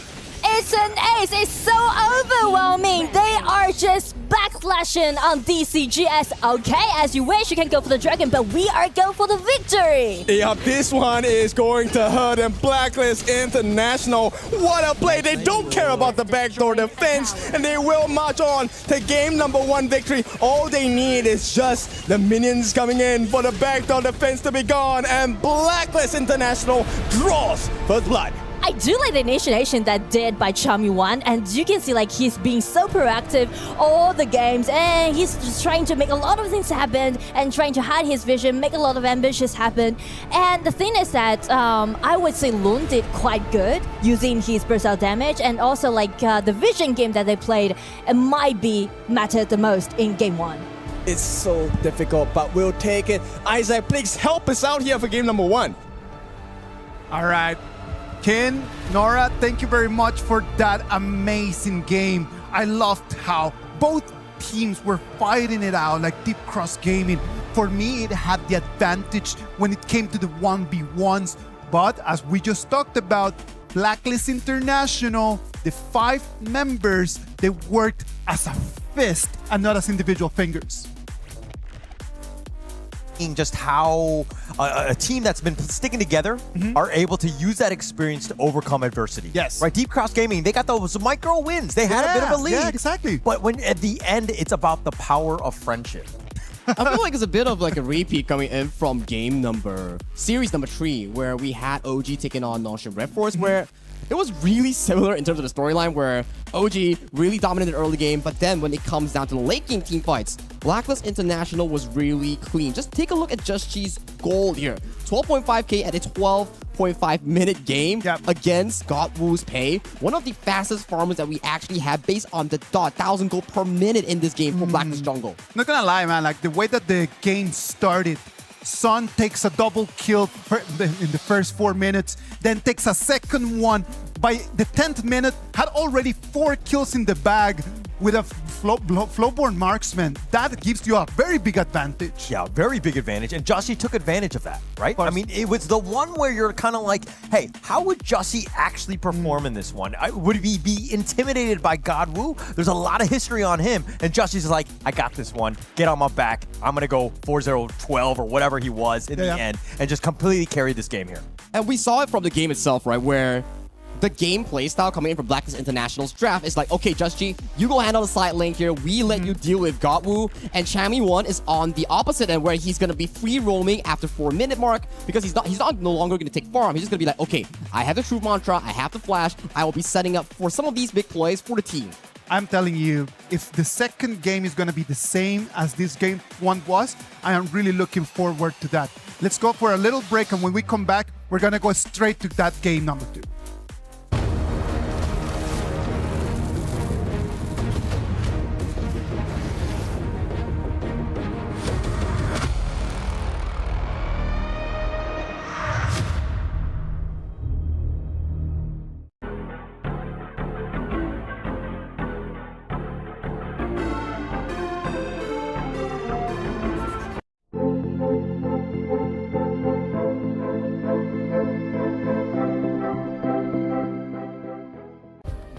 Play is in our DNA.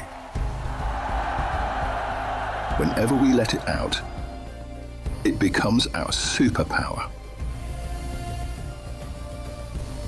Now imagine an entire city being built to supercharge it. Kadir City, powered by Play. We were there. For every click, every clutch, every respawn.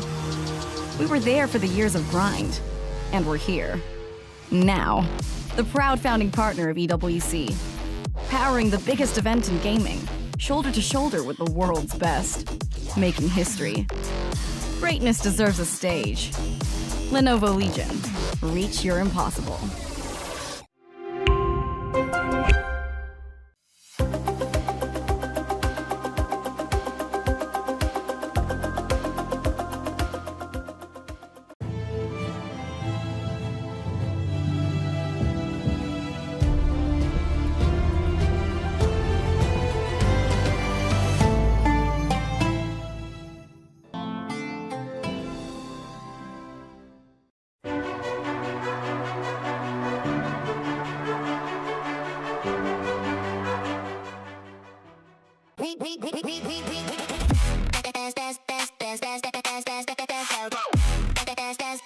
We book Esports World Cup.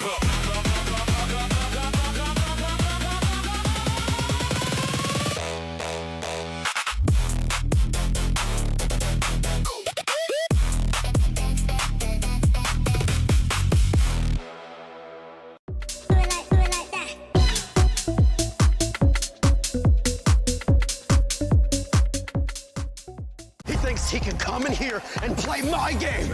He knows nothing. Let's go! Tyler Wine, you're done. Raw energy. Off and blow the house down.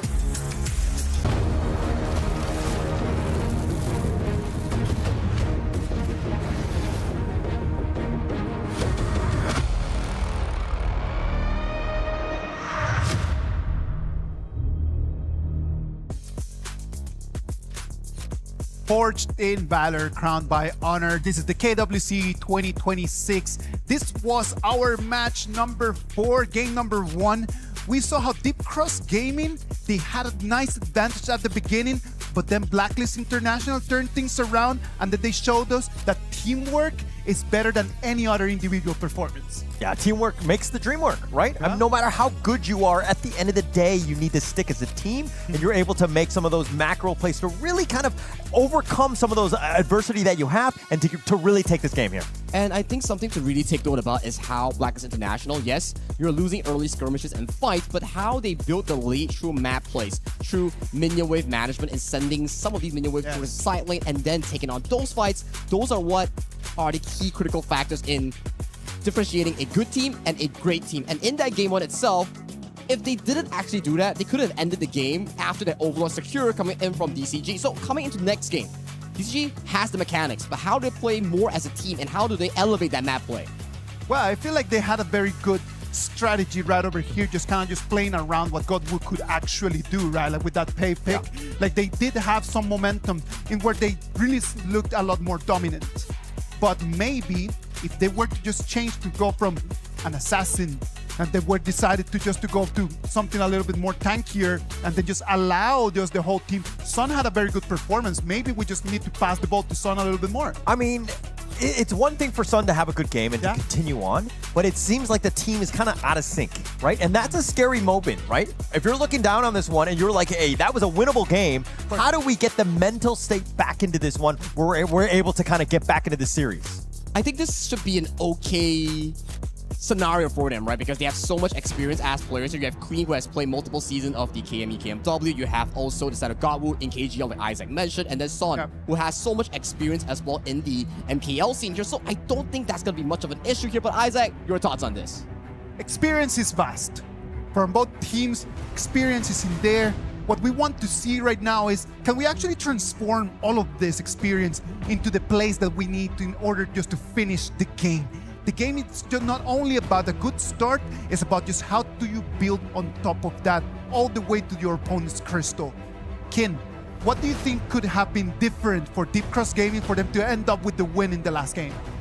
Remember that they're human. Remember that if there's weird moments and movements, something is up, right? Joshi was moving weirdly. He was staying. His health was low, but he was still staying in a vision of 3 different members on the side of DCG. And if you have done your research, you know whenever Joshi is baiting, someone else is near the corner, and it is the #1 PKL class laner. Chammy won with the Jammy, and that one costed them that game. Exactly. You could never neglect Chammy's presence. Yeah. So this time, I think they might go for another initiative hero to Chammy 1.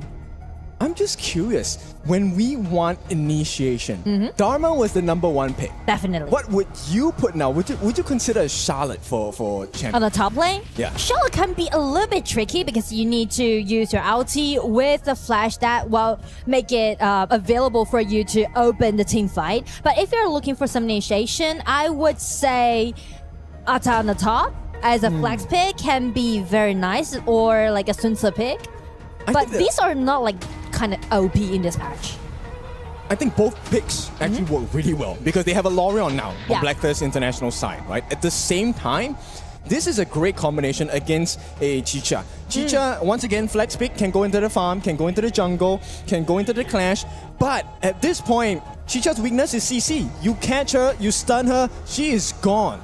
And because of Chicha, if you flex it into the farm lane, means that you will have 2 warriors in your composition, and it will cause some problem if you want to pushing forward. I mean, like, you can do good around the team fight, you like doing like a head-to-head team fight, but the problem is after the team fight, how you're gonna pushing forward, because marksman is always gonna take the responsibility to take the tower down.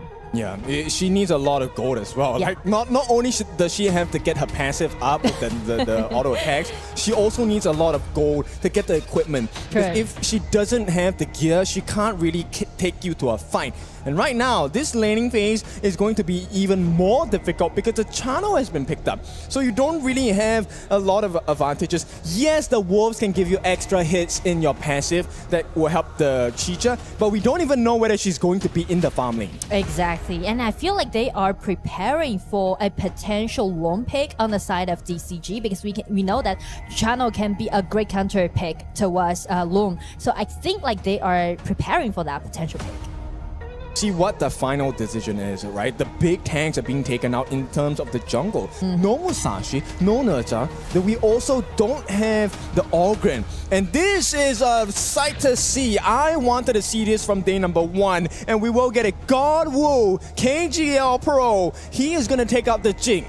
Jin means that they are gonna play in a scrappy way. Jin, Mai, Shicha. You can see like no backlaner that you can find outside of DCG, right? They are just trying to, just play in a really aggressive way, but also like triple assassin that you can see on the side of DCG means the gold is gonna be a problem.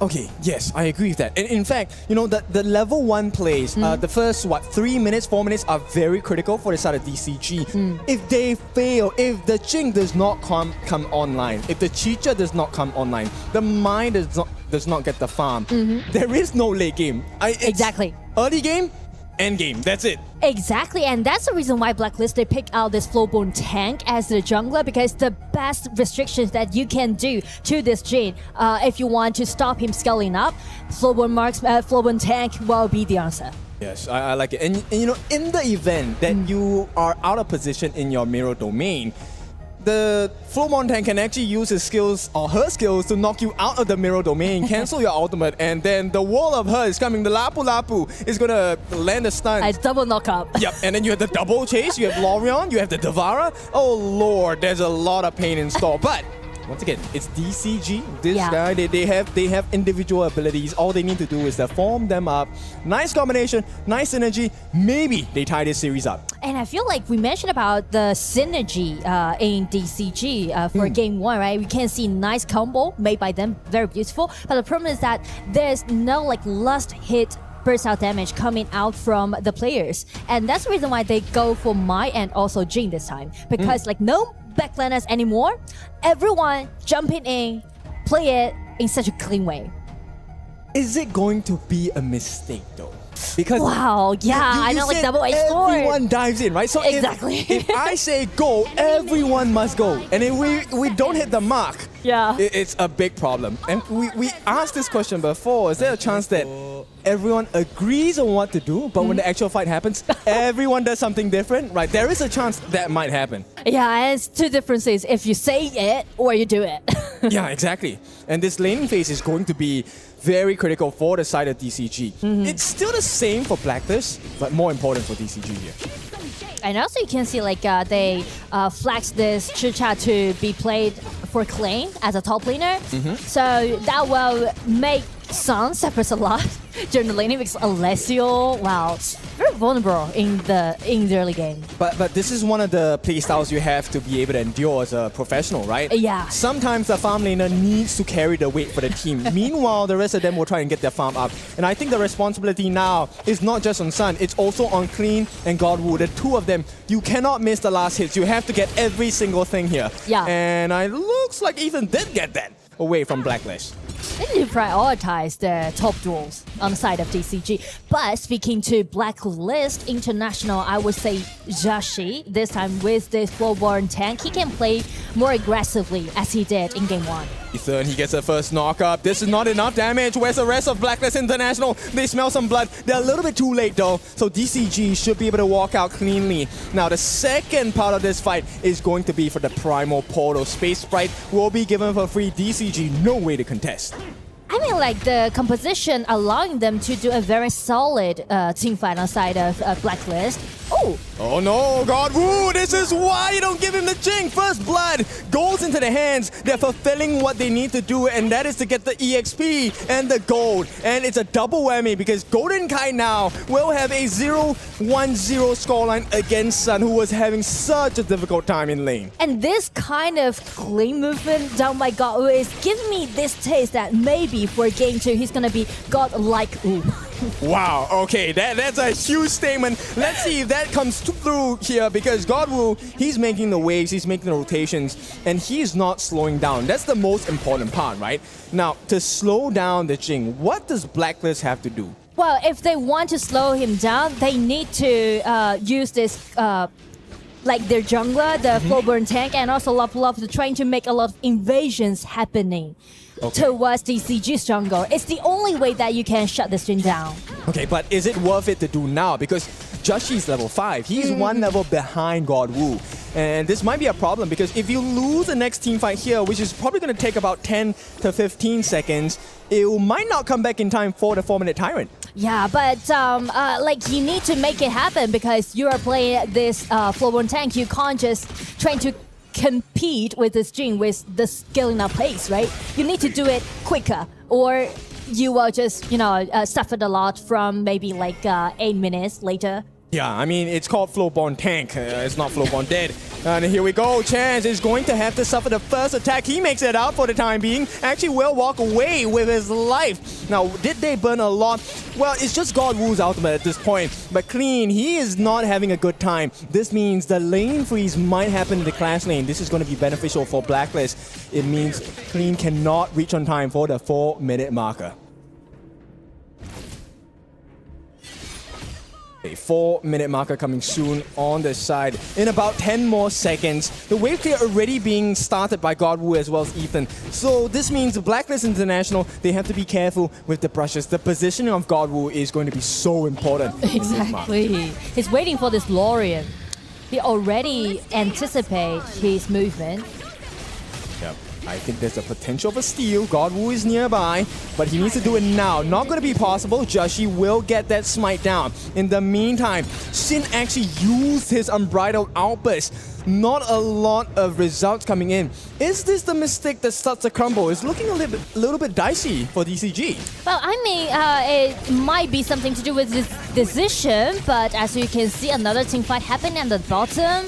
Yeah, I mean, Ethan, he will make it out safe, right? And right now, Blacklist, they know it. They don't have to overextend. But in the mid lane, Joshi will be taken down. Jungler against jungler, 1v1. God Wu is the better one at this point of the game. But we are pre-5 minutes. The real damage is in the farm. What can they do? They have stolen the Azure Golem, but the punishment, Clean will be able to make it out. There is no punishment from Blacklist International. I mean, like, that's what I'm talking about. After this game, we might see God like Wu, right? The reason why they didn't contest with Joshi, with that dragon, is because they're trying to prioritize God Wu's farming pace. And right now, if you give him money, give him resources, he's gonna give you such a great feedback. I mean, he doesn't really have a huge lead that we're talking about, but he's doing a lot of damage already. Now, Chance will give the vision to the team. This means God Wu, they can make the immediate trade on that Overlord. And this will be another advantage for the side of Deep Cross Gaming.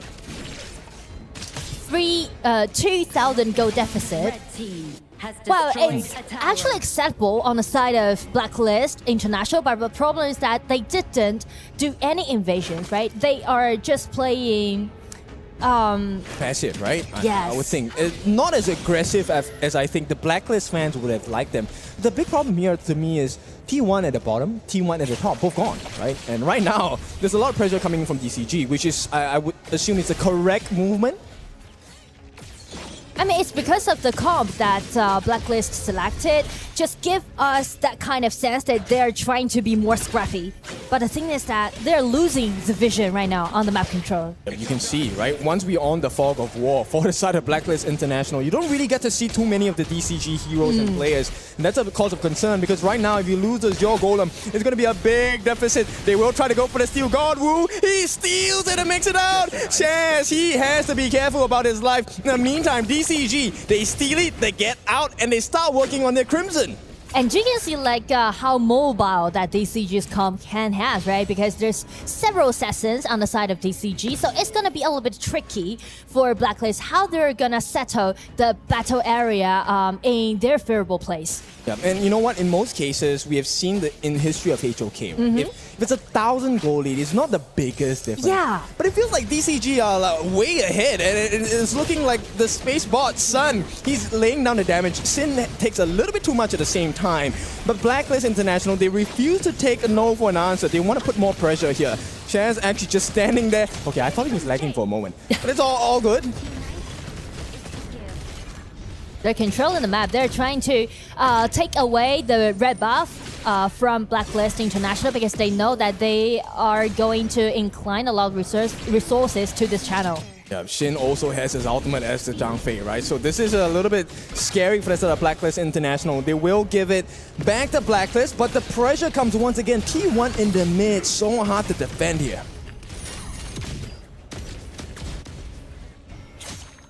Bottom side, Golden Kite. That one death didn't feel like much at that moment, but now you start to see the effects. The timers are coming back. DCG, they are positioning themselves every single time. The steal might happen. Godwoo is not going to be on time. In fact, they might have to give it up. He does not have smite.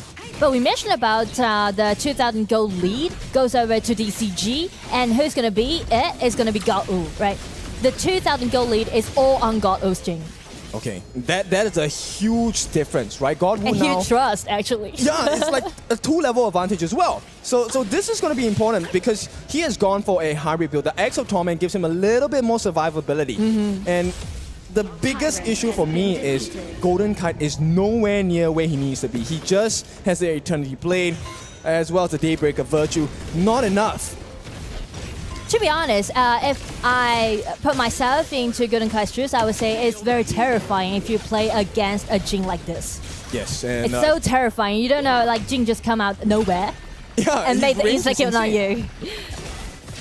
And that means they're going to start opening up. Okay, Devara, my dear Chammy Wan uses the ultimate to get out. And this means DCG have opened the bait. Can they finish the job though? Do they want to finish the job?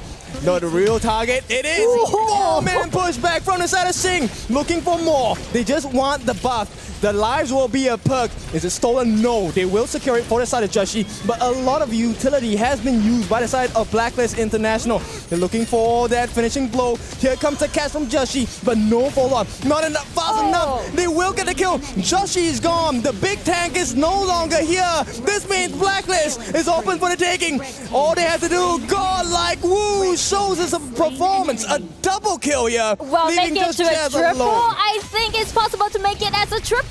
Oh no! Okay, Chaz will get a freebie, but it's 1 life, 2 lives actually, for the price of 4. And DCG, this is the perfect way to end it. An ace coming in. They wanted Godwoo to get that final one as well. Just perfect planning. Just being unstoppable. I mean, like the pace that we can see in Game 2 on the side of DCG is just being unstoppable. Yeah, it definitely is, right? And the timing, look at this.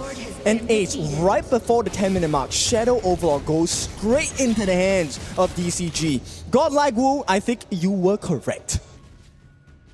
How are you gonna stop a Jing like this, right? 5-0-1? I mean, like, the Flowborn tank, Joshi, is doing very good. I mean, like, he even got attacked onto the Shisha, but the problem is that the team up didn't really come up with him, right? You can see, like, Flowborn tank just jumping in by himself. So, actually, the group is scattered, and DCG just take 1 by 1. Yeah, I think the biggest difference was the fact that Chaz did not have his ultimate, right? The Raging Sea was not available. If they had caught DCG with a Raging Sea, I think that fight would have been completely different. But right now, it is a repeat as DCG looking for more damage onto the side of Blacklist International. Joshi this time, he will survive, but it's a triple kill for Sun. And here we go, Godwoo. He's gonna put the pain in, and the T2s as well. I mean, all of the damage being done, on all fronts, structurally, emotionally, mentally, physically, for the side of Blacklist International and Deep Cross Gaming. They are back in this series. I feel like the way how Godwoo play just brought up the momentum of the whole team. You can see like how aggressive and proactive that Sun is playing right now. And I would say Chummy Wan, he's making it a double kill as a constellation effort. So yeah, it will definitely buy them more time. But the thing is that how they're going to target Alessio and Jing simultaneously. Yeah, and once you have finished solving the problem, you have clean as well on the Chicha, right? Right now, okay, Chaz is going to try for the steal, not going to be successful because this is a Jing we're talking about. And this is not any Jing, this is Godwoo's Jing. Shadow Tyrant into the hands of DCG. Godwoo, I mean, we were taking a look at the gold growth. Right now, it's 3,000 gold. Let's see how that fight actually started. Well, it was Zhang Fei going for the first hand, and you can see like how safe that Alessio can be, as we mentioned. And Chummy Wan just goes in, try to make a kill trade, and buy more time for themselves. But the problem is that Godwoo was even not there. Yeah, I mean, and they did it as a 2-3 trade. They want to catch Joshi. If there's no Joshi, there's no fight. They will get the life of the tank as well. No way, Joshi is still alive. Ethan is gone. Shin will be responsible for the life of Joshi. But then once your tank is gone, there is no one to defend you from the shots of Sun. And Sun is now 6-1-4. 12 kills to 5. T3 and the pressure in the middle. And I think DCG with the minions on, they can get those high ground tower as they wish, because you can see it's kind of vulnerable for Blacklist to play head-to-head around the team fight because of the gold deficit that they suffered. It's almost up to like 4,000 gold deficit. What are you supposed to do if you're Blacklist? Joshi's not tanking, Chance is not tanking. They're just throwing all the skills, right? But no effect. They can't find Sun. They can't even deal with God like Wu at this point. Well, I feel like maybe they can try to kite a little bit more before the team fight, because you can see everything just happens so fast, like in 1 second, and you can see like they are overwhelmed by the power of DCG, right? Because of the gold deficit they suffered. So with Lorian, with Devara, with Channel, actually you have such a great long attacking range, right? You can kite a little bit before the team fight happens. They're looking for the backlines here. Joshi will have to take a majority of the pain at this point. He needs help. He needs it now. It's not enough. Joshi's a little low. They have gotten a freeze on the clean on the backlines, but this is what we're talking about. They need the poke, but the poke is not successful. Chance and Joshi falling so low. Because, and also like because DCG is forcing Blacklist to take the team fight, because they know that they already got the upper hand, so they're trying to force them to contest with them by team fight and try to close out the game by these kind of skirmishes they made. A painful experience for Blacklist International fans, but for DCG, this is a team that's representing you from GCS. And this is the dream here. The AoE teams want to leave a mark and show you that they are the better team at this point, and it seems to be working. We want the 1-1 in this series. Exactly. But I do like the way how Blacklist is handling the situation right now, even though they suffered from the goal deficit. But they are trying to contest DCG again and again. And you can see, even though they're suffering from that, they are very painful, but the high ground tower, they're still holding on, right, for both side lanes. Yeah, I think that's very important now. They will try to force things out from Changmin1. They have successfully managed to force out the ultimate. And that's going to be a big moment, because DCG, they don't ever start the fight like that. It's just a poke. And once you run out of options, run out of counters, then the real fight comes. You're tired out. And that's where the finishing blow comes in. Exactly. But I feel like, if you can see, like they fight from 8 mark to 15 marks. Like almost like a fight for like 8 or 9 minutes right now. I feel like DCG, they're too into the sense of killing. Okay. So, like so they're maybe not pushing forward actually. So this time they just unleashed the vanguards at the bottom. They know that they need to hurry up.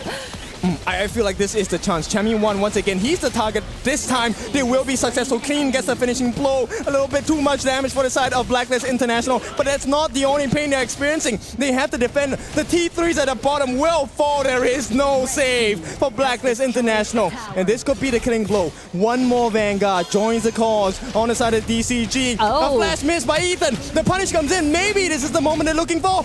Here we go. Chaz gives a life with the Raging Sea, but they still have to deal with the backdoor defense. An attack coming in. They can't do it. Joshi's gone. No more tanks. And DCG, they come back. It's 1-1. And they even out. It's gonna be the first even match that we've seen so far for day one. Right, they are very competitive, I mean. I like that you mentioned that, but that's also because I'm the broadcast. There's a history here that, you know, the Kindofu curse is happening, and yes, it is. It's 1-1 now. We're gonna have to go for one more. I am telling you, the Kindofu curse is so real. It is just always happening. Every single time that he's gonna be on cast, like we're always going all the way, which is actually something really nice. Like this game right over here just showed us how things can just turn from one side to the other. We're mentioning about how Blacklist was so much stronger because they were playing as a team, but then in this game, I just saw something completely different. Yeah, and I think that, I mean, I just want to address the Kindofu curse. That is a real thing, having casted it for many a year. But we're going to a game 3 on this one. I do like that. I think it's very competitive. But to your point on this one, it seemed like Deep Cross Gaming were able to isolate, find some of those players that really kind of made them have a tough one, especially focusing on Jussie here as he was 0-5-5. And I think it has been an ongoing issue, right, where we deep dive into Jussie's lore as a player here. He was always fantastic on the heroes that are more assassin and bruiser based that can have more carry potential. But when it comes down to tank specifically, Jussie never has that much of good moments on these specific picks, and it has shown in this game. Yes, the Floorborn tank is a direct counter towards the Jing, for example, here, but this was the God Wu show. If game 1 was about Blacklist International playing as 5, this game was about God Wu styling on them with the help of Son. Yeah, and I think that God Wu, he took it personally. Losing game 1, he's like, I got this. It doesn't matter what they pick, what sort of counter. Yeah, this is it. I'm going to set things up, and I'm going to be able to just kind of overcome here. Son at the same level. He was like, yo, guys, we got this. We're still a team. We're in a fine position. And look at these team fights, how they're just able to kind of take them down piece by piece. And this was even after a 4-man Lapu Lapu ultimate coming in from Chaz, continuing with the ultimate coming in from Dragon on that Lori, and they still couldn't make it work. You can just see how well the damage dealers positioned themselves coming in from the side of DCG and making sure that, yes, you have low crowd control, but as long as we avoid it, you have nothing in these team fights, and we are heading to our first game 3 of our day 1 play-ins. Son just gigantic in this match, right? Like, just amazing. Just the way that God would just open the door, just a kind of little bit, just open the door a little bit, but then Son just 1 foot straight there, just kicked it open, and right now it is 1-1, and we're gonna have to go all the way until game 3. Yeah, he was just like, I'm here, right? I'm here at the EWC. I'm definitely gonna make my presence known. We're not gonna go out, whimpering or crying or any of that. We're gonna go out all out on this one, and they showed up when they needed to here. I think this is the specialty coming in for Group B, where this group is such a competitive one. Anyone that slips up will be sent down to the lower bracket here, and you don't want to be the lower bracket. You want a safe sanctuary. You want a soft guard that makes you qualify with ease here. But that Alessio pick coming in from Son, that was interesting. That was very interesting. What about if we just break it apart as we come back after this short break? What about if you give us 2 minutes just to get our thoughts correct, and then after that, we're gonna break all the action for game 3 for you.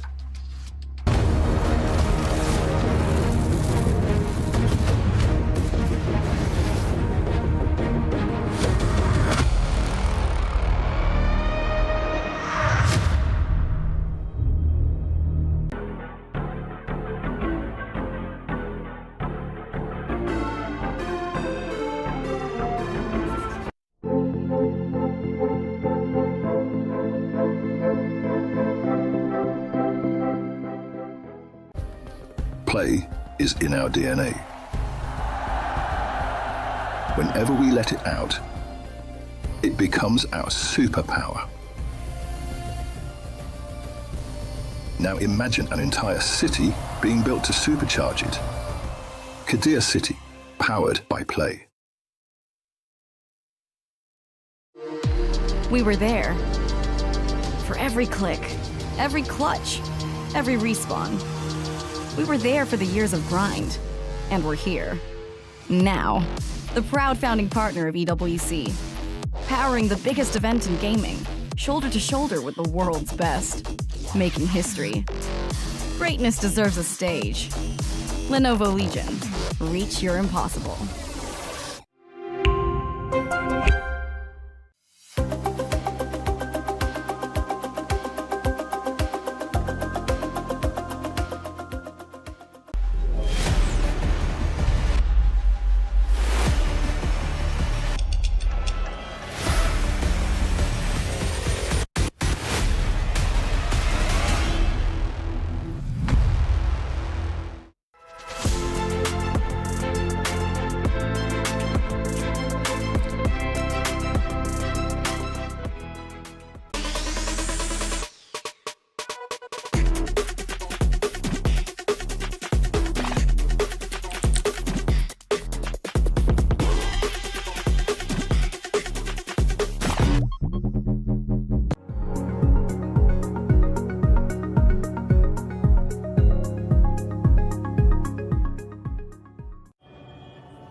He thinks he can come in here and play my game. He knows nothing but go! Tyler 1, you're done. This is my ladder. You can't climb it. That's an L airline. Somebody better hold me. Okay, yeah. Do something then.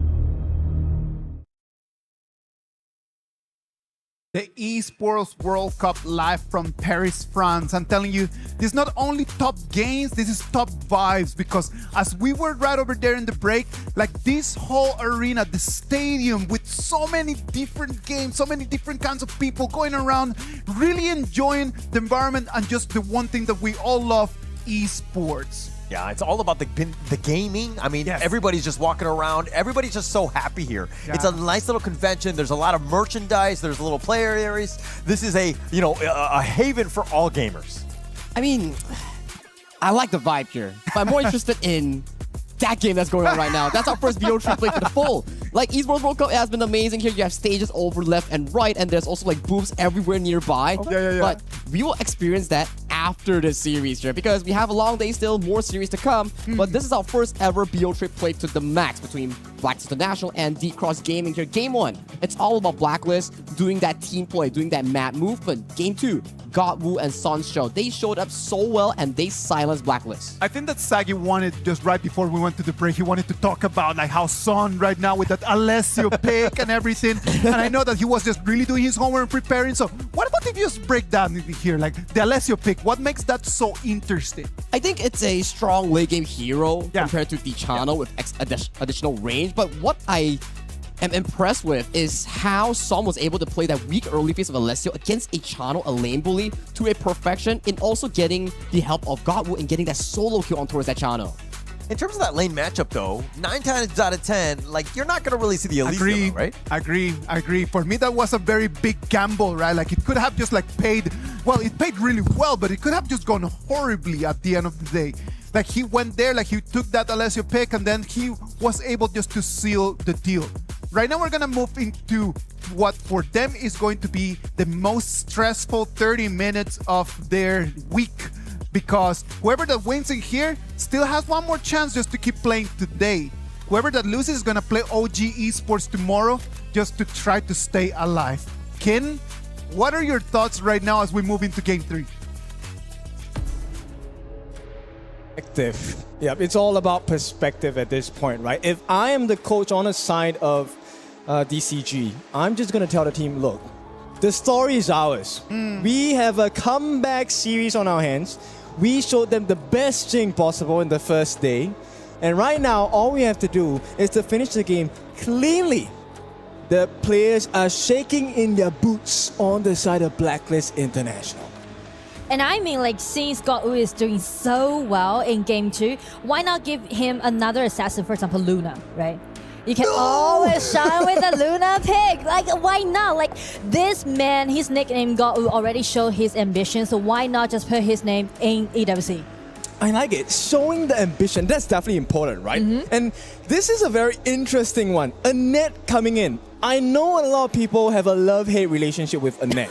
In rank, in normal games, and right now in the professional scene as well. This is a hard matchup. This is Annette and higher. The wave clear is insane. The protection is insane. And I mean, you get the RLE on the side of Blacklist International. But is it enough? Well, I mean, like they already noticed that the protection definitely gonna be enough on the side of DCG, so they're taking out a lot of long attacking range heroes on the side of Blacklist, right? Gudo and also Arlie and also this new one. So they're trying to keep a really safe distance against this Annette and also Haya.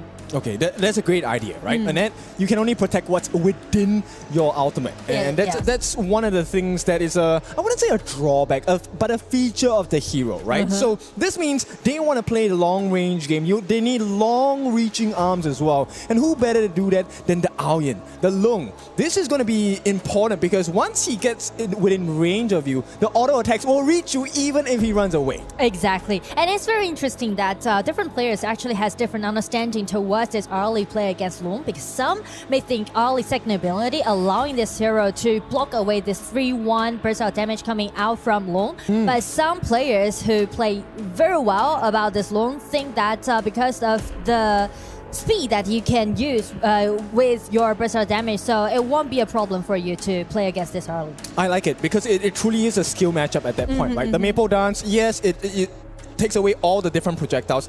In fact, it could also potentially help you against the Haya. Now, that's a very small chance of happening. We don't know. But the Guan Yu coming in, I like this, right? Because if we manage to flank you, we're going to pull you in closer to us. And that's what a couple of people love, right? The Annette loves it. The Haya loves it. You can't get out. I mean, like, the way they are picking out this Guan Yu is showing like Clean is trying to push all the backliners to the front and let Haya to make it happen. Okay, but I think Blacklist, they saw the challenge and they extend their hand. I agree, we're going to go super tank on you as well. They pick up the Arta. This probably is a Clash lane Arta here. And also, they made a substitution. Ismora is coming in as the farm lane.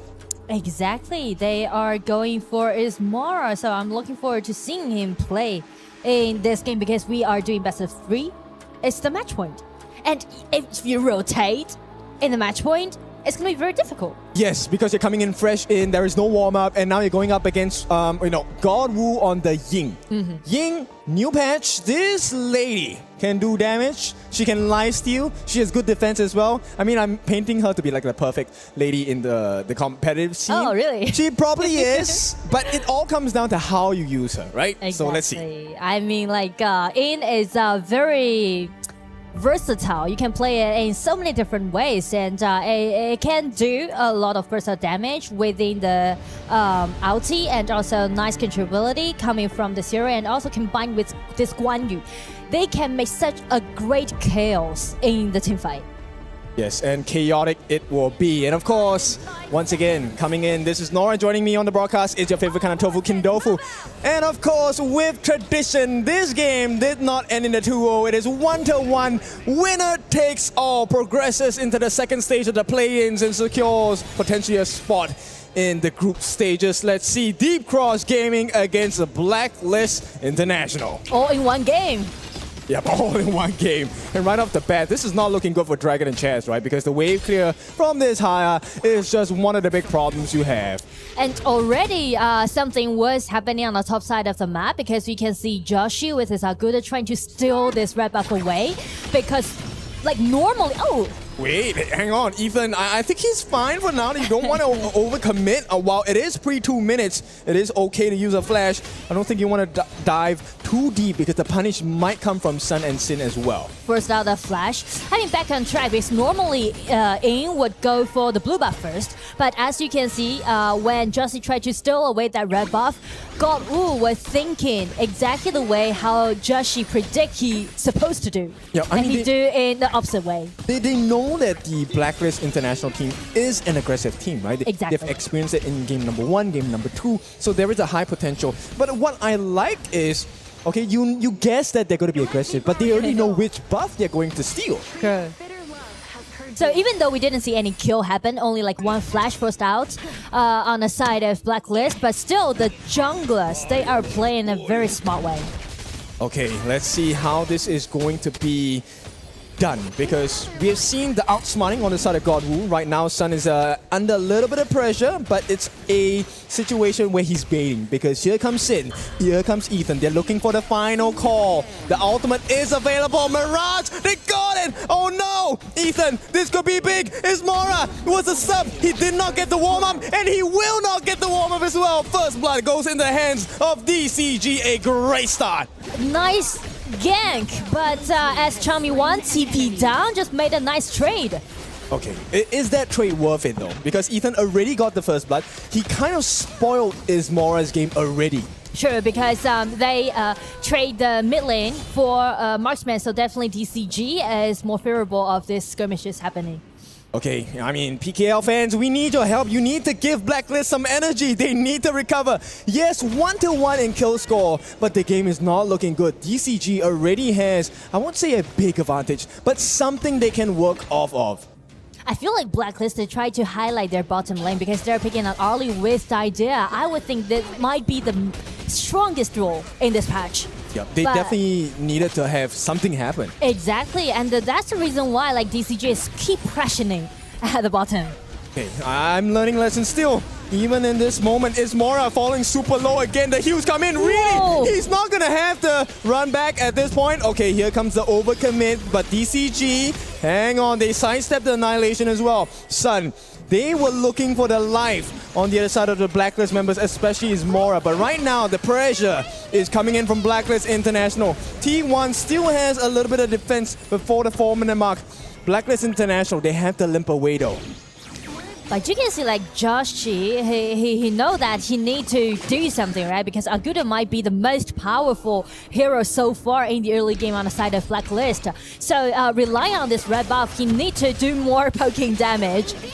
But since God coming in, just instantly forced out Dragon's Flash, and we are going for the 4 minutes mark. So that is very crucial on the side of TCG. Yeah, but I wasn't joking with you when I said this lady is strong. The Ying pick definitely a big value for the side of DCG, especially when they have it. Ismora, no! That is why they picked the net. The stun from the ultimate catches him out. And now DCG in a great position. 4 minutes right on the dot. The timing is perfect. And I mean, like, they are very clear about the time of the game and also the purpose about what they are doing right now, because we know that Blacklist is trying to highlight their bottom, right? The bottom duel. But you can see how great pressure that DCG is doing at the bottom. Like, Sun is playing, like, outrageous. Yeah, he really is, right? He's getting greedy, but that's exactly what you want as a farm laner. It's a farm. You're supposed to grow the crops and get the rewards. And here's the biggest thing. They took the Tyrant even without the presence of Godwoo. That's how godlike he is. He doesn't need to be there. Okay, Godwoo. Just observing. Yeah, he's just observing, right? Like, did you do that? He's putting now a one-man defense against 3 different members on the side of Blacklist International. True. And here comes DCG. They're looking for a punish.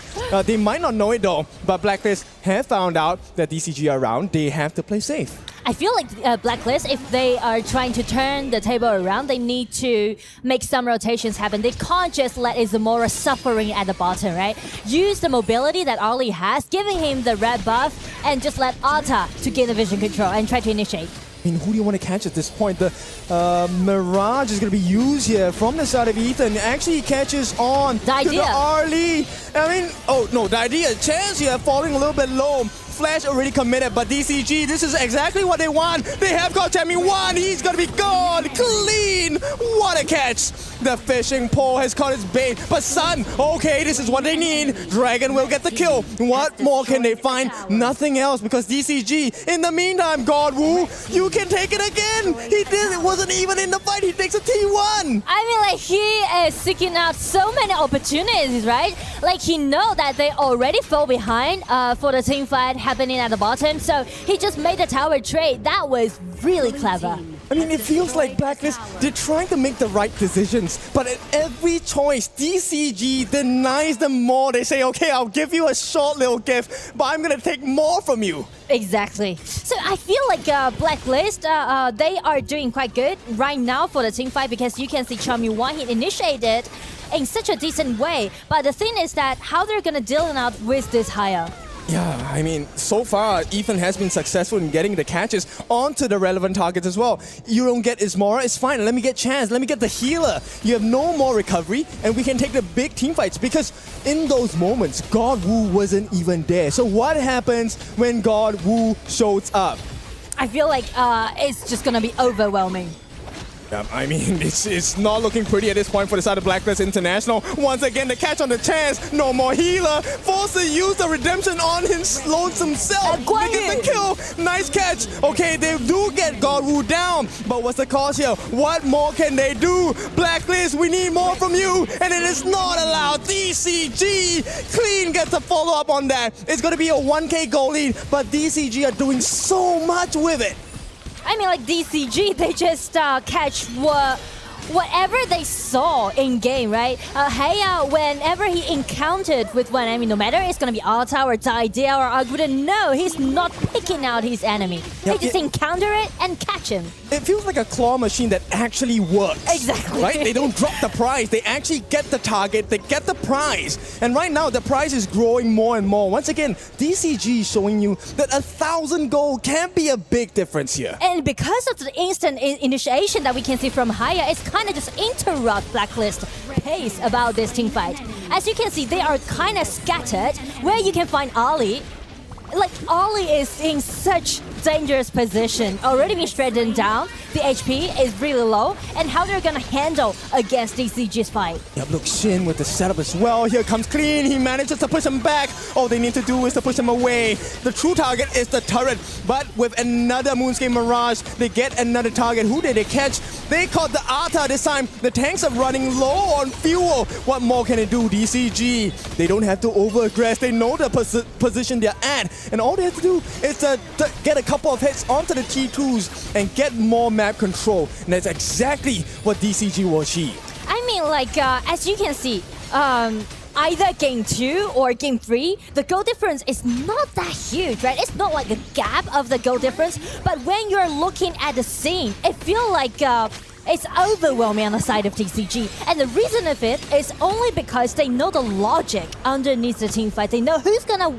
go for the first one, for the first hand, it's gonna be Haya. Who's gonna find out an opportunity at the back, it's gonna be Guan Yu. Who's gonna do the burst of damage, it's gonna be Loon, right? Everyone just doing their own job, minding their own business. But on the side of Blacklist, they're kind of getting too busy to handle with this Haya. Yep, I mean, you can't blame them. There's too many targets, too many things they need to pay attention to. And the time is not on their side. We're 30 seconds away from the 10-minute mark. This is where the shadow variants, the enhanced versions of the objectives will spawn out. And I feel like this could be the last few moments for Blacklist International. They don't want to drop, but it looks like that's going to be the case at this point of time. And I feel like in this point, Blacklist really need to take a deep breath and just trying to be calm. Down. They can try, but Clean, he's not gonna allow them. He gets just a push. Where is the damage? Come on, DCG, they will find the targets. Chaz is down. Ismora is low as well. The main important people have been taken out, and DCG, the world is their oyster right now. All they have to do is to push them back some more. T2 secure. T3 next on the menu. They will have to give the life of Ethan, but that's a small cost for the rewards they might get. T3 now is open for the taking, and DCG obliges. They are trying to end up the game. They are looking for chaos. They are looking for comebacks. I feel like with the process of the game, they are really getting into the mood of competition. I mean, this is what it's like, right? Competing, it feels like it's very simple, very straightforward when you look it on the screen. But when you're actually in the game, I assure you, Ismora now, he is dazed, he is dizzy, because this game, there's so many things he needs to look out for. It's too much for him to play in such tense at the match point. And it's only going to get more and more difficult, right? Shadow Tyrant now in the hands of DCG. They have the chain lightning effects. They have more damage. They have better wave clear. They also have the goal lead. From that 1,000 goal lead, it is now close to 4 times that amount and double the kill score for the side of DCG. And I mean, like, the team fight is endless, and watch the difference, the goal difference between the marksman. Lone already got 3 equipments, and you can see, like, he's seeking out for those critical equipments. So definitely the burst advantage is so sufficient that it can instantly kill Ollie in the same fight. Yep, I love the build on Sun, right? This is a one-shot build, and this is very dangerous. And Sun doesn't really have to care about defenses at this point. Nobody has really forced him to use his Infinite Vastas. He doesn't have to become a dragon just yet. That's a huge cause of concern for Blacklist. If you can't even get them to escape, it means they love to fight you, and a fight they will have. Well, I mean, like for Blacklist, there's one more opportunity for them to do. It's wait for Nuwa, wait for Dragon. But I mean, like, they still need to wait for like 4 or 5 minutes at least. Yeah, I mean, we saw your face there. And yes, that's a tough job to achieve, especially when your T3s are under pressure like that. You have a broken lane on the bottom side here. Now, this is going to be a small pause requested by the side of DCG. Probably some small technical issues, but at this point, this also is a breather for Blacklist International. Sure, what try to should calm they down. talk about now? Yeah, I mean, like, just try to calm down and just, you know, talking to your teammates like, okay, we still got Nuwa. We still got Dragon, right?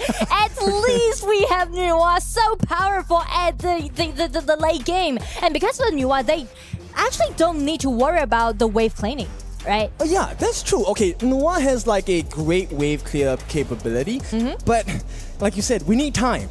Dragon does not have time. They're knocking on the doors of the T3s. You're left with 2 out of the available 3 tier 3 turrets. True. And I don't know, if they get the Shadow Overlord on the side of DCG, I feel like that could be the end for Blacklist. I mean, like, another perspective, I would say, like, play behind your high ground tower can kind of secure yourself, because we mentioned about how important Guan Yu's positioning is during teamfight. But Yes, yes. how can Guan Yu come in at the back when they're hiding behind their high ground tower, right?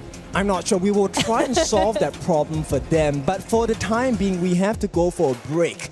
So when we're back, we bring you the remainder of this last game of the series.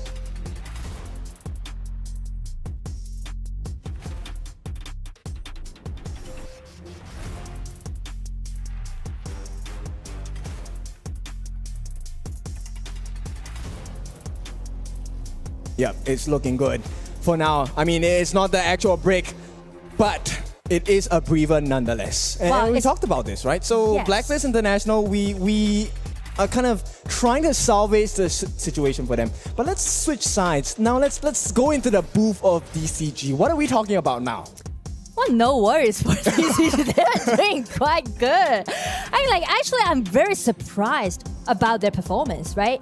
Because we mentioned about their title that they got. They are actually the champion back in GCS Spring 2026, but the lineup is totally different. So actually, like, we know that the players are all very experienced, but the time is quite limited. Yes. And how you're gonna put yourself together in such a limited time and just build up a great synergy between you and your team members. It's not easy to do that.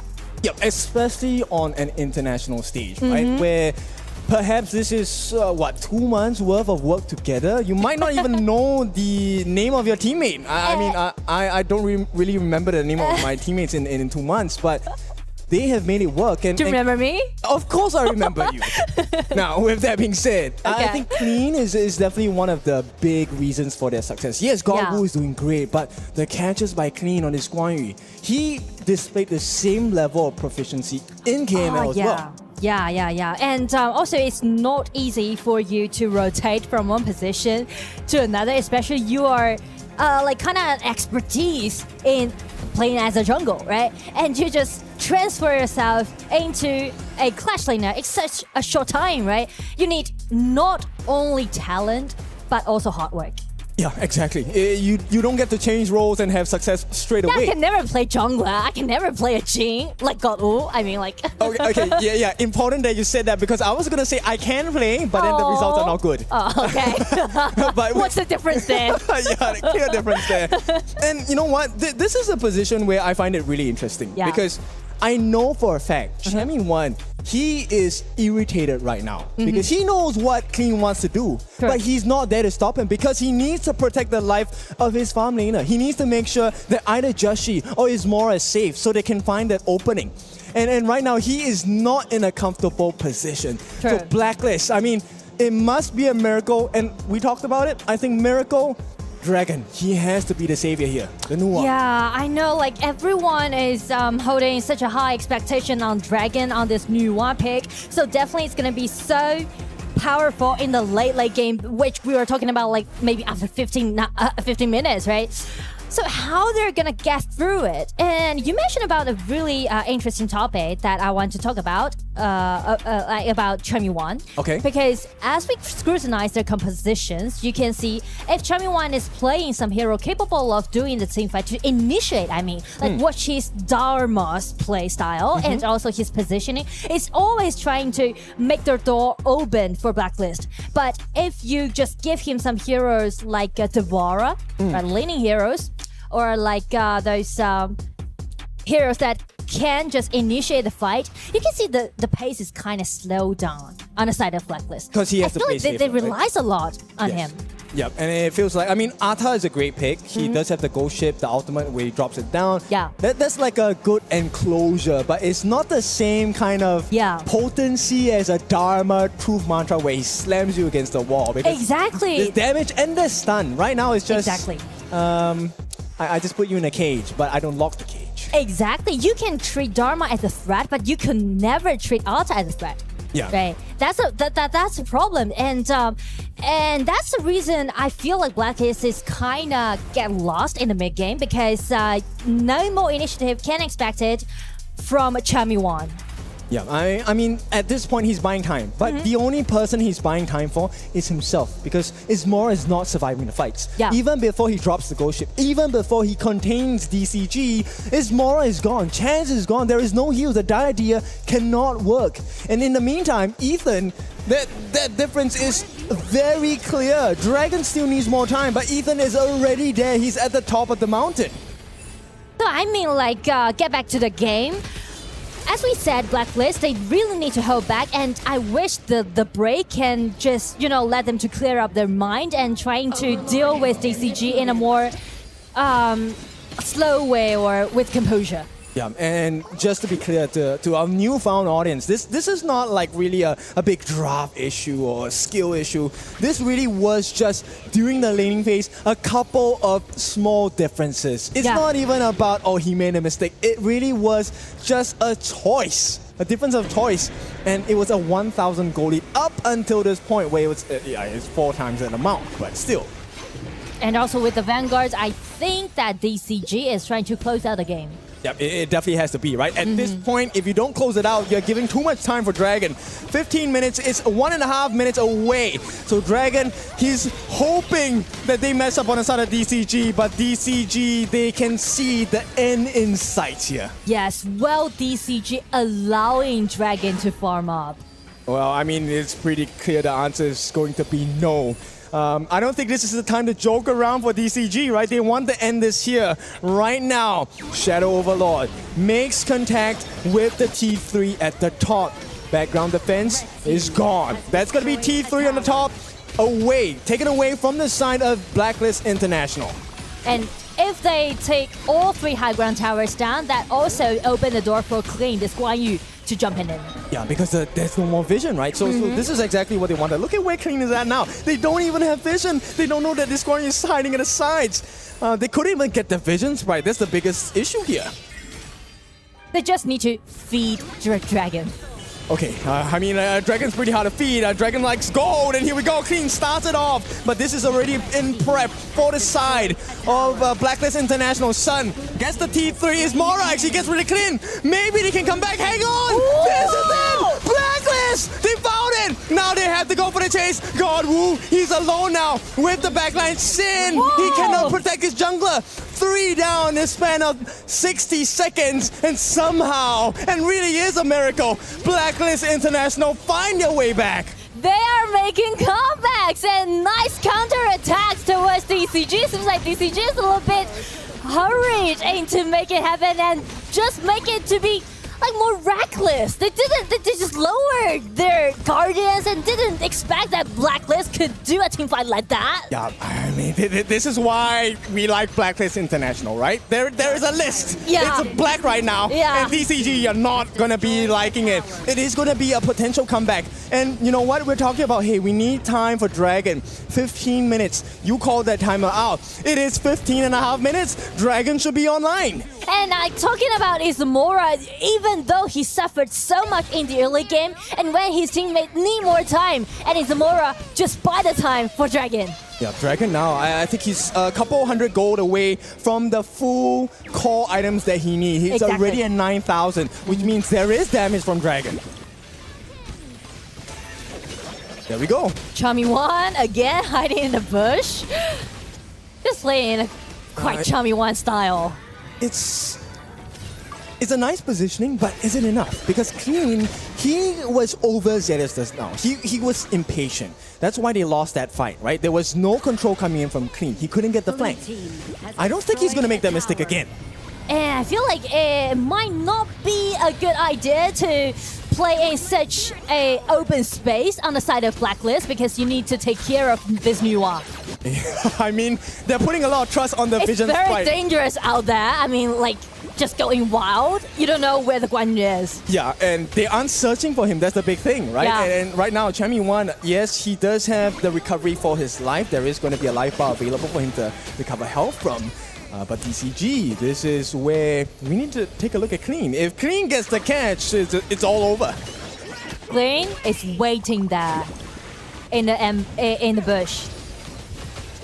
Yep, he is. He's looking for the flank angle. Nobody has found it out yet. They You now want have to be vision down? in him. They do manage to get the ultimate from Sun. And Joshi steals Akudo! away the Shadow Overlord. This could be a big fight. They're looking for more. Mirage used by Ethan. Joshi is falling low. He will give his life. They just have to back him up. Ethan runs away. Gets taken down. It's going to be a 1-for-1 trade. But here comes Clean. Can they find the wait. damage? Oh, Sun! the freeze! Sun! Oh, that was huge. Champion won. He might have gotten it. No, it's but still Sun, in the tower. It's still in the tower. The Venus. Oh, DCG as a miracle. Sun did it.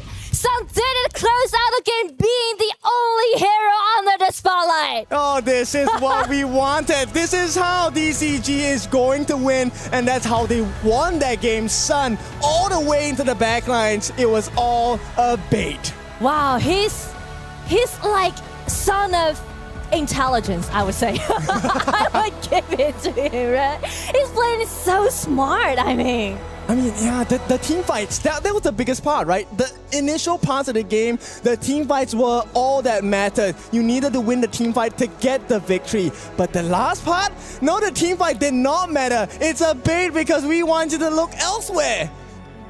It was such an amazing performance over here.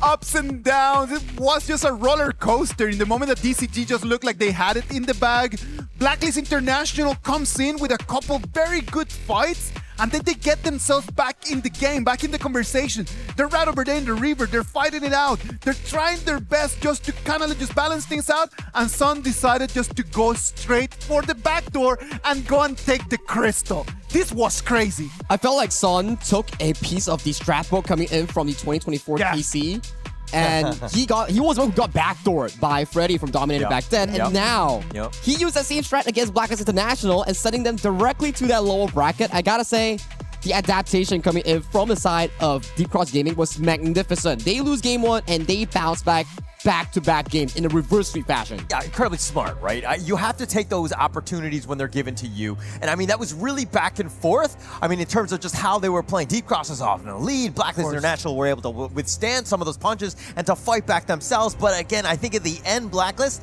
they lost sight of the ball in the end.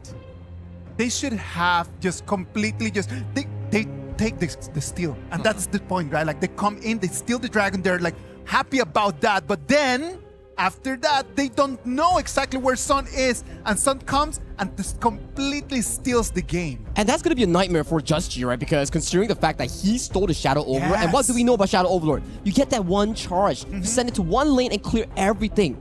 he didn't notice and he allowed Son to find that back door. Yeah, and you can't do that, right? I think moving forward, I think that there were a lot of questions going in, especially that late game sub where Ismora comes in a game 3. I don't know if that was the right decision in the end. Yeah, you make a good point.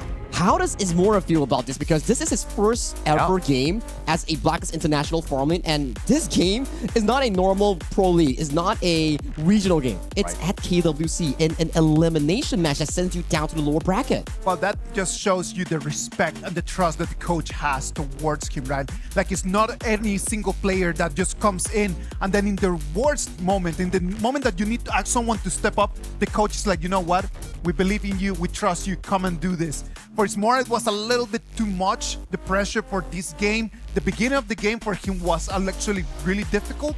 As the game just started developing, he started just showing a little bit more of what he can actually do.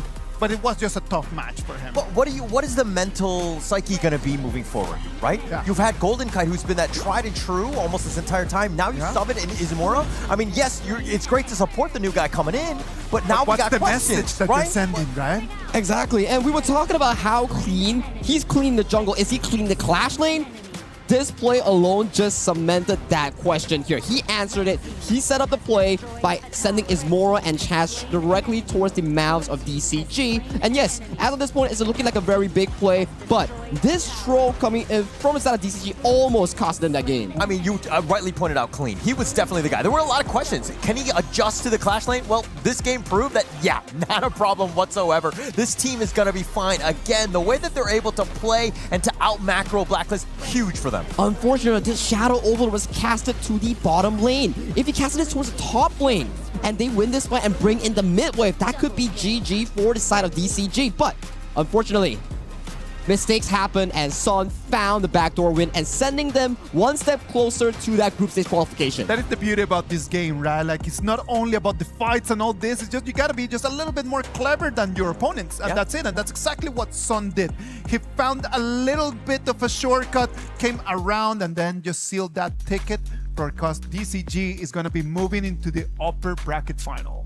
I want to know in terms of prediction who had Team Deep Cross moving on like this. Because, Not me. I mean, to be honest, I thought that there were some question marks in Blacklist. I did talk about this one, but I think that this was the true moment where Deep Cross are like, hey, we are here, we are legit. Yeah, of course. Like, we all knew that the players could actually play, like we knew their level, but we didn't know exactly how the team was going to work out. Game number 1, let's be realistic, it was not the best. But they were able to just change things around. Game 2 and Game 3, they actually showed what they can actually do. I think it was more of like the nerves in Game 1, right? They were kind of like a feeling out process. This is the first time they're also playing against Blacklist International, right? So I'm sure that they got caught off guard, and then we're like, okay, actually, what we were like winning in the beginning, but we like let it go. That's a much easier position to be losing and then trying to come back at some point. And I think right now you can start to see some of the experience points and also the advantage of the Suzo Esports Bootcamp coming in for some of these players here. For DCG, they are a very young roster, not long together as a team, and after that series, they're going to be feeling extra good going into that matchup against Longshan Red Force. I'm feeling good too. I mean, I think that the way that they were able to do that, I mean, we wanted to see some upsets. We wanted to see, it was like the underdog story, right? Like Clean, Sun, all these guys that have been kind of cast away, if you will. They've been like left on the benches, but now they're here. They're showing up and they are shining. They are shining, and shining they are right now on the stage. As Marat's got the players from DCG right over there, they're going to share a little bit of what's going on through their minds. Mara, take... Shining under the spotlight from Deep Cross Gaming, here we are with Shin. Congratulations! That was a very intense last few minutes in game number 3. Let's talk about that, because in the 15-minute mark, your team was on the opponent's base, but your opponent was able to turn it around, and then we witnessed the back door. Let's talk about that. Whose decision was that, and how was that in the communication? 首先呢，欢迎我们的团队，欢迎我们这个团队在聚光灯下，恭喜您今天的胜利。我们想要第一个问的问题是在整个的比赛最后15分钟的时候，你们的团队呢奋起的这个职工抓住这个机会，然后我们打赢了这场战争。当时呢，我们是在这样的一个后门还有射手的这个位置，那是谁决定的采取这样的战略呢？这样的战术？是我们那时候团战打到一半，然后射手看到一个机会就说，可以偷塔，叫我们全部留人就结束了。Yes, so we were at this crucial end of 15 minutes, and our marksman, backdoor, they said with our team member Dota, we decided that we should do it this way, and then we won the game. And that was a very great decision. Congratulations with that one. Now, your team, Deep Cross Gaming, is the very first team to represent AOV's merge with Honor of Kings. So how is that like to be playing today? How special is this for your team to be the first to represent in this new era? 那么非常棒的一个决策，你们赢得了这场战争，这样的一个比赛。那我们知道呢，您的团队是第一次呢，这个在我们的 EWC 上呢，作为就是来打王者荣耀的这样的团队来出现的，那么也是非常棒的一个成就。目前你们的感觉是如何的呢？因为我也是从 AOV 转过来的啊。因为毕竟我也是从 AOV 转过来的，然后其实有蛮多，其实我的心态就是抱着学习过来的，因为有很多就是可能甚至团队配合什么的，就是之前可能没有过的。之前什么没有过的？没有。就是以前 AOV 是比较偏个人主义啊，这边 HOK 可能就是比较偏团队，所以就蛮多需要学习的。Yes, in fact, we came from AOE, and I think there's a lot for me to learn. I have a quite calm feeling at the moment. I think there's a lot for me to learn, and I'm learning and growing this competition. And we're looking forward to what else you have to show. We're really happy with this merge and to see your team perform today. Now, there's going to be one last one for you later on, and that's going to be on the 6th match with Nongshim Red Force. Invite them to support you. They're going to have another fight later on, another match. That's going to be in Game 6 to invite the supporters to support them. 是的，那么您的这个非常决策非常棒的。那么我们接下来还会有另外的一场的比赛。那么第6场的时候呢，有请您邀请一下您的这些粉丝来支持您，好不好？是不是有这样的激动的心情？有。Yes, I will invite them. All right, we'll see you later on. And now we heard it from Shin, from Deep Cross Gaming. Now we're going to head back to our casters. Thank you very much, Mara, and thank you very much, Sin. Sin is the youngest in the DCG roster right over there, and the way that he just presented himself just shows us that he came here not only to win, but he came here to learn. And that is a lovely thing to do, right? Like just coming in, trying to understand that this very big stage is just a very good opportunity just to keep improving yourself. Games 1 and 2 and 3 are done. Our match number 4 is something of the past. We're gonna move into match number 5, which is gonna be the upper bracket final for Group A. All of this is gonna happen right after a short break.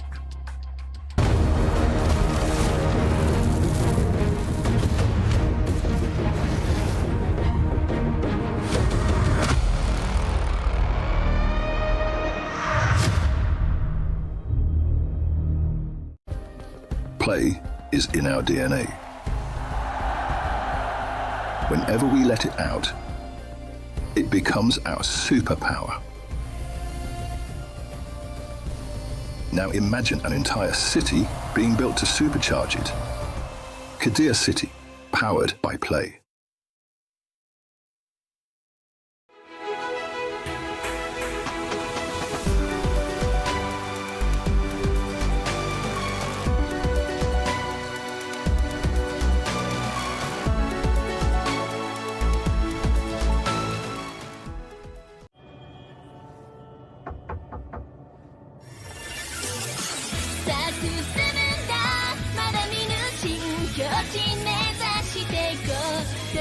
빛이 여연 준비 가격하야 모두 말해봐 고막 세계보다 더 시련이 닿는다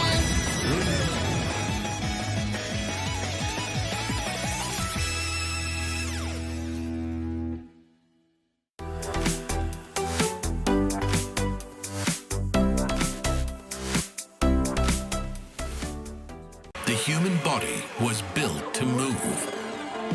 Not trapped at a desk in one singular posture for 12 hours a day. It's time your chair evolved. This is Secret Lab Titan Evo. Ergonomically engineered for you, gamers, hybrid workers, artists, backing your every move.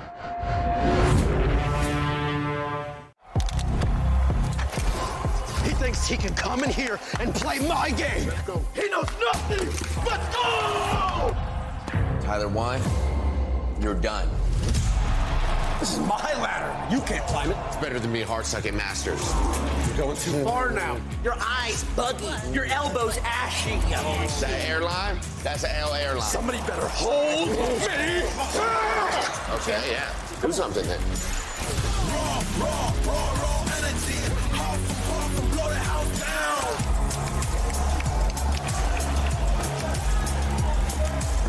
You look nervous. You look short. Everything's good? Mm-hmm. Fight.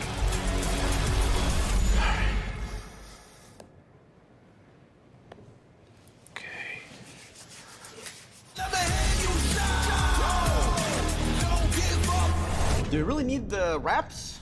Yeah, that feels like overkill to me.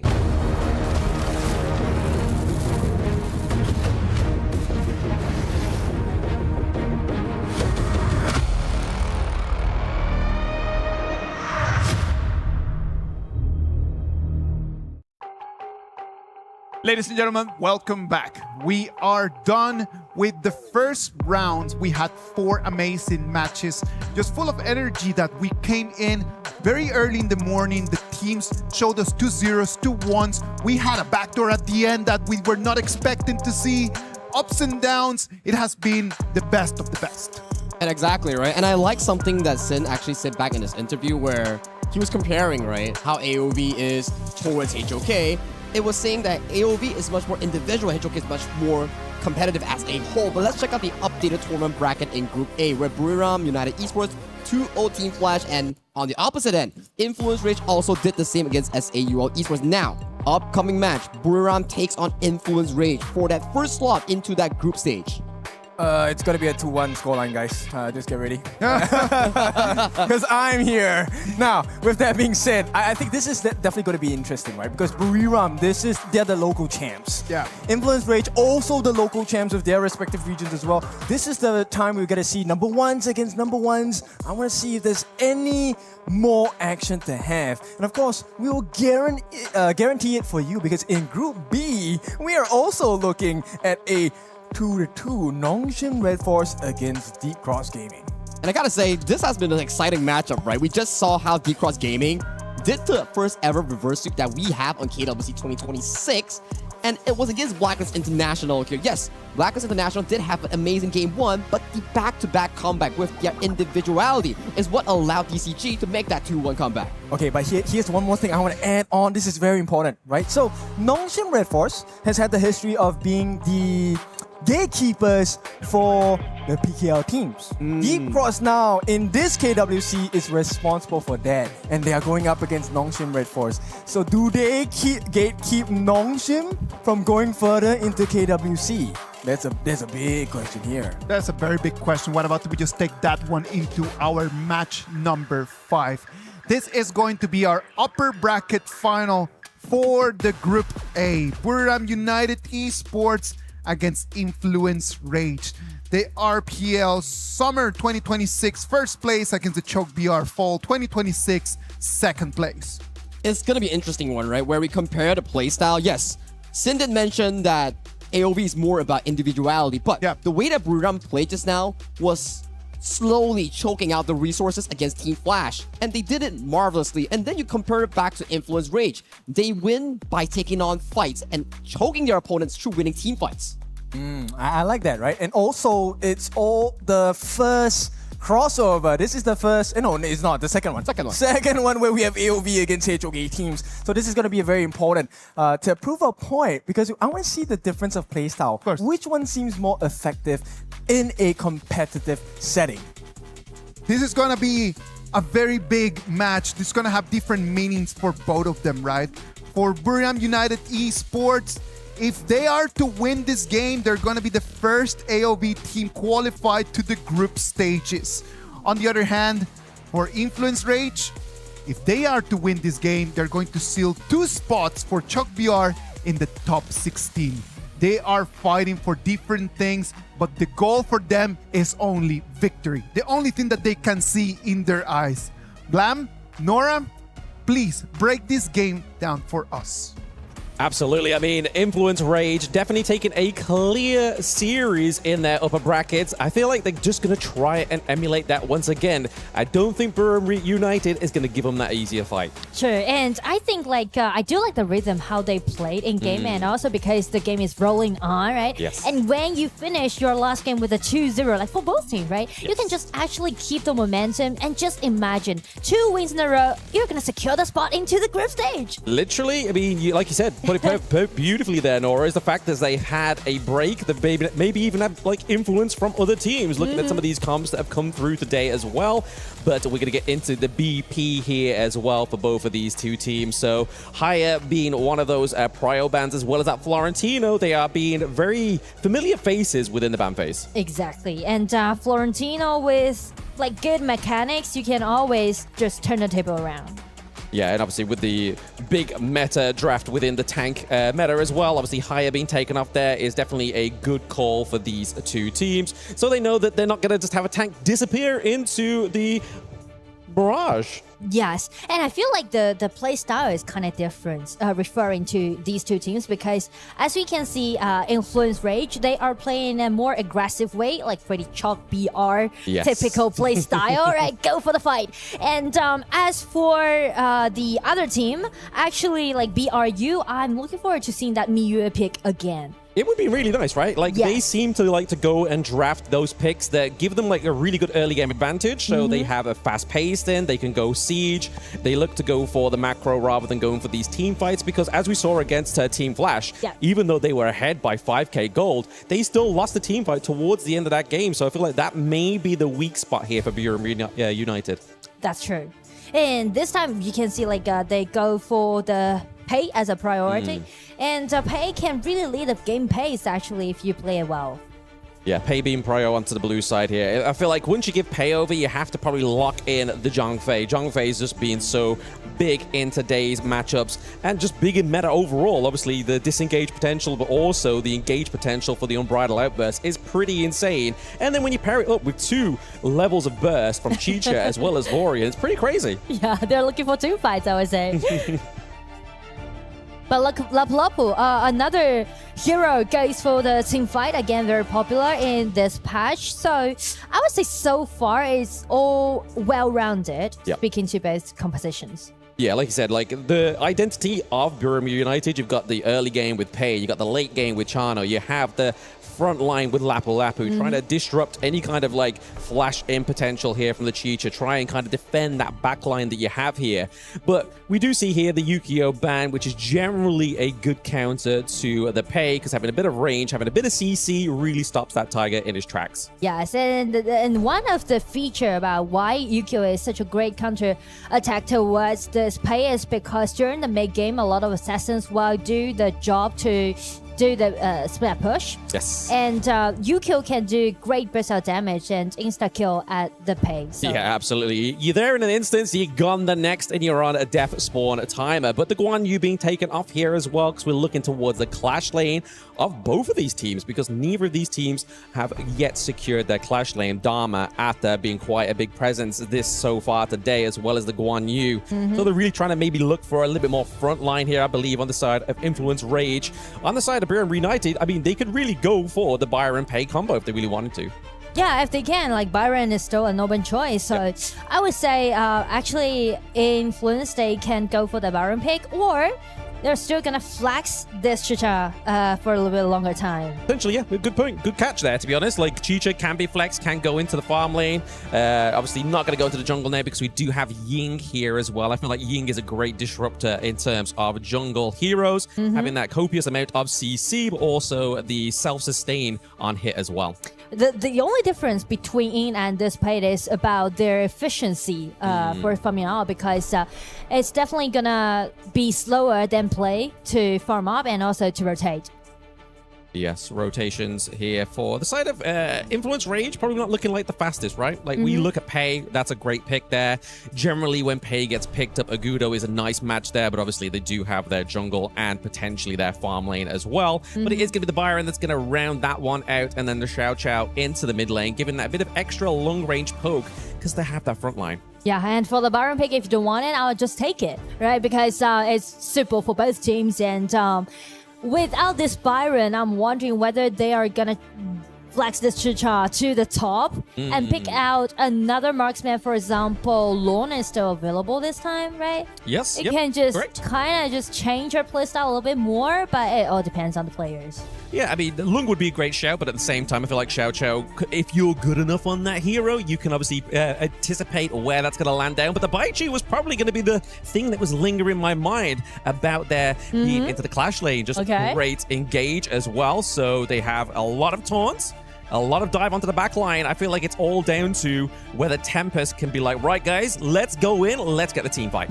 You're talking about engagement, and engagement is kind of like the core idea when we mentioned about Chalk BR teams. And so definitely, yeah, they're going to be very scrappy in this game, and they're looking for a lot of initiatives. But the thing is that once you're picking out Zhangfei and also Baichi at the same time, you relied a lot on your... how am I going to put it? You need to be very precise about how you're going to use your outfit. Correct. Because if one wrong move is going to completely throw off the entire tempo of the team fight. Yeah, that's true. And that will be the problem for INF to solve in this case. And speaking to BRU, I would say this time with this play, they can play it in a more flexible way, use their mobility, and just rotate more frequently than the other team. Absolutely. It'll be literal moments before we get onto the gorge here between these two teams. I do want to go back to a point that Kin and Sagi were talking about, that this could potentially be the second AOV team to knock a HOK team into the low bracket. Okay, I'm looking forward to seeing that. And also, you mentioned about the format. Actually, we said like both of the teams, they got 2-0 win for their previous game, and another victory will help them to secure the first spot to the group stage. So whoever wins this game gets a day off tomorrow. Yeah, that's the way I'm looking at it. Like, they get a free day to that's sit a good back, point, actually. That's a good point. They can look at the teams and see, hey, let's look what they're going to do to us in the group stage, potentially. But game number 1 is under the way. We did see a lot of votes going over to Burium United in game, so clearly there's a big fan base for this team.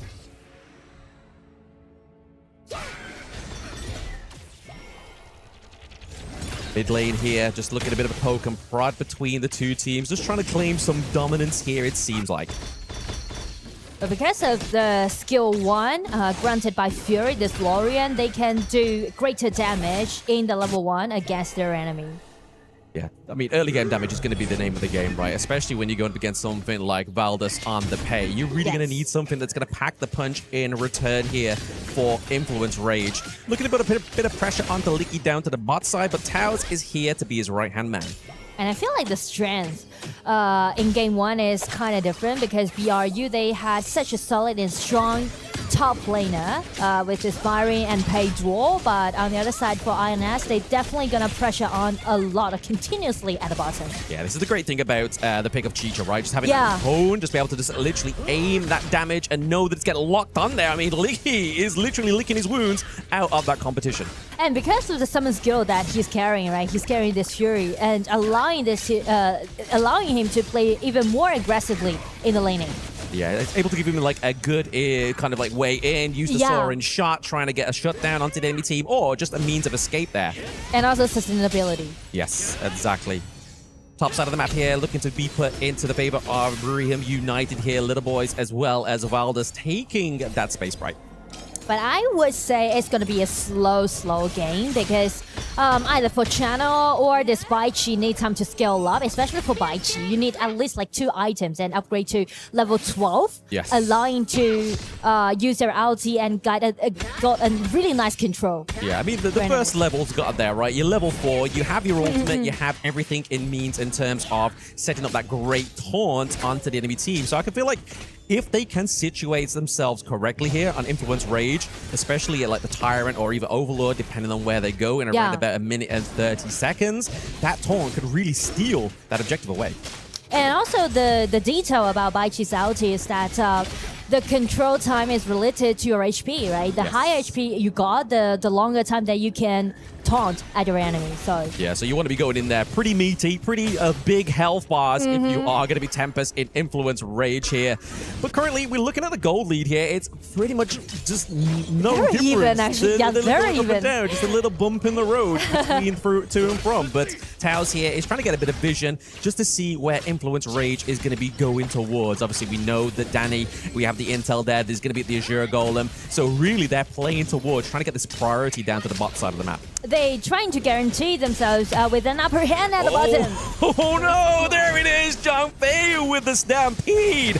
But can Leafy get out of there? That's going to be an NO because we do have Nunu coming down to the bot side of the map, and Fury, he's taking a bit of a beating as well. This is not looking healthy for Influence Rage, and Burm United set up a great Tyrant. I mean, like, it's a 1-2 trade. Everything just went so optimistic after Mena just break out his ulti, get nice control, and flash in with a skill 2. Nice play, Nunu. Nunu coming in with the playmaking. I mean, we were hyping him up in the first series of the day. I don't feel like we've given him enough kind of shadowing or spotlight with this one, but this is really showing it. This is the proof in the pudding. Well, I mean, like, BRU, they're not holding back because we know that INF, they relies a lot on their ultis, and after they sold that out, they just instantly just make the counter-attack happen. Yeah, and I feel like Influence Rage, they probably died at the right time, if there's ever such a thing, because they're now back onto the Gorge. They are now able to try and fight and contest for this Tyrant, but there it is. Fury goes down. We are looking for some more here. It is going to be the access onto Chicha into the backline. Leafy falls because Valor is online. I do like the mechanics that show by Nunu right now, how accurately, how precisely he can use his skill too, right? Yeah, Xiao Qiao is quite simple. Everyone can play Xiao Qiao well, but if you can land your skill 2 precisely on the target that you want, it's not easy to do that. No, absolutely. It's a trick shot, you know? It's kind of like Princess Frost's Frigid Prison. If you can land that pretty well, you're a really good setup, even a counter towards Guan Yu. But no, back onto the point here. Nunu is playing these trick shots to perfection. Clearly, this is a comfort pick for him. And because of his knock-up, they no longer rely on Laplop's ulti, right? Yes. It's kind of like save off their ulti.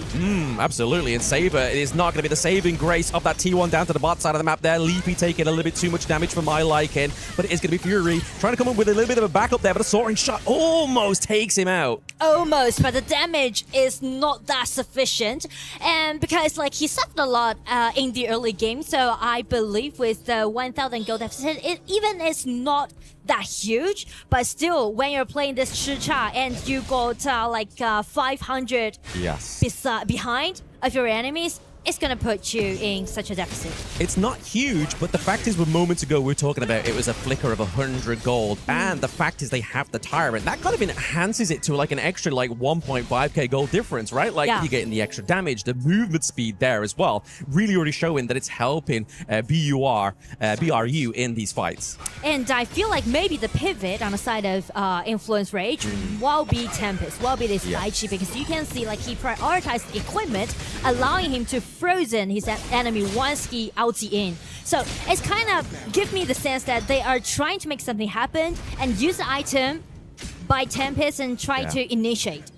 Yeah, the Frigid Charge is definitely going to be a big playmaker here, but like, we look at Burma United, they're going for the same kind of MOs they did in the last series they played, have a fast-paced jungle and just try and run it out before around about 12-minute mark, just so Pei doesn't start to become like on a downcline. Yeah.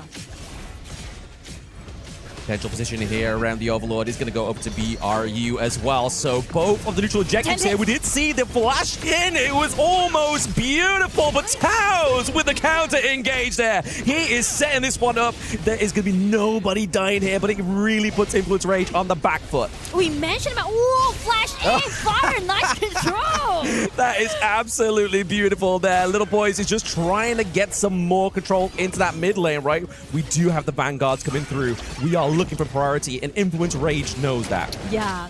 I mean, we mentioned about the sense of Tempest, how he's going to initiate, but the problem is that the spot that he selected, right, it's too close to tier 1 on the side of BRU, and it's not easy for them to come up with enough personal damage to complete that kill. Yet at least, because I mean, as soon as they start to get a few more items on Nunu, onto Chano as well, that's when they're going to start to worry, as obviously you start to see the goal difference within the lanes as well, and it feels to me that they're really trying to give it over to Nunu here. It's like not only Licky is going to be the carry, Nunu seems to be sort of like sapping that extra bit of gold for themselves. Yeah, I feel like a lot of people may underestimate Xiao Qiao's power, you know, because it might be a little bit squishy and vulnerable during the team fight, but if you give this hero enough money, he can play even like assassin. Yeah, absolutely. Flash especially in, skill 2, and just did an insta kill. And especially if you're playing on the to an advantage as well. If you're not playing from behind, you have Splendor, you have Flicker, you can really set up some really great engages, but also keep yourself alive by using that status. True.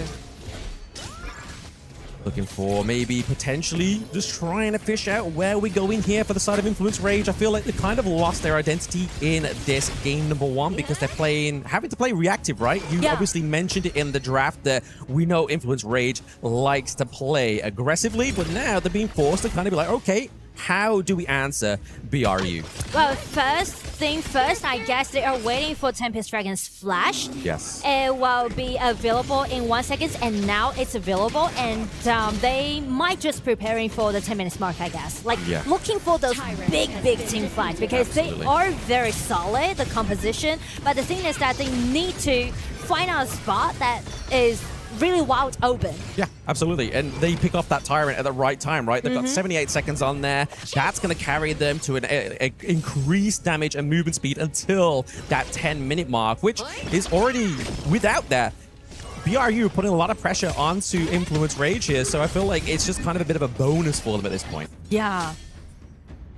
Long bush here, the sit-in, stalking, looking to try and get off. I think they're really trying to aim for Nunu here. I feel like that's the reactive play from Influence Rage.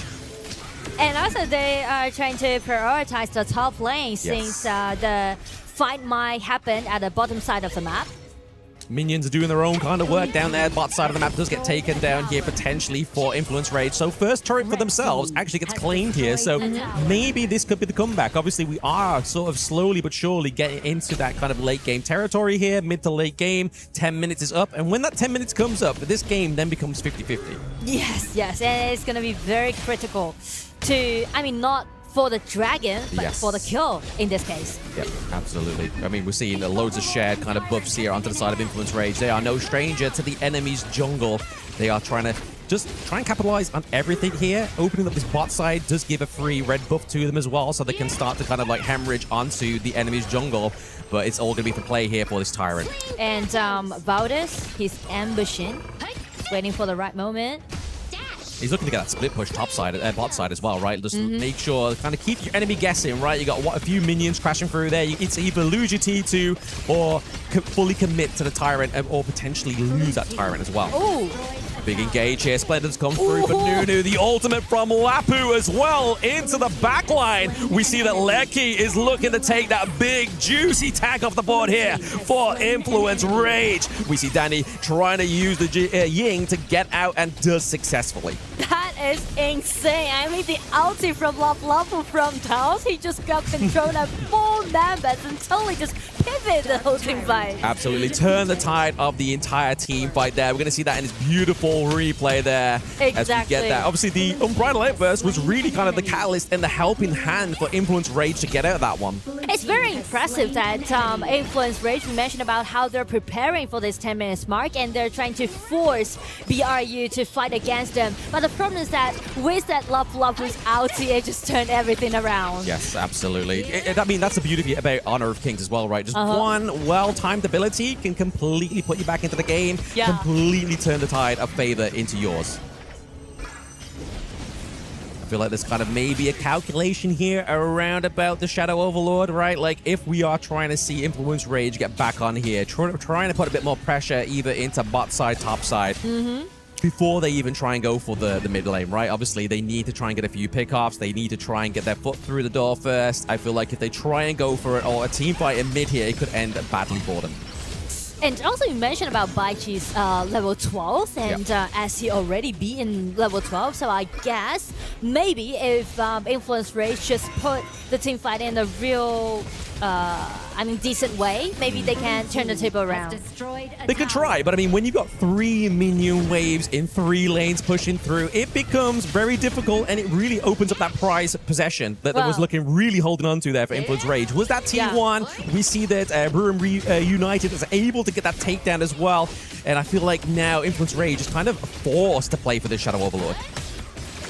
Force them. Oh, Lapu tries to go in. The half-no smite there. Little boy's a little bit too late, but they are chipping away at Tempest. Tempest has already used the ulti, already used the Frigid charge. He is looking like a down dog now. Valdez into the backline, picks off Danny. Fury goes down. It's only Leafy here with the damage now, keeping Burim United off their tail. You could never imagine that it is a Pei that was at the back, right? It's so rare to see Pei as an assassin being so vulnerable and squishy and taking responsibility to be at the back. Yeah, I think that's thanks to the itemization, right? We saw him build like the Foscar's Embrace towards the beginning part of his draft. He does have the Purist Guy as well, so all that lets him be the assassin, but also kind of keep himself alive. Yeah.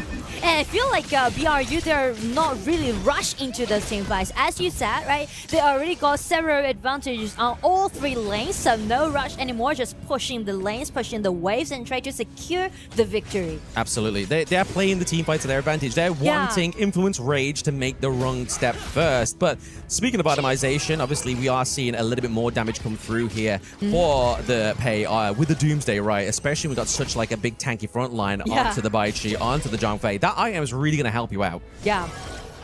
It's very smart to use this Doomsday. Yes. Maybe not have been the case there for Danny trying to contest Little Boy's 1v1. I mean, we do see Influence Rage top side of the map now, so if they are going to try and look for a pickup here onto Burim United, this may potentially be the case here. I feel like Leafy's overstepping a little bit too here for my liking.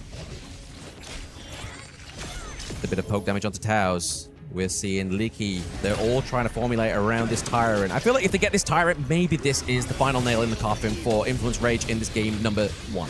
Yes, and they won't just miss it, so you can see, 3-man knock-up. He's going for the hat trick, but into the backline is going to be Tout as well. Wow. Little Boys takes down and helps the pickup of Licky as well. Maynard down. That's a 2-2 trade for these 2 teams. But now it's all important. Can they get a takedown of Leafy? There it is. Valdez, he's looking for more with the help of his teammates, but Fury's still here. They still have that chunky damage onto the side of Influence Rage. And it end up with a 2-3 trade. I do like the layers of this engagement. As you can see, the knock up, it was so beautiful.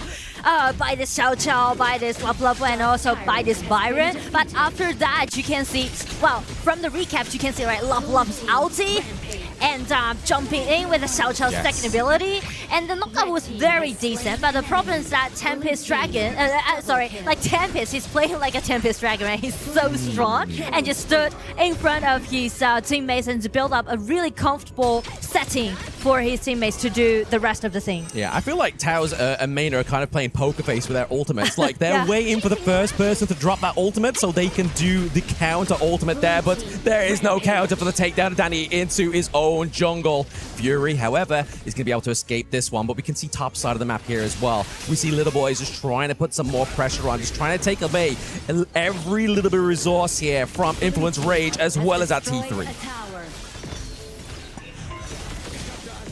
Got minion wave here. Sending the waves. Not looking too healthy. They're able to get one kind of minion down. Can they take the other one down? Thanks to Chicha. I feel like that is going to be the case here. But Taos with a triple man knockup once again. And the unbridled efforts. We talk about the poker face. And there it is. Mena was able to just keep that minion wave at bay. And BRU as well. Some skill traits, but I feel like you know, like the shortage about the composition on the side of Influence Rage is that they're picking out 2 warriors, right? Double warriors. And that make your wave clarity as a problem. And if they just keep sending those waves in the mid lane, it's just kind of, you need to make some trades happen when you're trying to clean up the wave. Yeah, it's kind of like just a battle of stamina at this point, right? We're seeing how long can Influence Rage actually defend their base for against BRU. They're able to still kind of maintain getting the takedown of the Azure Golem, so I feel like that's kind of like a saving grace for them. They have some means of getting some kind of gold, but it's just the defense is getting harder and harder to stack.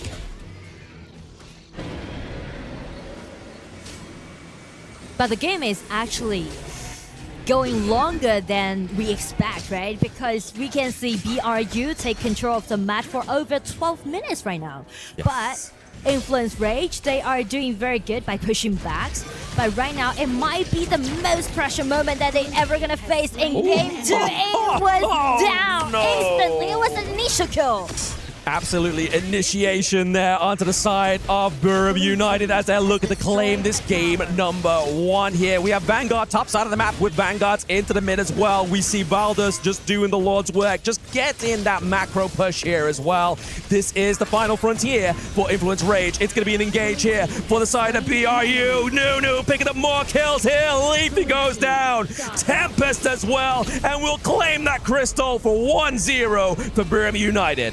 Game 1 goes to BRU, and you can see like they have such a deep understanding towards the match, especially at the laning. So I do like the way how they play, and I do think that there's kind of outbalance with these two playstyle, right? If you can do great at the pushings, then why go for the team fight? Absolutely. I feel like the experts has to shine the light on Nunu in this one. It was a fantastic display here for these teams. Well, BRU right now comes in, takes the victory. Very well done by them. I sincerely believe that Influence Rage had in there some opportunities to turn things around, but BRU just closed the door on their faces every single time. BRU built an advantage, did not let it go. There's some questions that I do have right over there, but I want to hear from you guys. What do you feel about the game first? For the game itself, I think, man, BRU looking really clean in these team fights, right? Yeah. Like, I like how the casters mentioned, like, Nunu was always being able to find these opportunities coming in with Taos on that Raging Seed on the Lapu Lapu. But the early game part, Little Boys on that Byron was just something else. Yeah, he really made a huge difference, right? And then once they established the lead, this is where AOV teams shine. If you have watched their professional games, you know they never let go of a lead. And if you give them a CC lineup, here's my beef. Go ahead. You look at the Lorian Fury, right? It's one of the strongest heroes when the AOV teams play it. But when our HOK teams pick it up, they're at a deficit. Because the AOV teams know what this Lorian can do. They know the extent of this hero, and they punish it so hard. 0-3-3 on Force Fury here didn't have the best of the best games in terms of that Lorian compared to some of the performance that we had today. But let's pan ourselves over to the jungle matchup here. 4-0-5 coming in from Valdez against Danny here. Danny was really silent this game. Let's just talk about that because they just completely just focused on Danny. Every single team fight, Danny was just focused on since minute 1, right? Like it was just immediately just let's eliminate Danny out of the equation, and then after that we can think about what else we can take out of that. Because they have no more damage. If you take a look at the draft, it was only Leffy, right? Yeah. Yes, they have a lot of CC. You have the Bai Qi, and you have the Lapu Lapu. Yeah, but no, Zhang Fei? Zhang Fei, Yeah, yes. Zhang Fei. Okay, you have the control, but where's the damage? We can put There's no you in the follow-up. chair, but there's no weaponry we can put onto you. I agree with you completely, man. I do believe that Influence Rage needs to go back to the drawing board and really think about what do they want to do, right? What about if we just look a little bit of the highlights of the game so we can actually just point out what is happening, just the exact moments that things just started falling apart.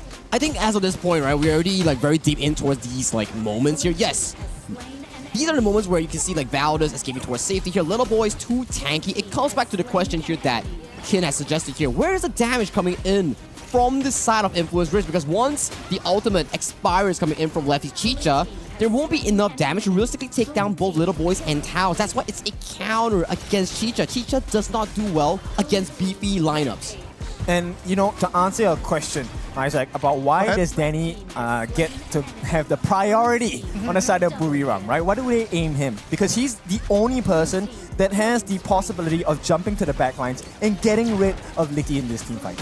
As you can see, these moments, like I mentioned here, Kin, Licky untouched every single fight is just engaged by Taos or Little Boys with those engaged on their flashes here. And then, if Licky's untouched, Channel is one of the most OP or strongest farm lanes in the late game, has insane DPS, and if you don't lock him down, this is exactly what happens. There's so little options for him to exploit, and this is something that, look, the players are feeling it. This could be a 2-0 series, and this is going to be a big wake-up call for our HOK teams here. Well, let's wait and see if this is going to be a 2-0 or if INF can just turn things around.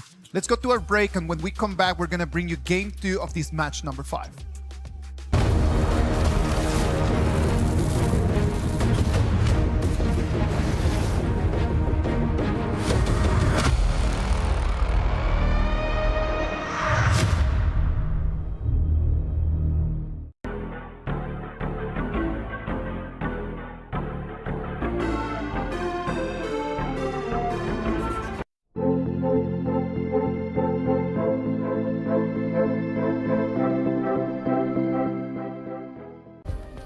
Play is in our DNA. Whenever we let it out, it becomes our superpower. Now imagine an entire city being built to supercharge it. Kadir City, powered by Play.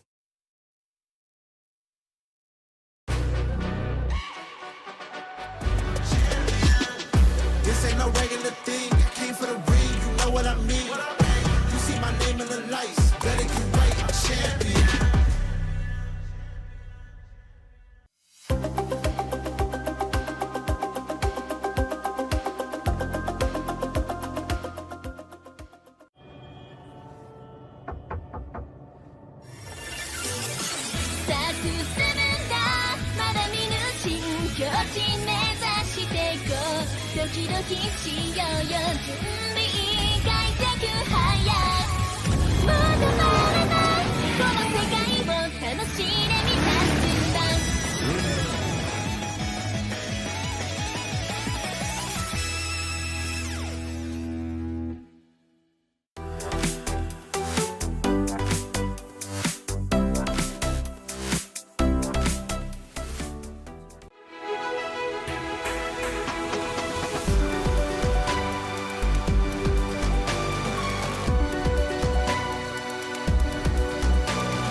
Welcome back. We were just discussing right over here as everyone just having a break about that choice over there in the Clash lane, right? Like, we have already understood that they did not have enough damage. INF just did not have enough damage coming in. The choice of the Baitsi as the last pick over there in the BP stage might have just sealed their destiny since before the game started. I like that point, right, Isaac, where you're thinking like, okay, we need a Baitsi to equalize that laning phase against the Byron because Valdos was on a pay that could potentially harm the Ying before she gets to scale. But without proper engage coming from the Baichi towards the back line, there's just not enough room to lock down Lecky on that channel. You're potentially looking for something like the Charlotte, potentially something like the Fatih could elevate some pressure from Lefty's shoulder on that Chicha. Yeah, I like the idea a lot. We were talking about the Fatih, right? Yeah. Zero consideration today so far in all the games. I wonder why, but there's always a reason why people do stuff. So perhaps they did some research, or maybe they want to save it for this game. We never know. So maybe the expectation could be in this second game where the life is on the line, honestly speaking, for the side of Influence Rage. Fatih might be a consideration here. All right, so Influence Rage for this game number 2 is going to have to change the way that they're drafting because the draft is not working for them. But I want to just raise up one last thing before we pass it to the casters lab. It is super important for us to see that Buriram United, they had the advantage very early in the game and it took them a long time to finish. And that cannot happen if they're going to move into the group stages. They really need to completely just seal the deal early on, or else other teams might not give them the chance. But sometimes you want to make moments last longer and savor the feeling. Can get out of here. You know what? Send me Blam and send me Nora because I need serious people right over here at the desk. Blam, Nora, what do you think? Well, I would agree with you then. Thank you. Thank you very much. We needed adults. We needed adults, and we are here. We are here to be the adults once again. But how are we feeling about Buriram United now that we know that they're able to take down Influence Rage, not with ease, but with precision and time? Yes. I mean, like, they definitely want to secure the victory. That's why they kind of just slow down the pace. And speak of the play style, actually, I think, like, I do believe there's, like, counter attacks between different play styles. Yes. And, you know, there's an old saying in Chinese called 以柔克刚, which means use your softness to counter the hardness. Okay. And we know that Influence Rage, they are very good about attacking. And that's why they're looking for such a scrappy composition that is selected by Qi Zhangfei over initiation. But the problem is that you can see, like, when the game goes on, the opponent's just avoiding the team fight. Like, I can go for it, but I need to make sure that the laning's already being on the upper hand. Absolutely. I feel like in this one as well, just to give like a dual meaning to that saying there, obviously the softness there being the squishier heroes of Buriram United have been able to take down the toughness of Influence Rage, right? They're able to precisely take down the tanks. Nunu's been able to precisely get those trick shots onto the carry heroes onto the side of Influence Rage. So I feel like, depending on this draft, I don't want to see Agudo again, because I feel like if we start to see Pei Agudo all the time for Buriram United, I'm starting to feel scared for the jungle pool, you know? Oh, okay.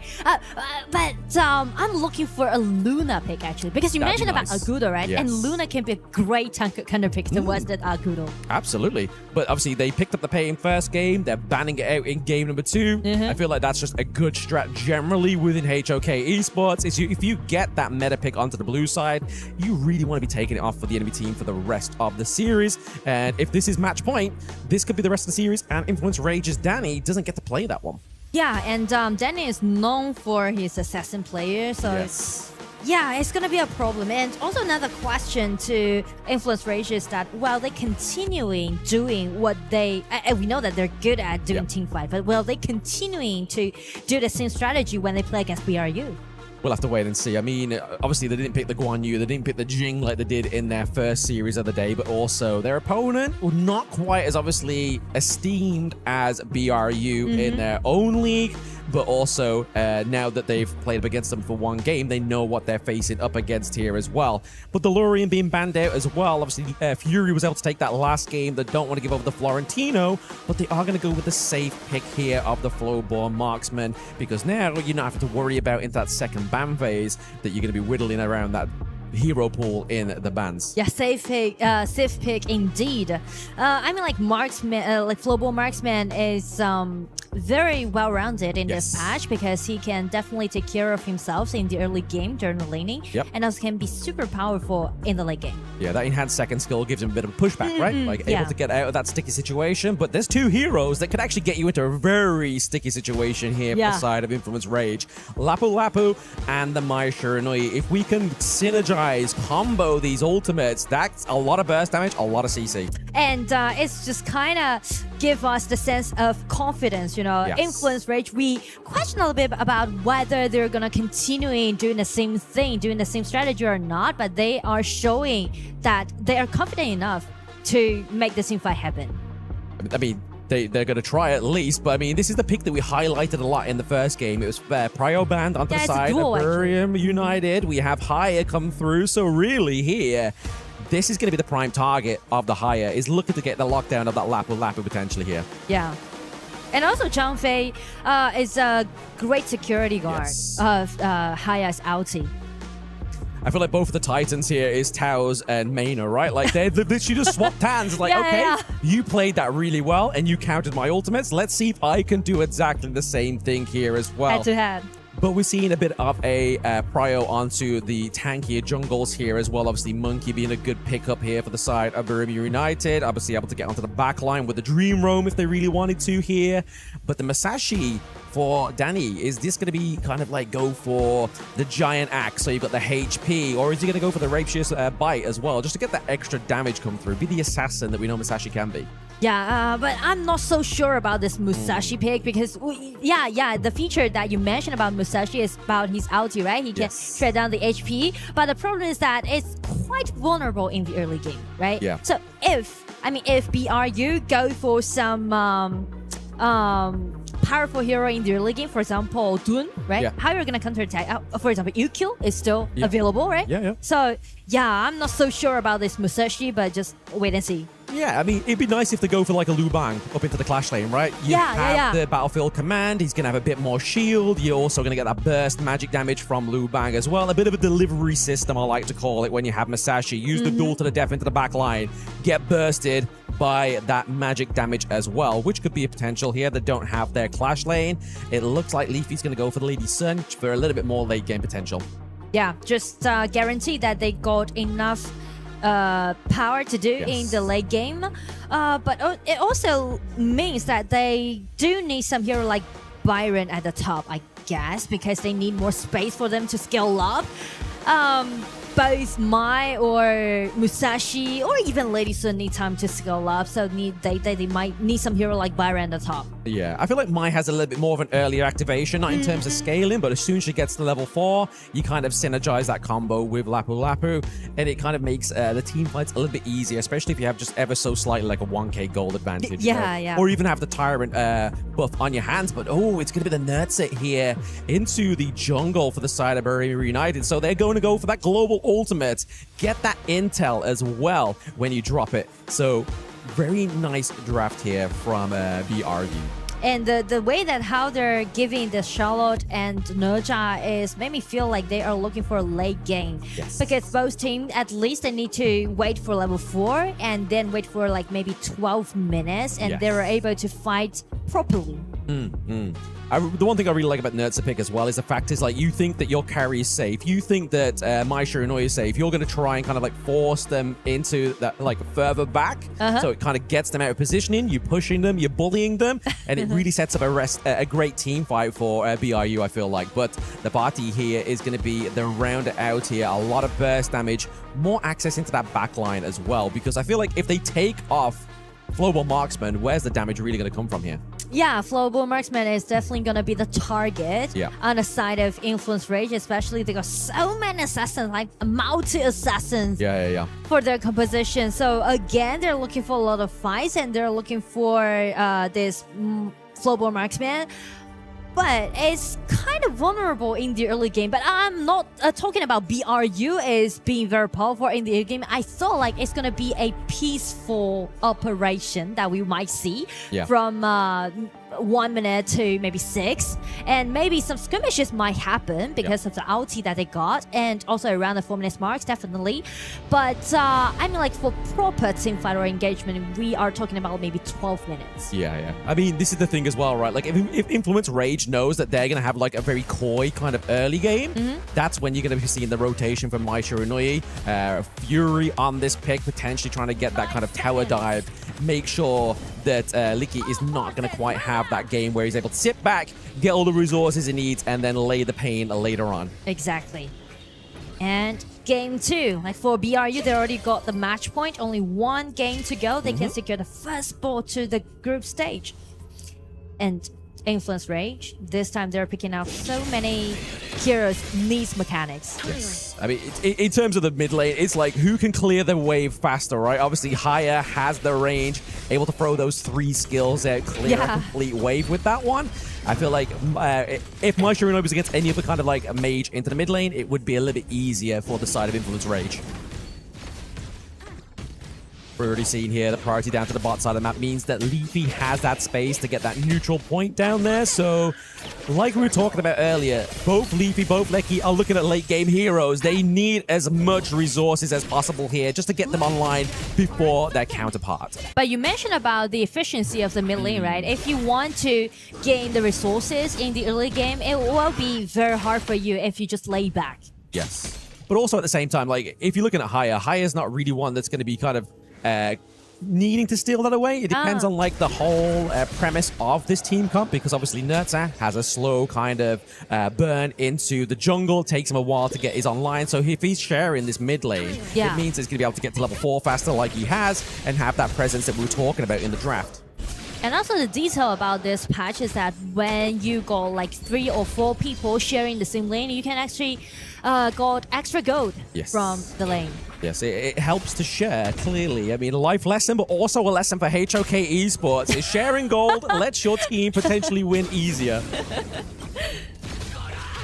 Definitely a little bit of a stalemate here into the early game, though. They are just kind of, like you said, they are playing a very coy early game into the bot side of the map. They're making sure that Lecky is just not going to be aggressive, caught out, able to scale well with time.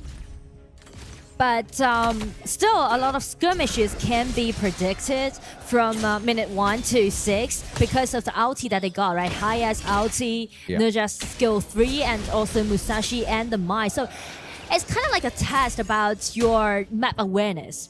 When you find your opponent's vision is invisible, then you might be a little bit guarded, or you might be ganked by your opponent. Yeah, I feel like that's when it comes down to that's your roamer's job to find out where they're actually going, right? He needs to gather that intel. He needs to make sure that your team's set up properly. And the fact is, with this tank meta, in terms of the supports, it enables them to kind of walk into a brush, get a bit of damage taken to them, and it's not going to be the end of the world, you know?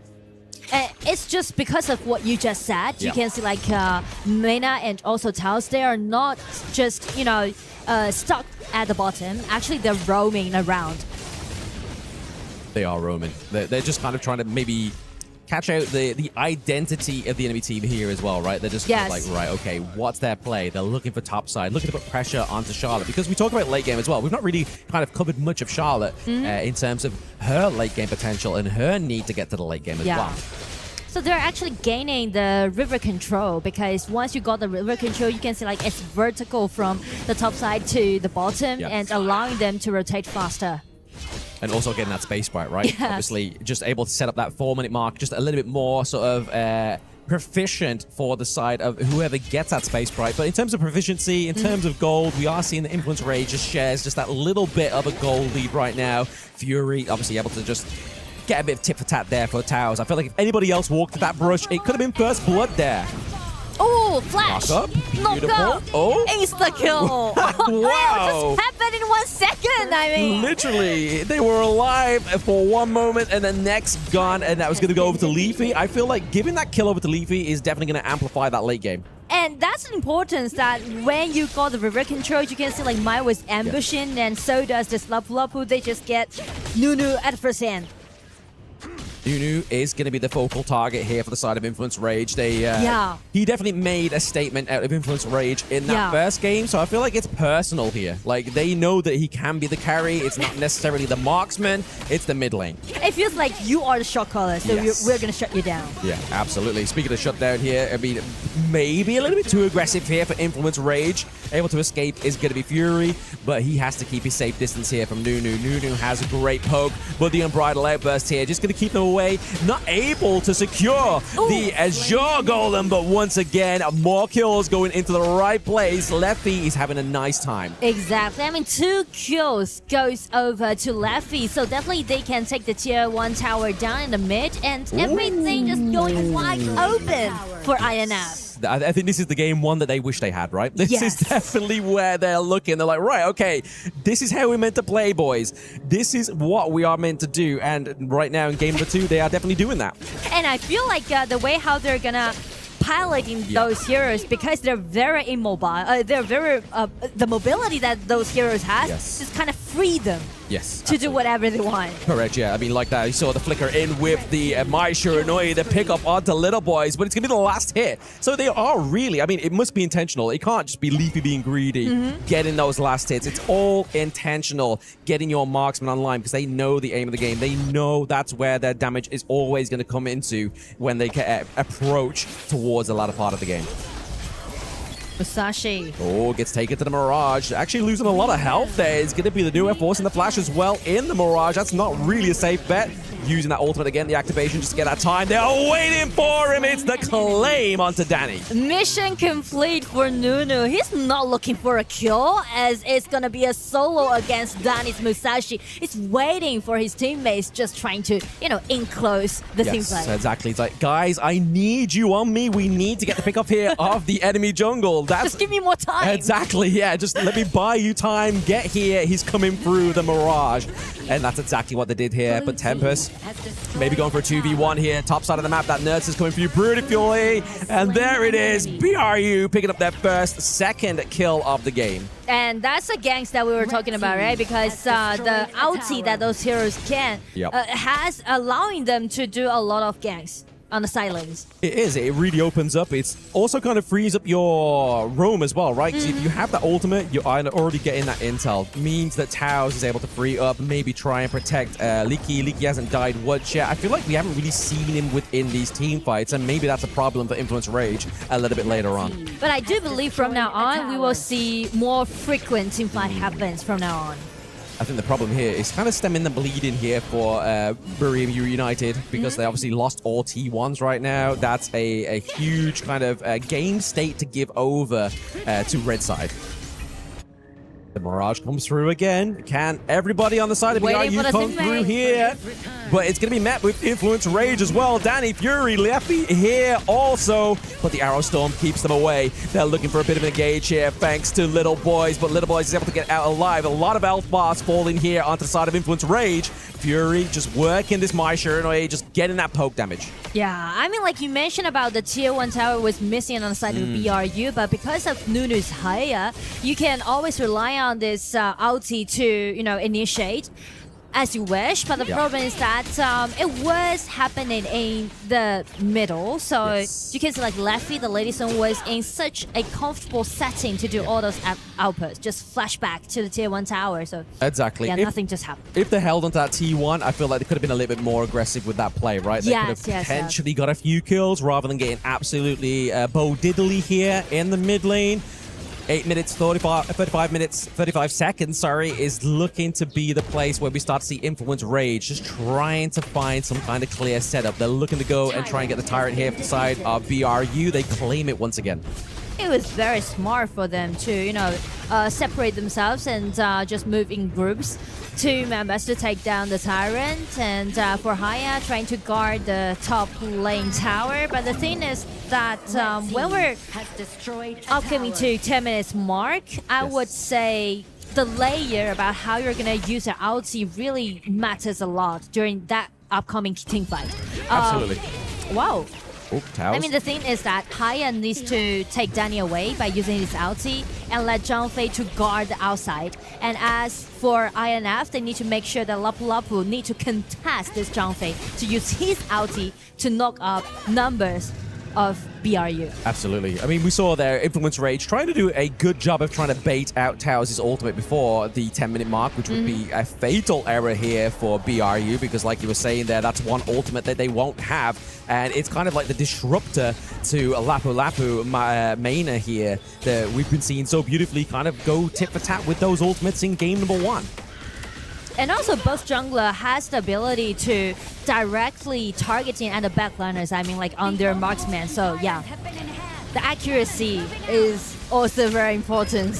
Very important, but also positioning here as well. The Arrow Storm already been committed here, just trying to get a lot of damage onto Tempest, but Tempest can build that back up when he pops the ultimate, right? Like that burst damage that Lifesteal as well is not going to be a problem. You see here, he's already got the path back up, but there it is, a beautiful Unbridled outburst. And there it is, Danny goes down. They don't get the Tyrant. BRU are looking for claim in kills here, and Maina is able to get out with just ever so little help. But can they defend this T1 into the mid lane is going to be the next MO here for Influence Rage. Tempest is just getting laid with damage thanks to that Arrow Storm. I mean, that was pretty much like a dragon theft on the side of BRU, because we can see like the dragon was taken extremely low. But the thing is that you can see how Taos used this Zhang keep pressuring on Danny, right? He's forcing him to retreat and just give a really nice space for Valdez to secure the dragon. Look right? at that. Outsy. So nice control. good.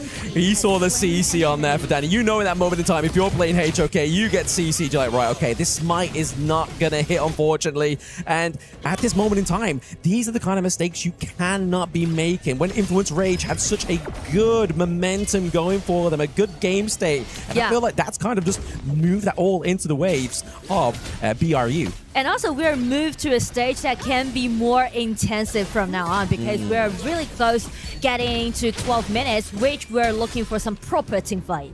Yeah, team fights is probably going to be the make or break of either of these two teams, right? Like, if you play one bad foul play here, it's going to be a Jova for you if you are Influence Rage or BRU, but there's the Unbridled Outburst just to kind of push them away. But there is Valor into the back line. He's trying to get the pick up onto Leafy. Leafy is in a good situation. You see Maina retreat as well. Nobody's dying here for Influence Rage just yet.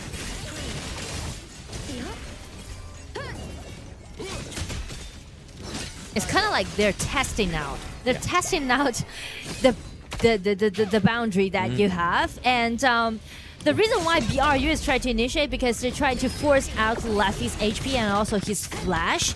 They need to, you know, create a more comfortable setting for Licky to do that. But yeah, I mean, you just saw there on the damage dealt, right? Like, Liffy is a whole 20k damage dealt above Lecky. Like, that's crazy. And that's exactly where you want to be if you are this lady's son. You need to make sure you are having maximum impact in this one. We are seeing Valdez looking to drive away. Danny here, top side of the map there, using that ultimate, using that Skyfall here, using the smite to slow him down. Is this going to be enough here for Tao to get the retreat? Oh! Beautiful stun there from the Unbridled Outburst.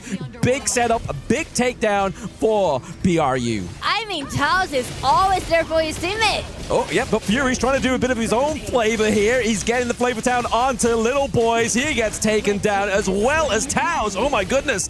Influence Rage could be coming back here, but it's going to be the Mirage that keeps this whole momentum going for the side of the red team. There goes Fury as well.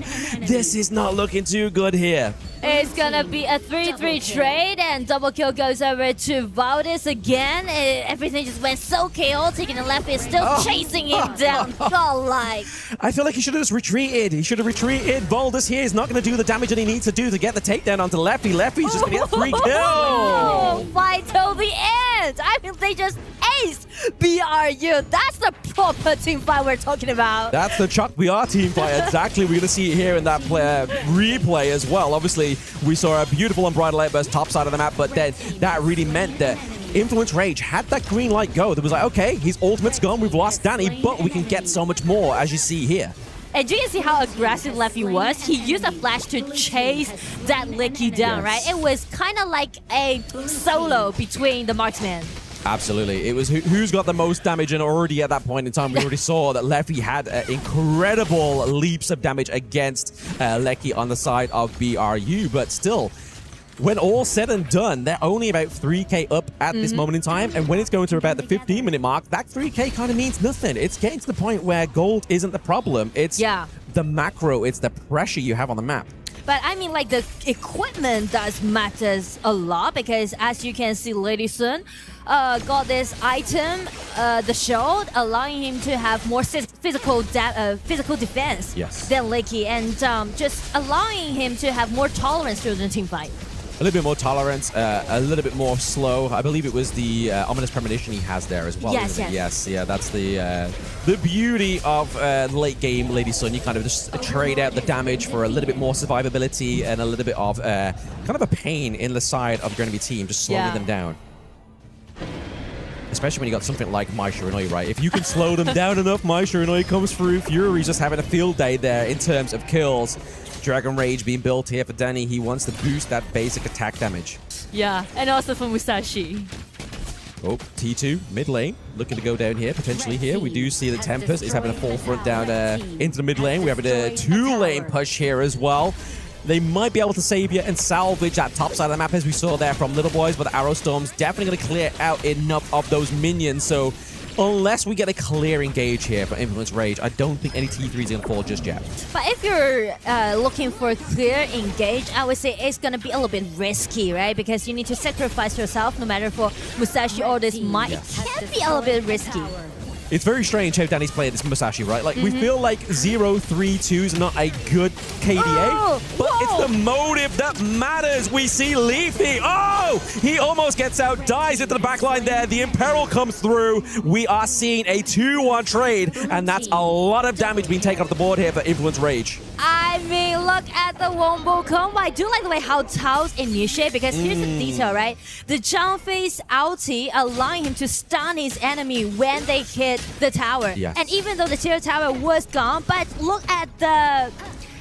I mean, the base of the tier 2 tower is still there. So he just used this small tactic, as you can see, right? Yes. Pushed them to the base of the tier 2 tower and just got stunned 4 people and just initiate in such a beautiful way. Yeah, leaving the ruins of the map and making the ruins of the side of Influence Rage in that team fight. Exactly. Is a very good use of the mini parts of the map that you probably wouldn't have even noticed, right? Like, was it a fluke? Was it a play? We don't know, but all we know is that BRU were back in this one. Exactly.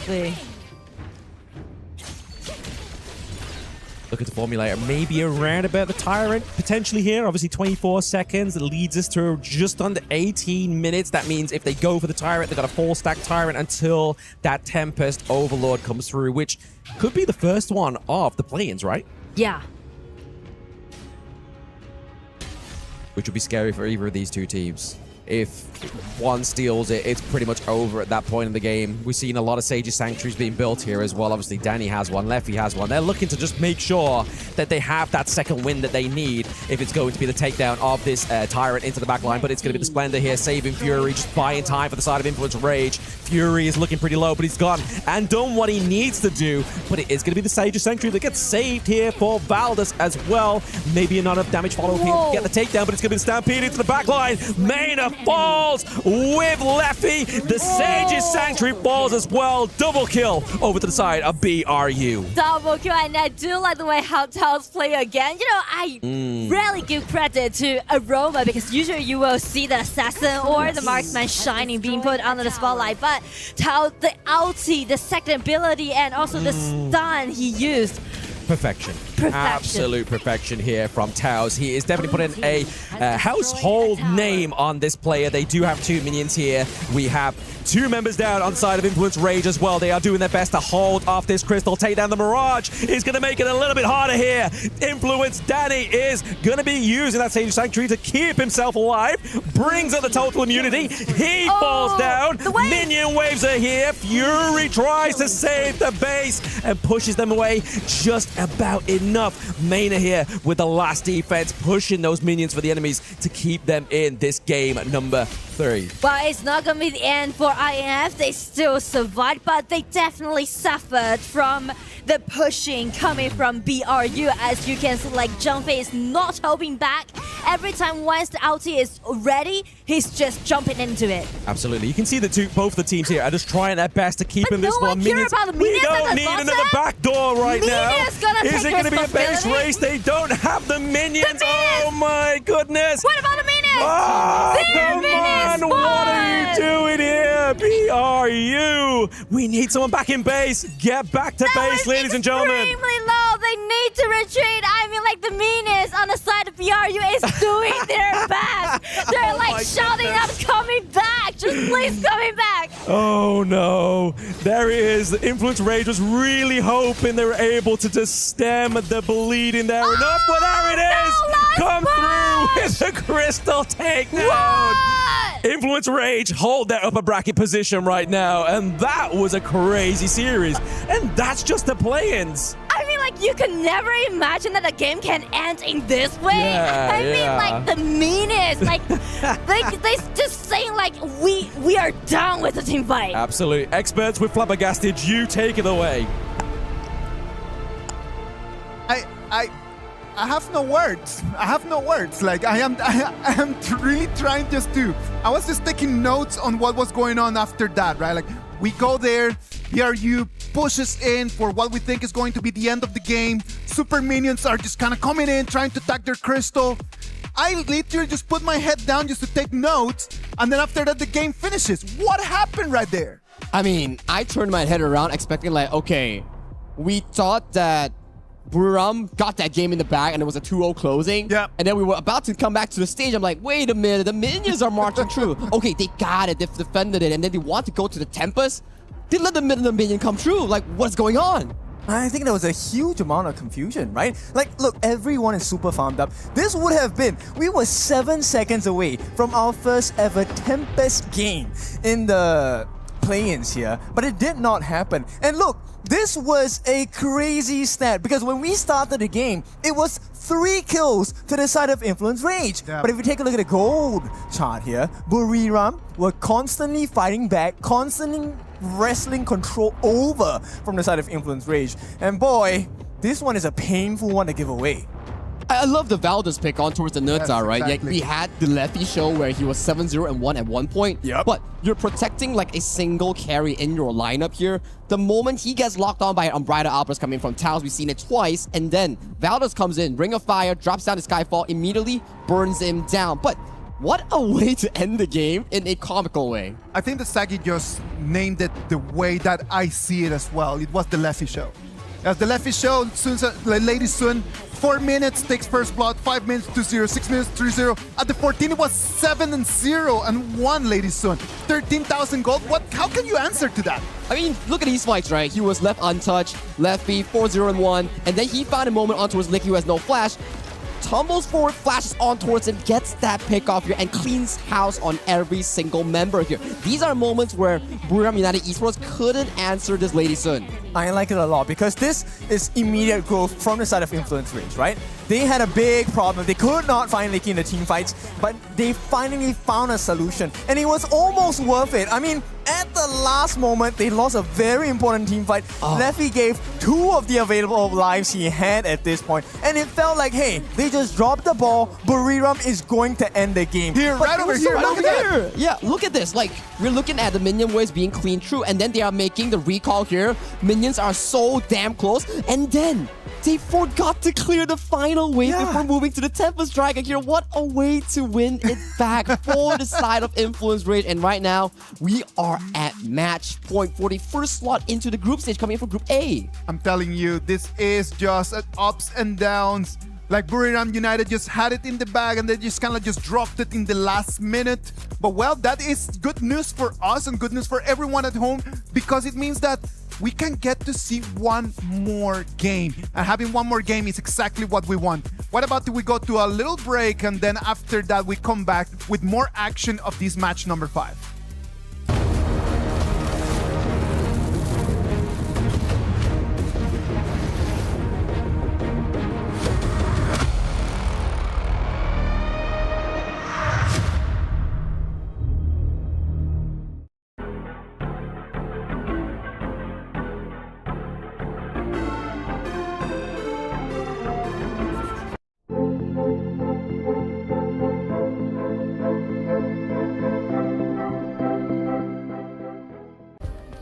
Play is in our DNA. Whenever we let it out, it becomes our superpower. Now imagine an entire city being built to supercharge it. Kadir City, powered by Play.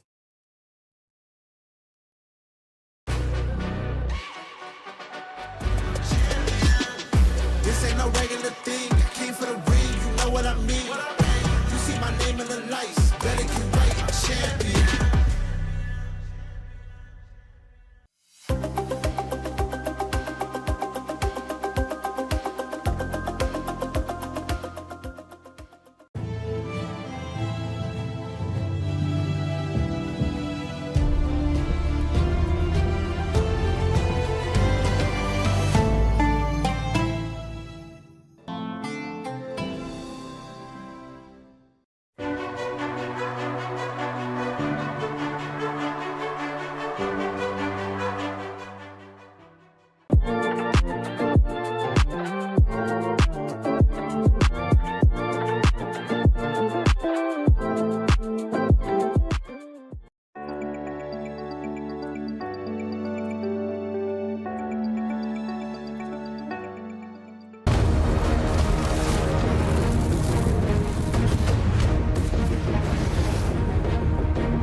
Welcome back. This is the KWC 2026. This is the upper bracket finals for Group A. Whoever is going to win the next game is going to be our first qualified to the group stage that we're going to have in a couple days from now.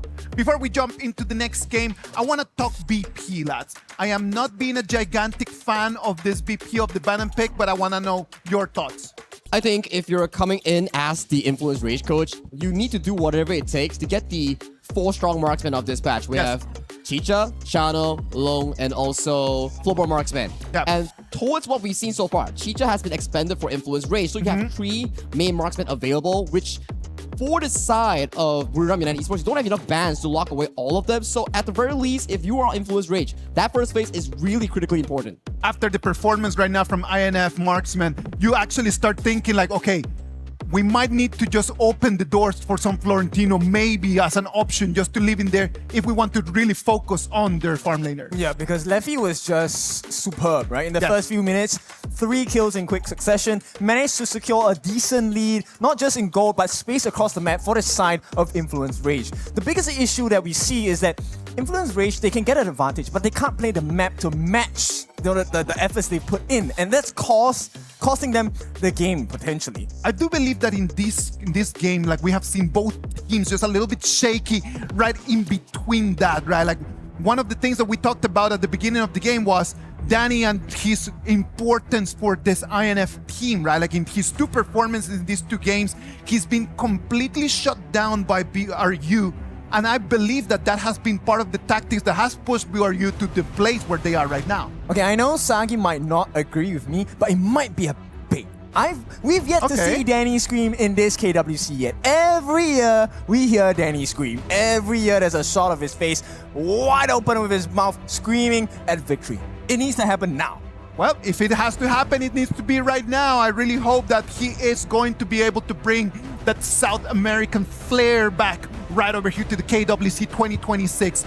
Blam, this last game right over here, man, it has been like so exciting. I heard your voice just kind of just cracking through the ups and downs of what we had over there in that game number 2. It was emotional, man. That's why I'm cracking up right now. I feel like this has been definitely set to be one of the best series so far. Absolutely phenomenal. And I feel like to Kin's point, Danny doesn't need to scream. Me and Nora are doing that for him. I felt like I just,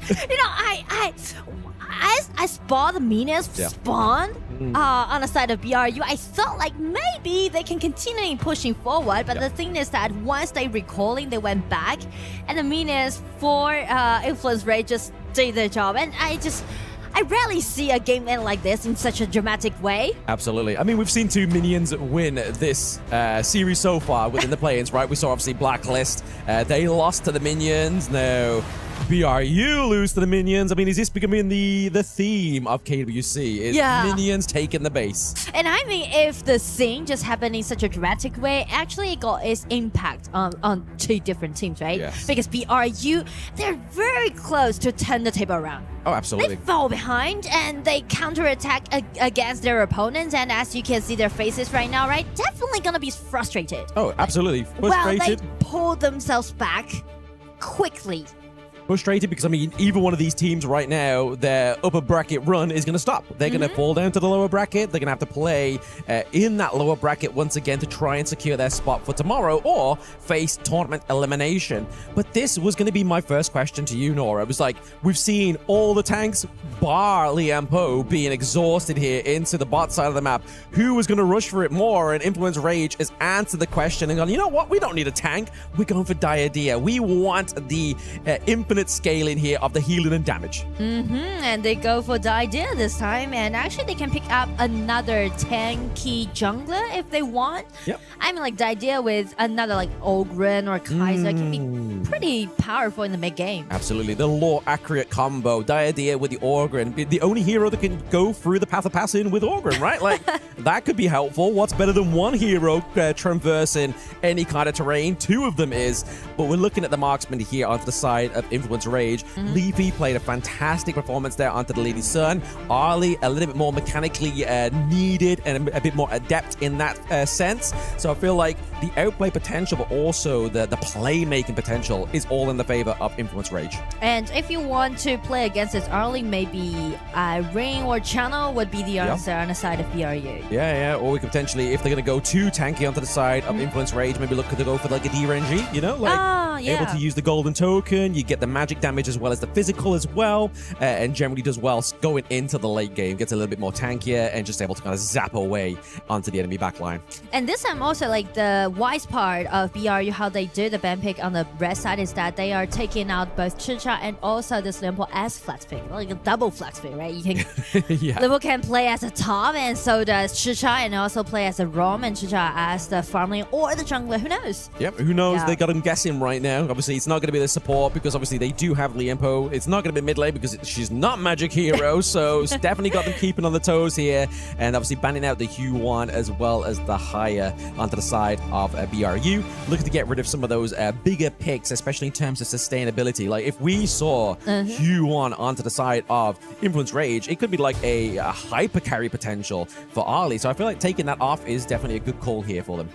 You mean like Yuan play as a mid or yes, as mid. on the side on the side of it can be a good choice, I guess. But it depends on the playstyle. I mean, like Influence Rage, they're always looking for some aggressiveness. So I guess maybe this time Angela might be the one for INF. Maybe. They need some anti-tank, right? They definitely need something that's going to chunk them away into these team fights. But the Ukyo getting picked up here for the side of BRU. There's no pay, but maybe they're potentially looking at maybe like, hey, let's see if we can actually CC lock down the Arlie here. A lot of CC can be seen on the side of BRU, and also a lot of assassins. They are just taking out this Ukyo. Ukyo might be the last OP assassins in this patch, since they already banned away this pay and also used in, right? Yeah, I mean, they do have the Jing, but I mean, obviously it's BRU. They may potentially not have quite as good footing on the Jing here. But we're looking at here, I feel like this is a great team fight comp. We have the Flowborn tank. We have the Lady Gen as well. Using that Destructive Deluge, if they try and go in with the Liempo, you drop that ultimate, not only is it slowing you, that's doing so much damage to you. Exactly. And also the frontliner seems very solid. Byron and Flowborn tank is just like build up a wall in front of this Arlie, and they put all their money on Leffy this time. Yeah, it'd be interesting if they do keep this Chicha into the farm lane. Obviously, they can flex it up into the Clash lane here. Going up against something like the Byron may be very helpful. And then they could obviously, like I said, they need a little bit more anti-tank. So I feel like if they do flex it and go for the DRNG, no, they're not going to listen to me. We're going to see the Miyu again that we saw in their first series of the day. They are looking for a tasty bit of magic damage here. I do like the Miyu pick, right? Because it's not usual to see people play this Miyu because it relies a lot on your understanding towards the patch. Because when you're picking out this Miyu, you are not looking for the team fight. You are actually looking for the split push, right? You need to be sure that when you are taking care of one of the side lanes, you won't be ganked by your opponents. That's very, very important. And last time, I mean, like the first game they played, they already used this Miyu, right? They have. And it worked out very well. And also because of the mobility that they have, Miyu and also Ukyo and also Mai, allowing them to do a lot of split push. I feel like they were hurt by the minion stealing last game. So this time they're trying to, you know, pushing first. It's like, okay, we lost on macro grounds. Now we're going to look to win on the macro grounds. That kind of feeling. I like that narrative, to be honest. It's a very good one. But like you were saying with the Miyu, I feel like it's all down to timing. Like if you time that Umbral Moon at the wrong time and kind of it fades out and then we get a big engage from Mai or even the Byron, it's going to be very difficult for them to overcounter this one. But we've already seen little boys play this one to perfection. Game number 3, it's play group getting into the standings, or it's going into the lower brackets here for either of these two teams. So big stakes on this game number 3 here. I mean, first ticket to the group stage. Yep. That's quite a bit prestige in itself, right? Yeah. KWC 2026, you were the first team to make it out of the play-ins into the group stage. Seeing you fall into that pool number 4 to see if you get pulled out against some of these amazing teams that are going to be meeting in the group stage. Well, the way that how you're gonna play this Miyu well is that you need to emphasize a lot on the top. So you can see skirmishes are happening right now because INF is rotating this idea on the top and trying to shred this Miyu down in the early game during laning. I feel like we haven't commented on the fact that it's Nunu on the Mai Shiranui. Like, this guy carried on the Xiao Qiao. We've now got him on an assassin pick here as well. Something that actually counters the Ali. Obviously, yes, she does have Diadea there with her. That's going to be obviously a mutual counter to the engages of the Mai Shiranui. But it's all going to be played down to a very sort of like micro level. Yes, and because of the mask that Nunu made on the top side of the map, just open the door for Valdez to steal away the blue buff on the side of BRU. Yeah, it's something you don't want to lose. I mean, obviously, mana is not the greatest feat here of the Flowborn tank as well, right? So you're using your first skill a lot to obviously get the enhanced damage, but also using your ultimate as well. So taking the blue buff away from something that's already pretty slow kind of forces him to recall back to the base to get back to prime state. Yes, and we already can see the mobility which granted BRU to rotate much more faster than Influence Rage. Yep. Lecky here, just looking to get some more neutral objective points, like the Firebird down bot side of the map as well, just trying to kind of get a more clearer understanding in the lead of the gold. So they are playing this one a little bit more coy into the early game. Obviously, we did see a bit of tip-for-tat top side of the map and potentially here as well, using the ultimate just to kind of push away Nunu, but actually escaped it. Okay, we have the burst ram there. Look at just trying to kind of keep them in place. There it is. Oh my goodness, the flicker in from downtown. But can he claim the kill? It's going to be the first blood going over to the side of Influence Rage. I mean, the controllability knock-up was so explosive, but he just dashed in like too far, even into the tier 1 tower, and just leave that in the space to get a kill. Absolutely. I mean, we were really seeing that that was going to be really orchestrated over to the side of the red team, but then Danny was like, no, hold my beer. I'm going to get the first blood for myself, and claimed it there. So going away from the assassin picks, back onto the tanks that what we knew him for in previous years. Here's that replay that was that great triple man knock up there, but nothing came into fruition because they were able to use the destructive deluge that we spoke about in the BP.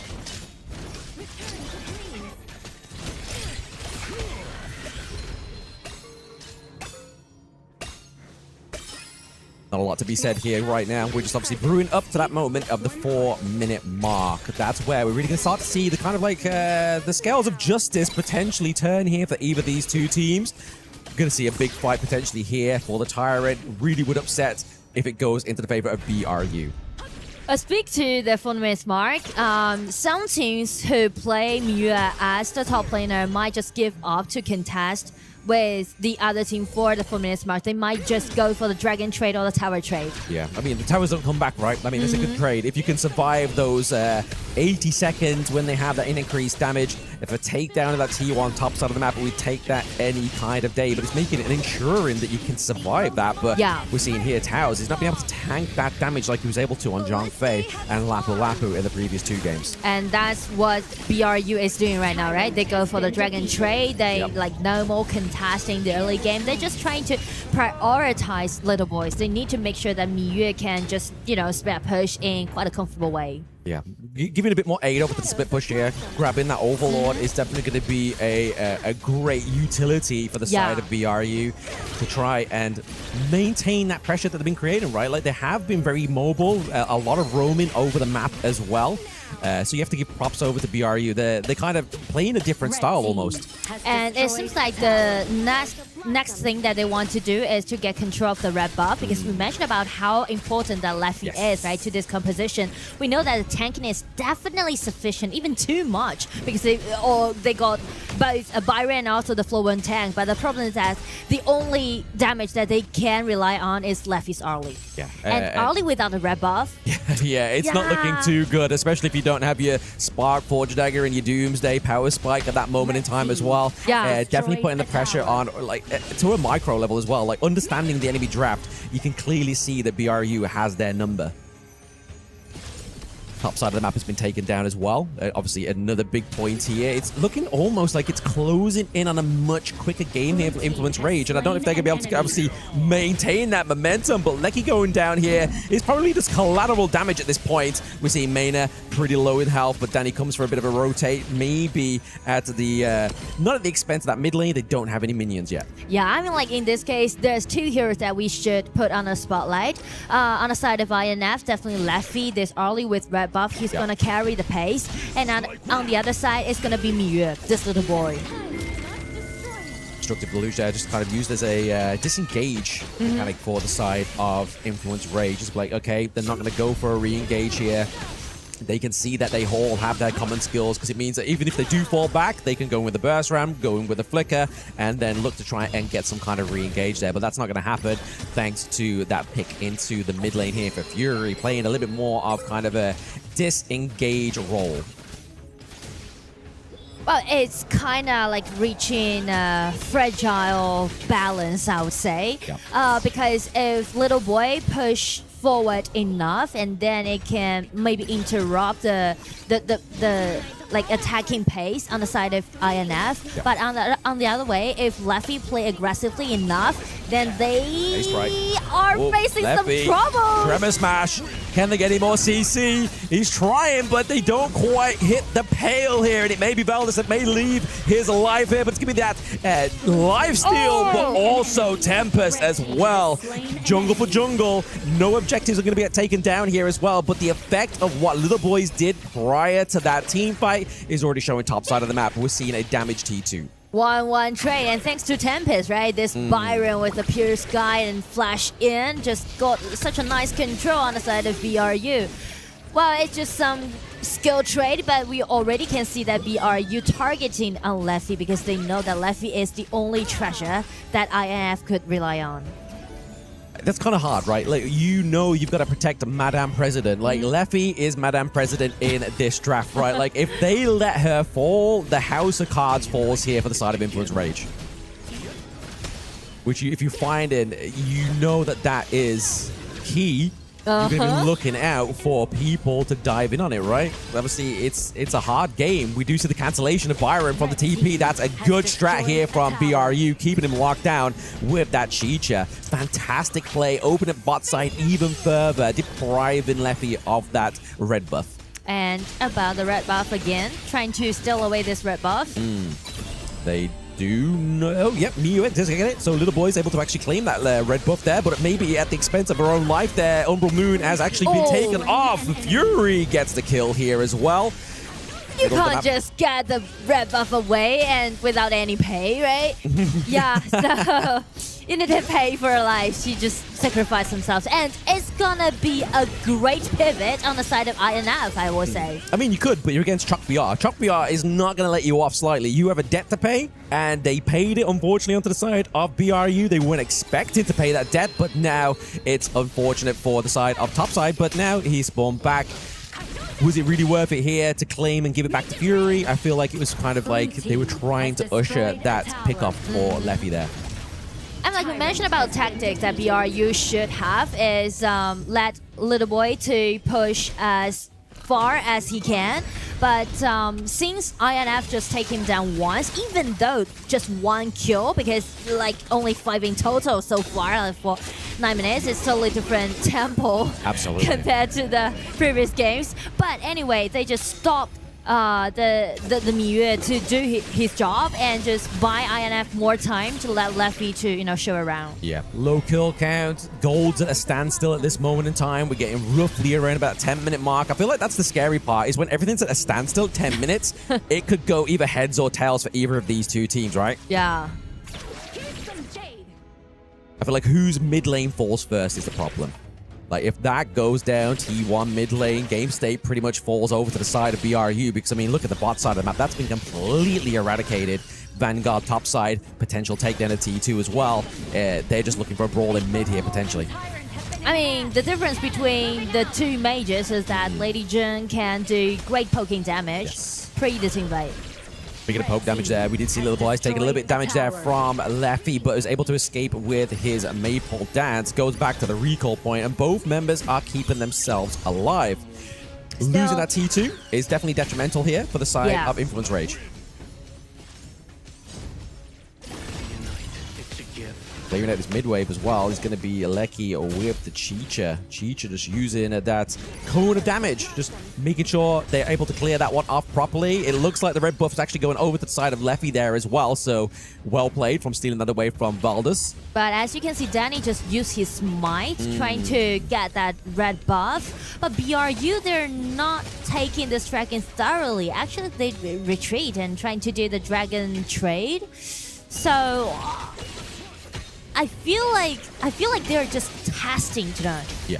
I mean, now that Arlie's got Doomsday, she's able to take this one on her own, but there it is. It's going to be the engage after they get the Overlord there. Taos with a very impressive ultimate with a takedown onto Leffy. They're looking for more here into the mid lane. They need to give up and free up that minion as well just before they push any further. It was a combo by Taos and also Nunu. Again, great initiation and just got control about like 3 or like a crowd. Yes.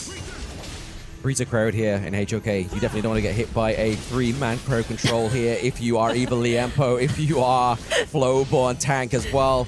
Could be problems for either of these teams, but the problems just keep layering up here for Influence Rage. Vanguard's bot and top side, bottom top side of the map as well. Mid T1-4s, as I was talking about previously, the game state here changes completely for Influence Rage. And I mean, like, look at the goal difference. The biggest difference is between the junglers. We know that Flowborn tank, he doesn't rely on a lot of money, like a great amount of money, but still, he need to get more control upon his enemies. But with like 2,000 goal deficit, it might be a little bit difficult. I mean, it might be, but I mean, last game we saw Danny play the punching bag. He was Masashi, he was the punching bag. This time around, he's going to be the punching bag on the Flowborn tank. He's just looking for the backline access, right? He has that frigid charge. Maybe try and get the lockdown onto Lecky, onto Nunu. Try and really upset the damage potential here, but Little Boys gets taken down top side of the map here. Maybe, just maybe, Influence Rage can make a bit of a priority top side here.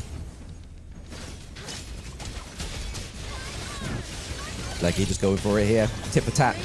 If they get the lockdown onto Leffy here, that could be troublesome for him, but it's going to be the Diadea ultimate that's just driving force to get BRU out of this one. And because of the sustainability that Diadea has, allowing Influence Rage just keep pushing forward, and also just grant Danny to have more HP to standing in front of his teammates.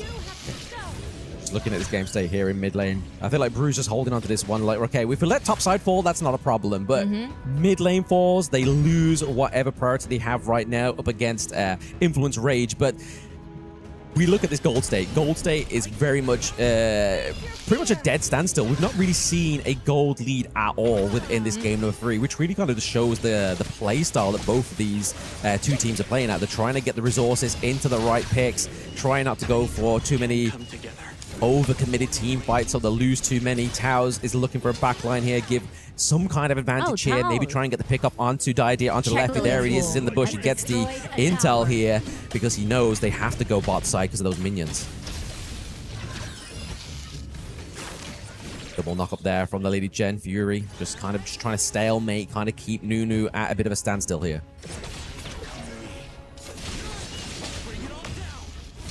I feel like we are reaching the deadlock, but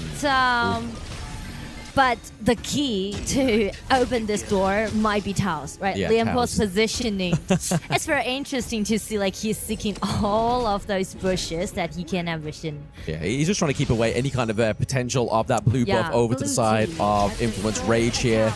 And to be honest, if there's any hero you're going to sit in the brush, it's going to be Liempo. Yes. Or maybe this Mai. In terms of survivability, though, you want that big burly man there just to kind of be like, right, I can burst ram over the wall, I can escape, and I know I'm not going to fall down as well. The CC immunity here. Okay, the flash. Here we go. Tremor smash there. Maybe not enough to get the takedown onto Levy, but he does go back. He recalls with the Maple Dance, but it's going to be actually the pickup of Lecky as well. Well-orchestrated team fight here for the side of Influence Rage, but they are falling in numbers. It is a 2-2 trade overall for these two teams. They're looking for more. The ultimate onto Valdez. He He's not able to chain the CC. The double kill goes over to Leffy. Well, the mechanics that Leffy has, right? He just kiting the whole game. I mean, like the last ulti that he used, he pushed away the UQ and allowing himself to have a more safer setting for him to do the rest of the team fight. Yeah, and obviously, as we stated before, Arlie's able to take that Tyrant all on her own, but this team fight here, I mean, it looked like it was very composed. We looked like Taos had the perfect setup, but unfortunately, it was just that, again, Destructive Deluge really set in place there, forced him out of position, and then the team fight completely went into the favor of Influence Rage. And it's all because of the mechanics that Leffy has. He's just dancing around. He was taken extremely low from the first start, but he just used the neutral objectives and also the die dare help him to restore his HP and trying to do the counterattack. Yeah, I mean, this is definitely how you play an Arlie, right? 4-0-2. If you're not getting catched on Arlie and you're going into the late game, it's going to be a hard stopper there. And we're already seeing the damage come through. I mean, this is Taos. This is a Liampo. His health bar was melted in the matter of a few hits. Blue team has destroyed a tower. Blue team has destroyed a tower. Keep pressing on. The red buff is on the hand of Leffy. They have the drive away. They're literally trying to just keep those minions away, but it's just not enough here. This is not enough damage on Brew when they are playing on the back foot. Whereas Influence Rage, because they have the minions, they have the engage here, especially leading with Tempest as well. Tempest, Danny are really trying to be the driving force here, but speaking driver's seat, Nunu just hijacked the car.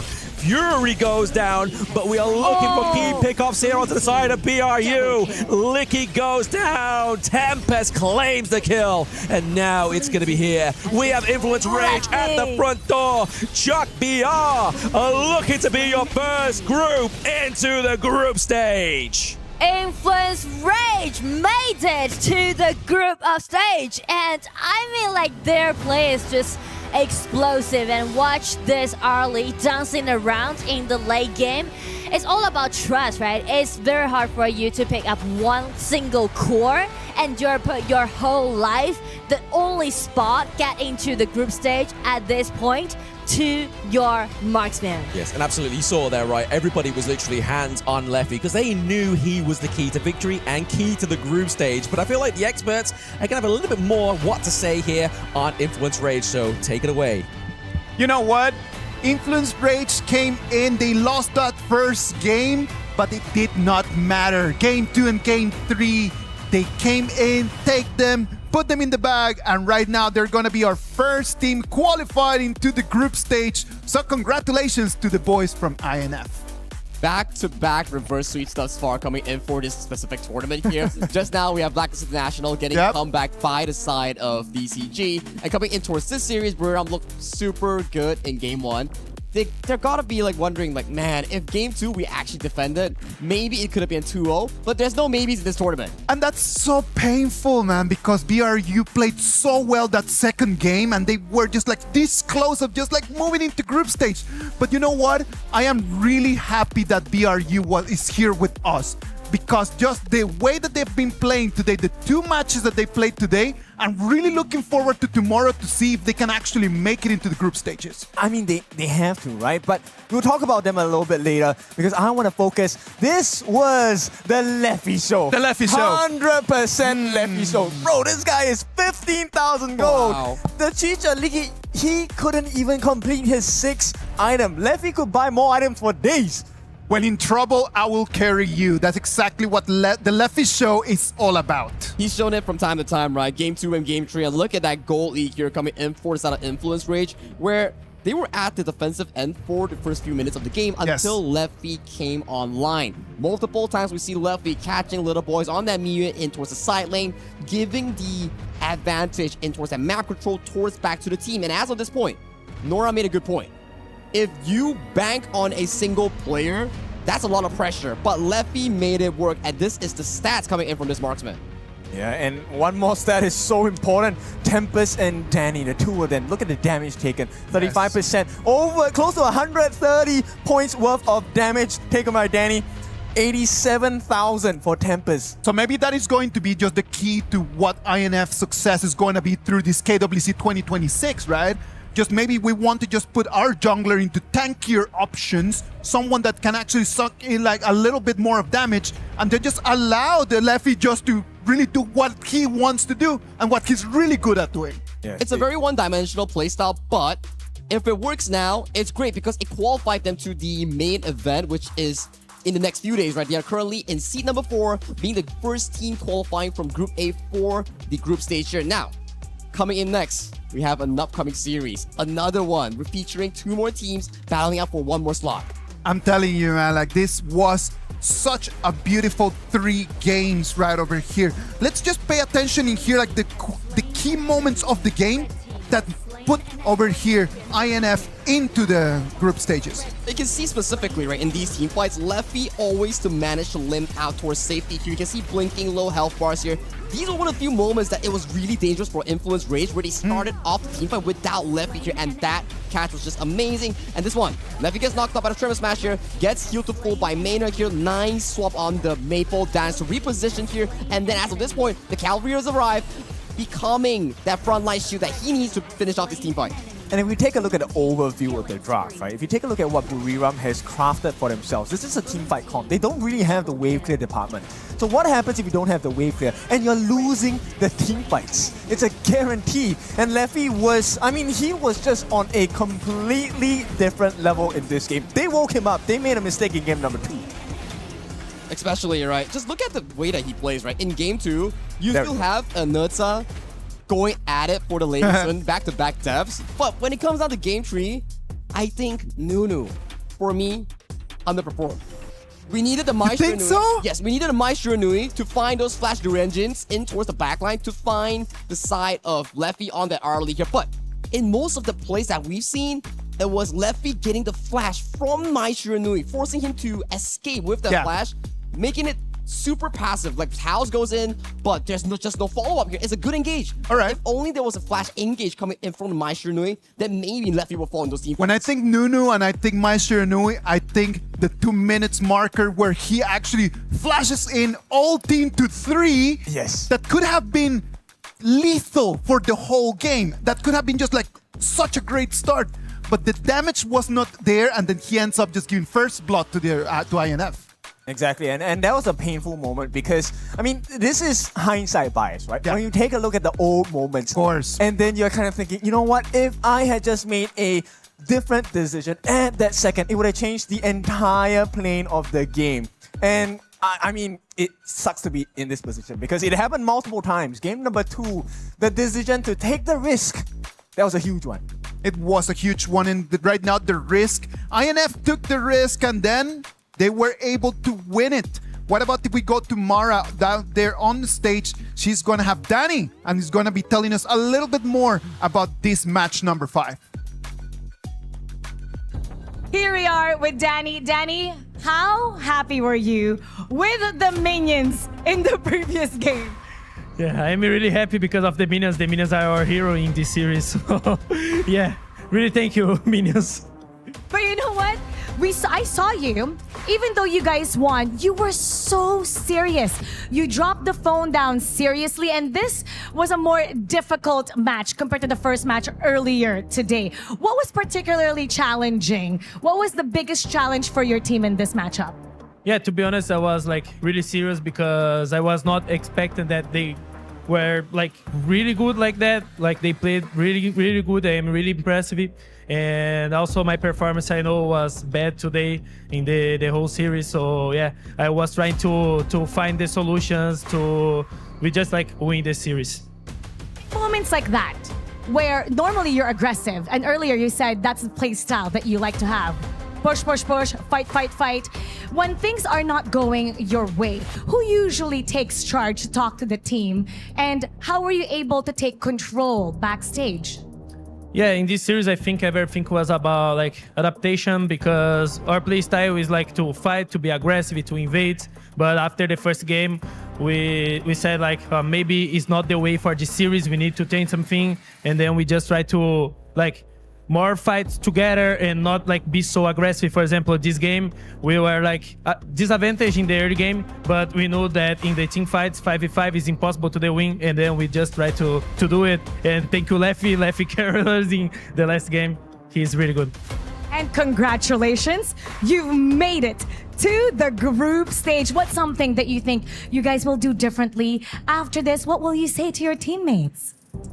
Yeah, our first goal is done, so I am happy, but I also know we need to improve a lot if we wanted to make the playoffs. So yeah, we need to keep training, but this is a thing that I'm gonna think later. So today I'm just be like happy, and yeah, congratulations for our team.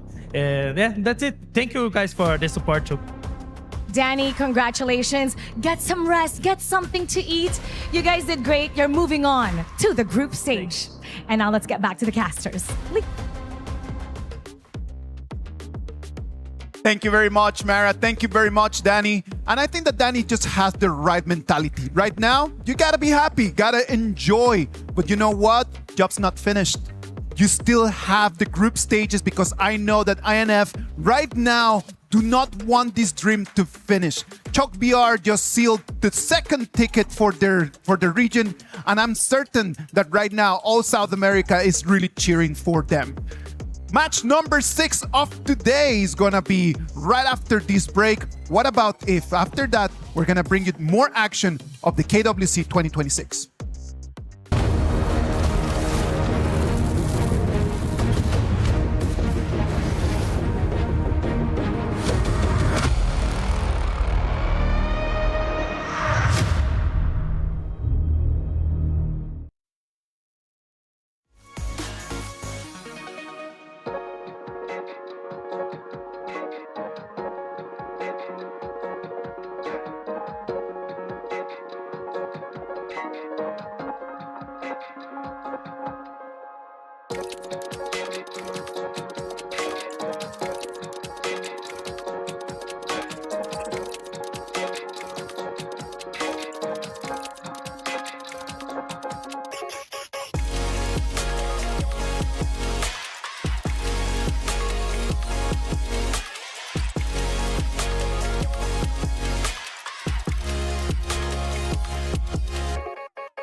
Welcome back. This is the KWC 2026 live from Paris, France. We have had 5 amazing matches up until right now, and we still have one more in our today's schedule. This last match is going to define the winner of the Group B. The winner of this Group B is going to move straight into the group stages, and whoever that loses in here is going to have to play tomorrow for one more chance at trying to make it to the next round. Well, Sagi, Kin, Nongshim Red Force against Deep Cross Gaming. This is a very meaningful match.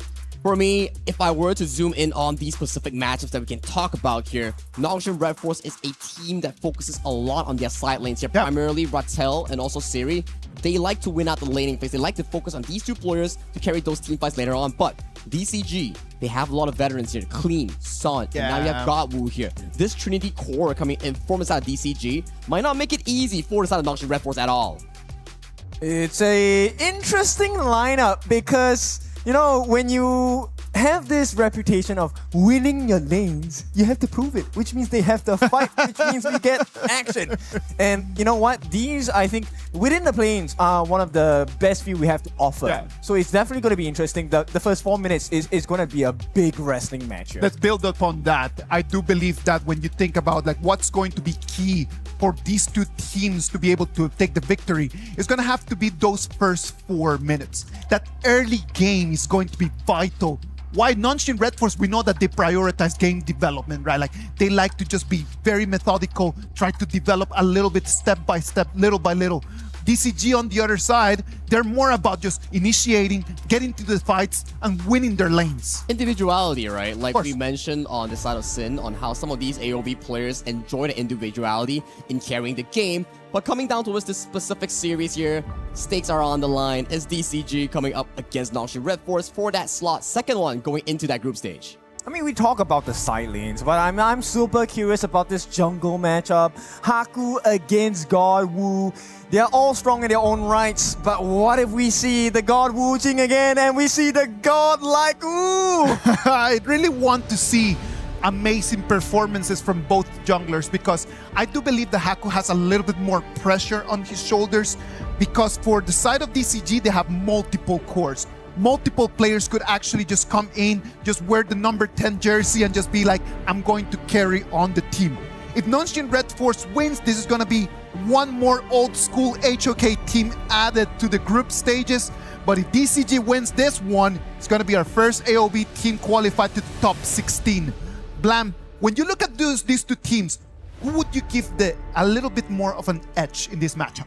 I mean, I'm always going to favor Nongshim. I feel like they had a rough year last year, and they just obviously, ever since that rejig around that they had with Ratel in there, as well as Namu 3, I feel like these guys deserve a break. Like, where they are right now is already better than where they were in KWC 2025. So I feel like if they are able to get into the group stage and prove themselves even more, but on the reverse foot, if DCG do it, history's still being made. So either way, I think history's a winner.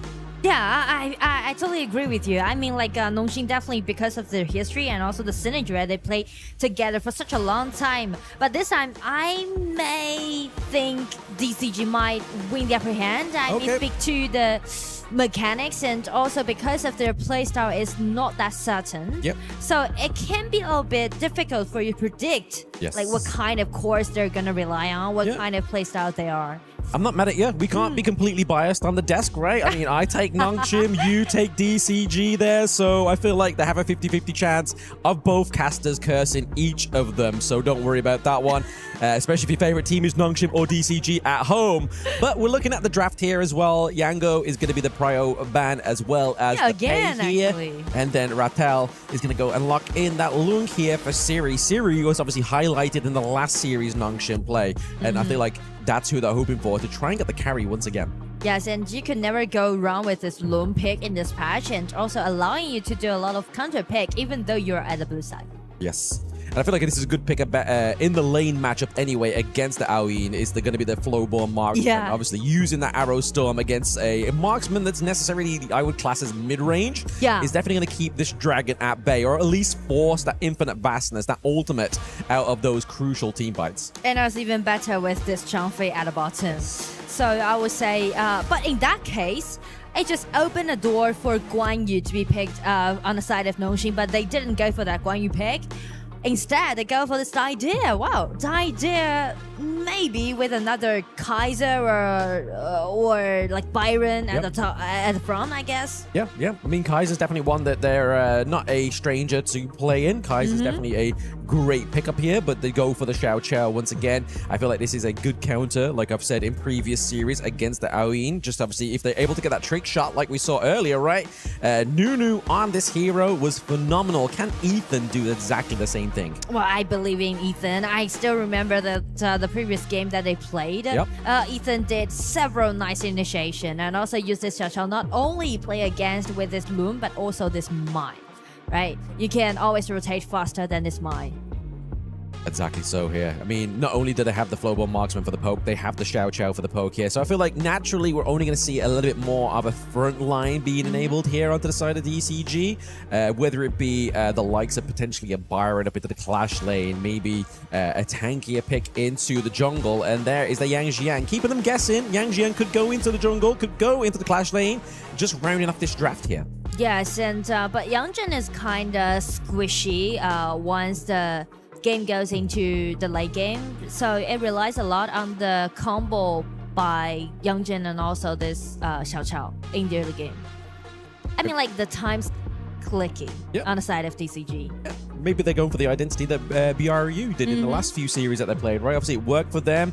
Have an early game comp that's going to be able to kind of keep yourself going, keep you, giving you that priority into the early game, and then hope that the enemy team's not going to stall you going into the late game. So obviously late game potential is already starting to arise here with that first pick onto the side of Nongxin Red Force, and then we are pairing it up with a solid front line here as well. So in terms of anti-tankness here, we can't rely on an anti-tank mage like Angela. We can't rely on the DRNG into the farm lane. So I feel like it's going to be a blow for blow kind of brawl here, trying to get the access into the back line.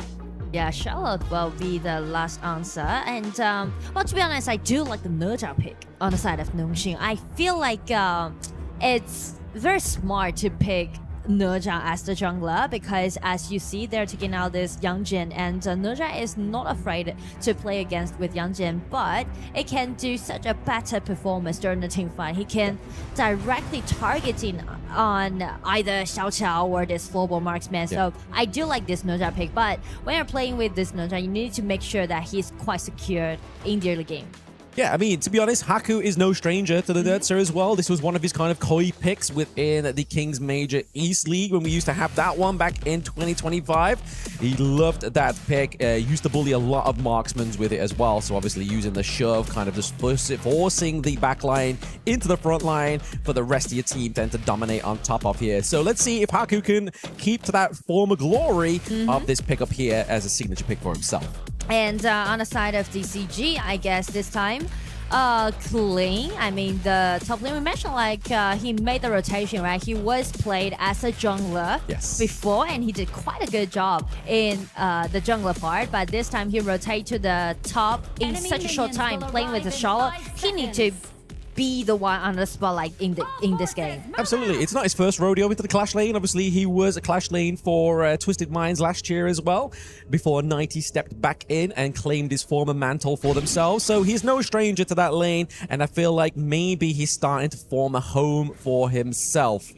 But obviously, look at the lower third, ladies and gentlemen. Make sure you are following HOK Esports for all the memes, all the updates on KWC 2026. Already going in for a bit of an engage here. That's Flaming Palms is laying waste to Sun here. And obviously, the bit of farewells is also keeping Sun in place. The HP trade, it goes to NS. I mean, like, because of the idea we mentioned about the controllability that this hero has and also the sustainability that he can provide. Yeah, it's going to be tricky trying to get the takedown of this idea, especially when you have such a strong front line like the Nerdser, like the Byron as well. It's only going to kind of further the bruiser potential of these two picks. Yeah. It's kind of a very strong duo at the bottom. I feel like maybe Godwoo, if he can land kind of like the CC move onto the idea, kind of keep it locked in place, try and kind of like separate it from any kind of ally so they can't use the heart step into the heart link into the enemy their own teammates there to get that escape. Could be a potential get out of the jail card here for Namu, but we normally see Namu on these tanks, so I'm very interested to see how he plays this idea.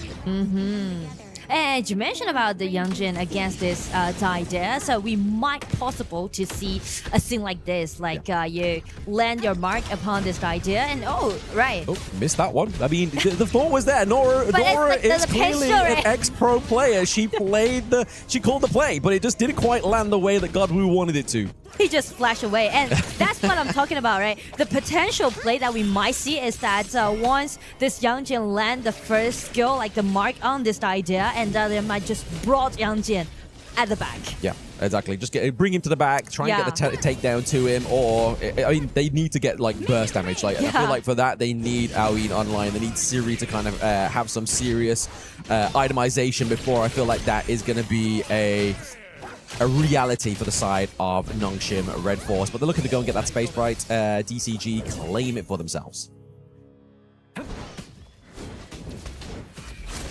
Looking to play coy for these little points here, contesting for them, just to try and get the gold lead still in their favor here. Obviously, Nongshim are leading the gold lead ever so slightly with around about 700 gold.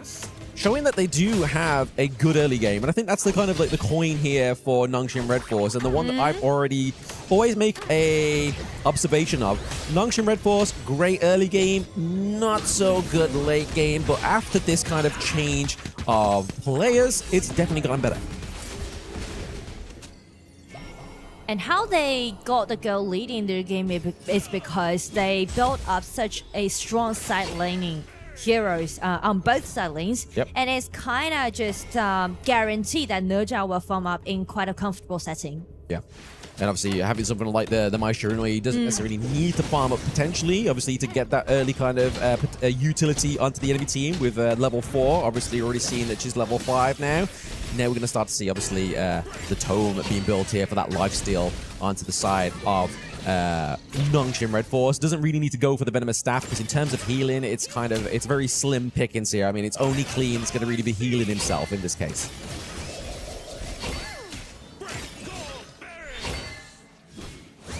And I do like the way how Siri picking up his items, because I noticed that each marksman that he played, he goes for all damage equipment. He like no tolerance that he left for himself. Yeah. No, it's very dangerous actually, but I admire this kind of playstyle. Yeah, he means business. It's fully commit, right? Like he is kind of he's husband material. He's fully committed to you. He's fully committed to the play. He just wants to basically make the damage and take these squishy heroes. Because I mean, like we were saying in the draft, if you get rid of Ethan, if you get rid of Sun, yes, the damage is kind of there for Clean, but not until the late game.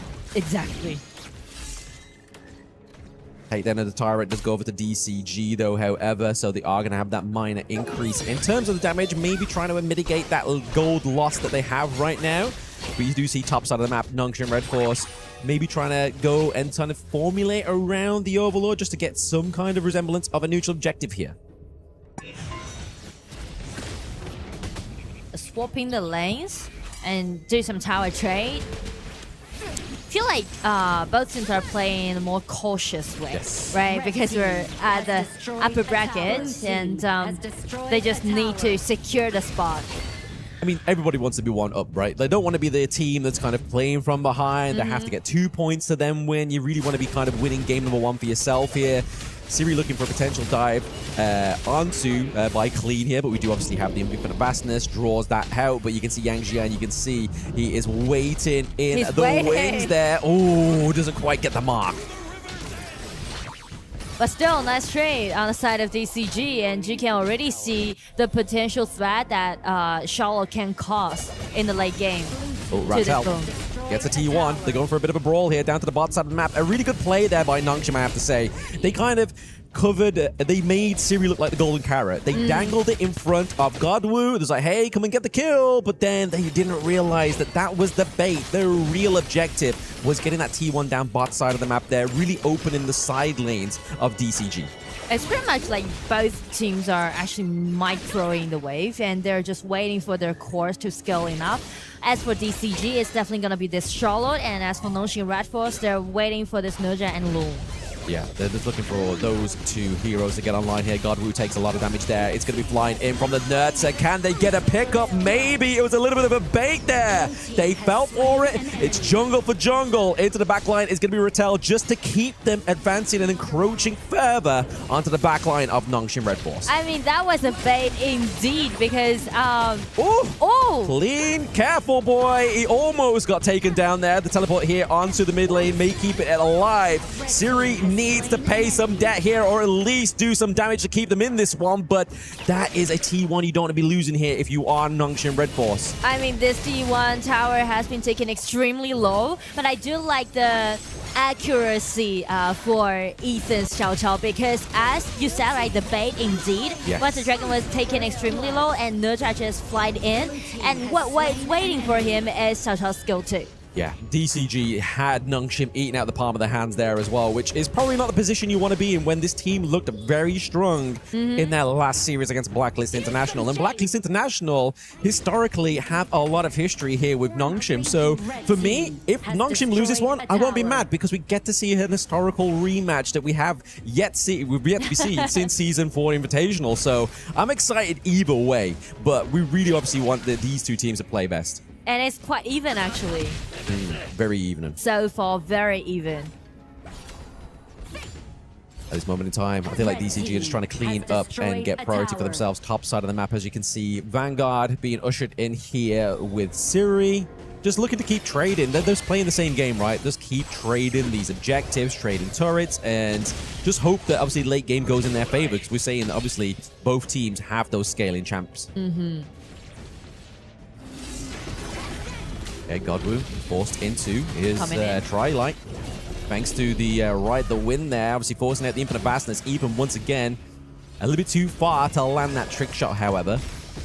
But I do like the logic how DCG is trying to baiting out the ulti from Siri, Absolutely. right? No matter it's from Xiao Xiao or from Yang Jin, they're trying to force out Long's ulti before the skirmishes happen.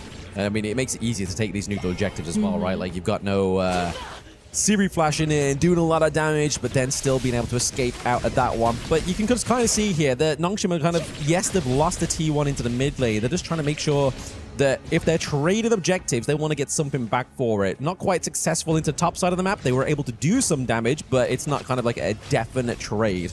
And I feel like that might be the downfall of Nongshim. Using the Arrow Storm. That's beautiful. I mean, Sun was just like, okay, someone's got to be in that brush, right? Like, that's not going to be a free T1, a T2 for us. Like, there has to be a catch here. And that was a catch. Unfortunately, the side of DCG weren't able to get any catch in terms of kills. They pick up the T2 here as well. This is starting to look like a bit of a shaky game one here for Nongshim Red Force. And just like DCG, they're playing such a fierce way. Just keep pushing, keep pressing on. They do keep pushing, keep putting the pressure on Hot here, but once again, they're just using Clean here as a distraction because top side of the map is completely open here. It's going to be the high ground tower. You can't just leave Nurja alone trying to guard the high ground tower, right? You find the wrong person. We saw that in the previous game. Nurja is not going to be the one that's going to be able to save that minion wave, right? Like, he doesn't quite have that damage output, and I feel like, once again, I hate to kind the same term, but it seems like DCG have got Nongshim eaten out of the palm of their hand here. A 1-for-1 going up for Rattel and Godwoo. Oh, Lord, it's kind of lost. Shin as well. Coming in top side of the map there. Gets a takedown onto Siri. But is this going to be enough here for DCG to claim more of the high grounds? Are they... Did they really notice that Nurja is actually stealing the dragon? They smell this kind of... They have this kind of awareness, but well, they make it come in and claim the dragon. Nongshim did all the work, and then Clean was just like, okay, bet I'll take the check and I'll take the advantage there. Not only that, they get the takedown onto two members on the side of Nongshim Red Force. Haku and Namu are down. Minion wave top side of the map here. Naturally crashing into the bot side.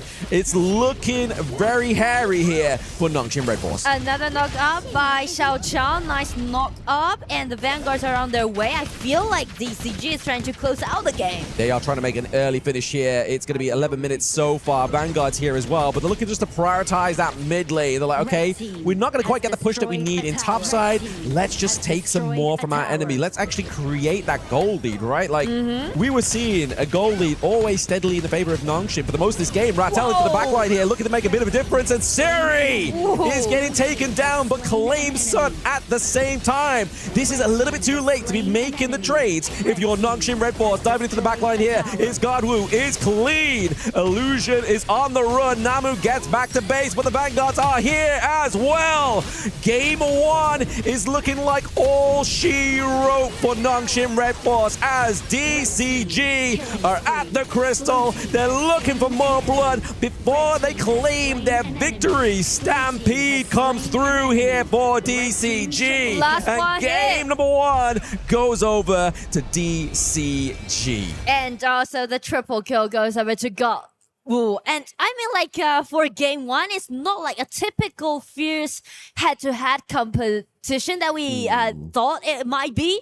On the other side, we would say, like, they just play it in quite a peaceful way. Everyone just microing the game and also do a lot of trades. I just want to make the point before we throw it over to the analyst. I feel like it's just, again, Nongshim's hindering here. They are able to play the early game, late game, not so good. What do you think, experts?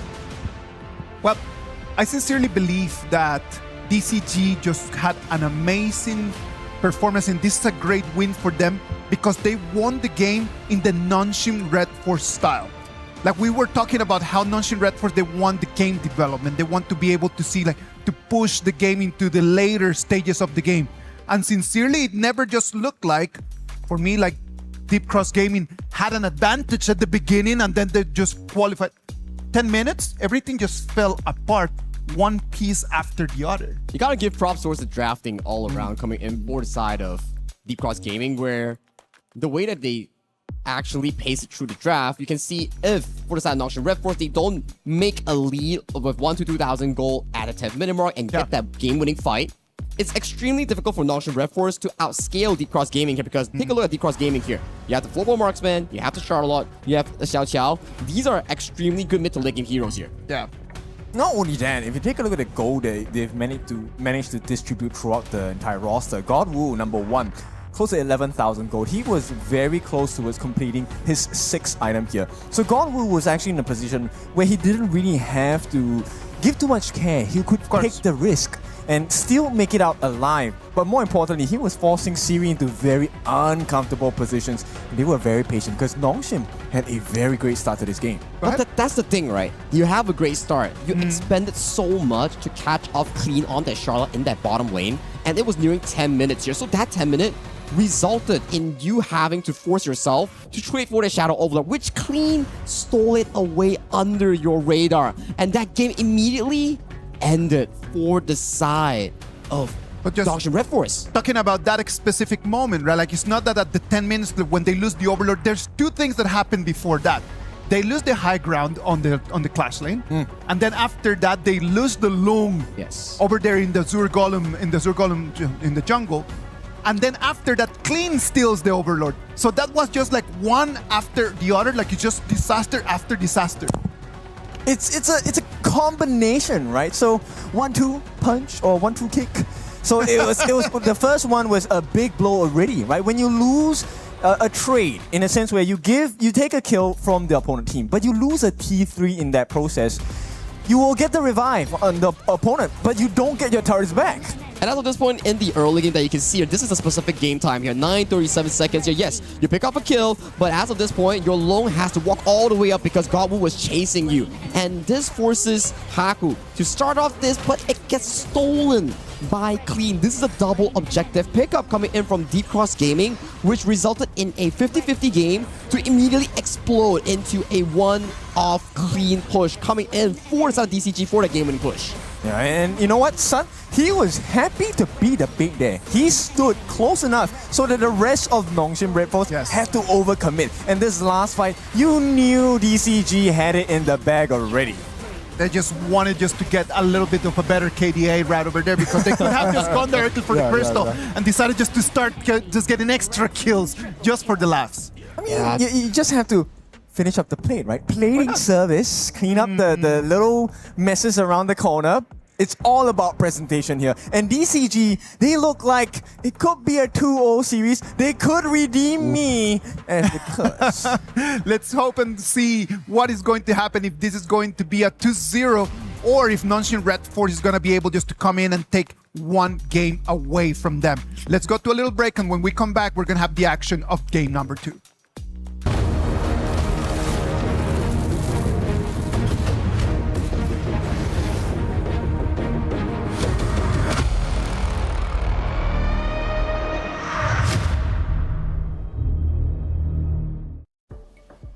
And so the tournament was able to continue after turning the computers off and on again. For the rest of the club championship, What's going on? Guys, why did she stop talking? The rat got out again. Guys, let's reset the rat. Reset the rat, come on. Under the couch, under the couch. Oh, no, it went, the triangle thing. Do not let that rat find its family. Come on. If the thing starts a union, we're in trouble, guys. No, over there. Come on, we're losing time.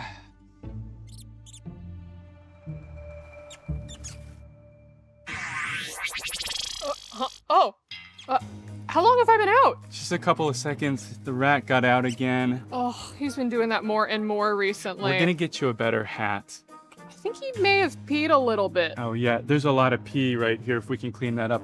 Obviously, unless you can read the prompter without it. Well, are you crazy? I don't do my own stunts. Just give me some cheese or something. Okay, hey, cheese, let's go.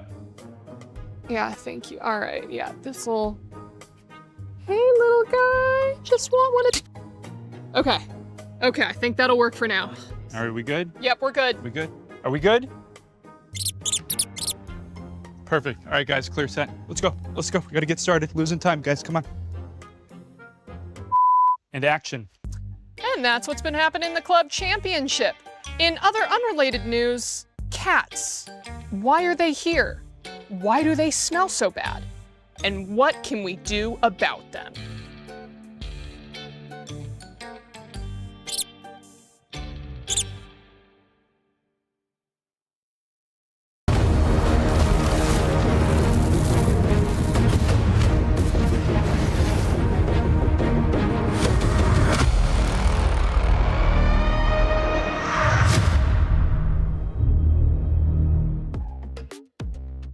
Welcome back. This is the KWC 2026, the upper bracket finals for Group B. This is day 1 of the play-ins. Deep Cross Gaming right now with a 1-0 lead on top of Nongshim Red Force. We're analyzing the BP, the choices of the heroes that we had over there in that game number 1, and we started finding out some very interesting picks, right? Yeah, exactly right. We were talking about some of these pickups here coming in for the side of the Nongshim Red Force. But like, Nerdzan seems pretty good. Yeah, We've seen pretty good performance coming in from Buriram's Valor. Although they did lose the game, they were finding pickups on towards the main carry here. But that's because it was against a Lapu in the Buriram game. But in this game itself, they drafted a Zhangfei, and when you have Zhangfei's shield, I know true damage doesn't really block the shielding, but the physical damage, the full damage that charges on towards you, that can be blocked by shielding coming from the Zhangfei. You have the redemption, the shields, the heals. So it's really difficult for the side of Haku to really get a pick off on that pick. Yeah, they lowered the value essentially of the draft. They understood what the winning condition was and also about the different actions they were trying to make. Right, that last moment where we got the clean steal on the Shadow Overlord, that was an important moment. But it is also due to here, we understand your draft, we understand your timing. They weren't rushing, right? They were waiting for the last possible moment, and Clean was ready to steal that last Overlord. I was talking to Sagi about that, and then we said, like, if Clean does not steal that Overlord right over there, maybe Nongshim Red Force could have just pushed it a little bit more. And I know that Nora had a very interesting point about that, because we know that the Yanjin, as time would keep passing, it would become less and less tanky, and then would become a lot more squishier, and then maybe that would have been the opportunity for Nongshim Red Force to actually take the game back. I mean, like, exactly. But after Kling just reclaimed that dragon, it just stopped that Nongxin Red Force to do what they want. Yeah. So, I mean, like, even though they are picking out a really tricky composition on the side of DCG, but still, they are executing it quite well. They are, but I feel like Nongshim is the enabler, unfortunately, because like I said before the break, Nongshim have a good early game. They were able to maintain that goal lead for themselves, regardless of obviously losing skirmishes left, right, and center. But then really where it started to sort of like fall back was when they lost that T1 in mid lane. That's really where things started to just sort of like shake and wheels fall off the bike per se for Nongshim Red Force. So I feel like they're going to not enable themselves to lose the early game advantage that they do so well curing for themselves. Yeah, true. And I mean, like, also, maybe because of the positioning that Lone has. Do you remember that gank that happened? Yes. I feel like Siri is kind of lost at the bottom, right? He's trying to do the split push, but after he predict that it might be an enclosed down by the other side of the team, he just a little bit panicked. Right? He just missed positioning and just gave the chance for DCG to get hands on him and then got the choice to reclaim the dragon. So it's kind of like they need to play it in a more calm way, I would say. Yeah, I mean, to be honest, this isn't the stage where you start to panic, right? Like, this is, you can't afford to panic unless you're turning that stress into some kind of aggression, some kind of like confidence within your plays. But putting all that aside now, obviously game one is set and done. Obviously the global ban pick is coming into effect, so obviously there is picks from game number one that they cannot pick up here as well. So deep cross gaming are going over to the blue side. They're looking to prio pick the Lapu Lapu here as well. As we've noticed in a best of three, it's really kind of like tank meta down bot side here with your marksman for that crucial team fight potential. And also we see a lot of first time. That's what I'm talking about. Confidence. Angela with Quay. I mean, like, you should be very confident about your accuracy. Then you can go for this kind of duel. I mean, to be honest, the accuracy like needs to fall into place when you got up against Jing and Mai Shiranui. It's kind of like trying to get like a hook a duck, but you've had a few pints of lager. It's not quite going to happen the way you want it to, but it's going to be crazy. A lot of burst damage potential here onto the side of Deep Cross Gaming. Illusion being the third pick here as well. Obviously, they have their support. They have their anti-tank potential. They're going for some more late game here as well. Siri on Chano, I like it. I do like it. And I do like the way how they piloting this Quay, right? Because it's kind of like a opportunity seeker when you're playing this Quay. You need to be very confident about your accuracy using your skill too. And also, you need to, you know, take your movements with this Angela all the time. Oh, yeah. I mean, like, all the time. I mean, like, very tight communication should happen throughout the game. Yeah, I feel like Illusion's going to kind of be like stuck or bush bound. He's going to be waiting for the squishier players on the side of the ECG just to stumble across his unfortunate path so we can land that 2-1-3 combo and just eradicate any health bar that comes through. But we're getting to the second part of the ban phase here. Orgrim being banned out because obviously it's a big tanky pick here. And I feel like what we need is probably Siri on another tank. We need him to go for another tank. The Nurtser, yes, it was kind of good, but it didn't quite work the way they wanted to do. And banning out the Flowbomb tank here as well, I feel like has been a big prio when nothing else is available in that jungle. Yeah, because they thought like maybe Jing might be a little bit afraid of this Flowbomb tank. But here's the thing, if you want to play against this Quay duel, there's two ways for you to tackle the composition. One is immunity, second is mobility. And as we can see, DCG is going for mobility. And if they're finding another part of immunity, I would say Ata at the top would be a nice choice. Oh, absolutely. Definitely. I mean, they definitely need a bit more front line here as well because they definitely have the firepower, right? Like, that is something they're not lacking.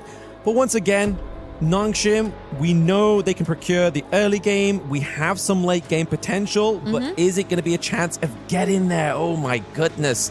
DRNG here for the anti-tankness, the CC that you were talking about moments ago. And I feel like the master of CC, Guan Yu, he is just playing with his food at that point as he's shoving you around. Exactly. And the Guan Yu in this composition, he has no need to initiate the team fight.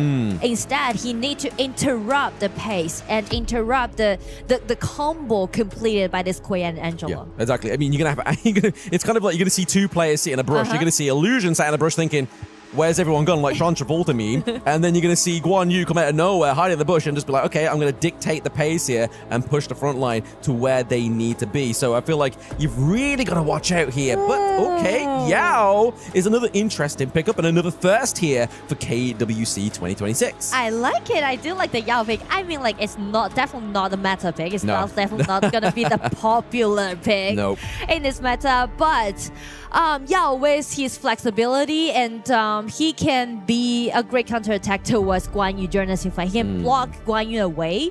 And also he can do the split push at the same time. So I feel like Nongxin Red Force this time, they are going for the signature heroes instead of what we call like meta pick. Yeah, absolutely. I mean, Coach YK definitely sort of like showing and flexing that brain in the draft here for Nongxin Red Force. But honestly, DCG, I feel like, has less faults within their comp, right? Like, everything works independently, but works even better together. And that's the thing, how you're going to play against those duels, because we know that Angela, Quay, how it works. So a lot of tackles can be seen to play against this kind of duel. And in this game, I think DCG, they just need to pay attention to Quay's positioning, and it will be good for them to have this kind of composition. Yeah, I just really hope we see some showboat in here from Nongxin Red Force in game number 2, because if they're not going to get a win, they may as well get some pizzazz here on the Gorge, right? The flash, the hook combo, I want to see some of that. I want to see the Void Caller here, just dragging everybody in, but not really being used the way we normally see Koi, right? Obviously, you kind of harass the enemy jungle, you pull away their blue buff before they can smite it, reset the jungle, slow them down a little bit. Yeah, he was blocked away by this Mai and also Lop at the first time. So they know what they're working with, right? DCG's like, okay, we've saw this. We've seen this in scrims. We've seen this in practice. We're not going to allow it to kind of flourish in the early game. And that's the reason why last Quay Xiaoqiao or Quay Angela duel can be seen right now. The bot side of the map here, just trying to get priority for Siri as well. I feel like Siri's kind of like, if he gets caught off here, like obviously he's going to be kind of the main target, I feel like, for everybody to dive, get on top of, because the late game potential for the bot side of the map there is pretty scary if we start to see Siri get ahead on this pick here. But into the brush here, Shin gets kind of caught out with a 2v1. Not really the alleyway you want to be walking down late at night. I feel like that might be a hook from Namu, I guess. You know, the best thing to see a Quay player is not only use the skill 2, but combine with the flash. I mean, flash with skill 2. Wow, that is very stunning. That's what I was saying, right? Like, the showboating potential here for Namu 3 on this Koi is pretty crazy. You're just about missing out the hook there onto Clean. Could have really bought him in that T1 territory, but Guan Yu's not really giving the prize pony here. Illusion has to get the healing pool and gets out of Jing's ulti with a lick of health. I mean, like, the way that how God Wu is playing right now is just brought us the memory back. Like, how he shine in the previous games, right? We mentioned, like, when he's playing Jing, he's gonna be got like, ooh. Yeah, God Wu. I mean, I thought history was going to be made by Kindo Fu saying God Uwu, but it doesn't quite get said there. But history's still being made here between these two teams. Will it be the first AOV team to make it into the group stage? DCG really hoping on that one. There's the hook once again. He doesn't have the flash to get out there. However, Shin is going to be the first blood. Not giving it over to Siri is probably the Brucey bonus here for the side of DCG, not giving it over to the carry. Yes, and he spot out the shortage of Lop is that when Lop is using skill first or skill 2, like he's gonna be a little bit immobile. Yeah, stuck. Paralyzed for like 1 second or like 0.5 seconds. Stuck in the middle with Nongxin, unfortunately, is going to be Shin there. I mean, there's worse people to be falling at the pre-4 minute mark, right? Obviously, Shin is definitely just going to be collateral damage at this point. But we are seeing a big rotation here from both mid laners on both teams, looking to try and set up that priority for the Tyrant of the first 4 minutes. They're preparing for it. They're setting up it's kind of like chess, right? They're putting all the pieces together to make that great move, hopefully, here for Nongshim. I feel like they need to. If they don't quite acquire the Tyrant this time around, I feel like it makes this game a lot more trickier, especially with DCG slowly kind of cementing that gold lead for themselves. Yeah, and they still go for the multiple cores on the side of DCG, so they need time to scale up. But once maybe this Jing has got 2 items, he's already enough to, you know, just do the insta-kill. Very scary there. Almost just escape the clutches of the hook of Koi there. Namu is really kind of very close to getting the hit on the mark, but always missing it, which isn't a problem. It is a low cooldown. It's okay. But the Haku dancing around the enemy team here, setting up prio into the mid lane. Hopefully Siri gets a little bit of help here before that comes through as well. But it looks like DCG are looking to try and just bait the Tyrant to their side because they have the priority down bot side. Namu's here as well. I mean, there's no real setup for him. We see that Ratal, he teleports down to the mid lane, but it's a little bit too late. It's kind of like, right, okay, it's 3/4 gone. The health bar, Tyrant is probably not going to be the right call here. I feel like everyone is waiting for Namu. Once you play this Quay, everyone just wait for a Q. Yes. Yeah, wait for the hook. If he gets it, it's kind of like he's supplying for the family. Ooh. There it is, the Void Caller. Sun gets out. Oh, beautiful. The soaring shot comes through here for Siri. He's going to have to get out alive there, but no, clean comes through like the King of Clue. He's pushing them out of the T1 territory, and then who follows up? It's none other than Easton with the double kill, but then falls to Illusion with a trade. I mean, that is a 3-3 trade, and it's not going to be the end of the team fight, I guess, because Jin is looking for the waves in the mid. And I mean, like, the nice hook, right? He fought DRNG first place. Yeah. That is very hard, because the reason why they pick this DRNG is the skill 2, yes, the Purify, allowing you to counterattack this Quay. But check the replay, right? Got him back, use the ulti, and just take DRNG down as possible as they can, but check Wine's positioning. It is just being explosive and just pushing them back, but he's going like a little bit deeper into the tier 1 tower, and which made him to burden more like damage dealt by that tower. Yep. And obviously, whilst we was looking at a beautiful replay there, we do see the God who actually got taken down onto the side of DCG. And then Haku picks up Sun as well. He's claiming the meal deal here onto the side of DCG, helping himself to their jungle, picking up the Crimson Golem. Is going to be taking away a little of that extended damage increase that Jing would love to have. Godwoo is probably going to be missing that one quite a lot. And from that kill, from the solo kill down by Haku, I guess a little bit goal difference that we might see from now on between these two junglers. Yeah, it feels like they're kind of like, who does it better? Like, which one's coming out on top? Is it Haku? Is it Godwoo? I feel like it's just whoever does it best is definitely going to be making the difference within their teams. I mean, look at all the buffs that's been kind of amassed there. We are seeing Namu with a big ult, but it's going to be interrupted there by Shen, and the knockback with Jing really stopping the potential of the Void Caller. They put numbers in advantage and just get an insta-kill on this Quay. But I was thinking about the junglers, actually, because you mentioned about who's going to be more powerful, right? And check Haku's mechanics, right? It's just like a pure mechanics. And Yao is actually a great counter pick towards this Jing, because where this push, you won't be afraid to do a solo against the Jing in the mid game. And lore accurate, the brother and sister, right? Who does deliver a brother and sister scrap? Like these two going head to head, it's definitely a fun one to see, but you are seeing high mechanical skill here from Haku on the Yao, which is always a good one to see. I mean, we don't really see Yao much within Global Honor of Kings Esports. Yeah. We do see the odd pick into the Clash lane. Miggy on the side of Boom Esports likes to pick that up as well, but not necessarily into the jungle. Yes. And it's not popular for this Yao pick, and also it's very different for Godwoo to pick up the items, right? He didn't make the active tournament. Instead, he go for another defensive items, allowing Jing to have more tolerance during the game. I mean, I feel like she needs it. The amount of kind of like big health bars or big initiations here that may be getting caught from DCG means that we need Godwoo to stay alive a little bit longer to do that damage over time, but also buy time for the likes of Ethan or Clean to kind of just wrap around and bring that play together. Yeah.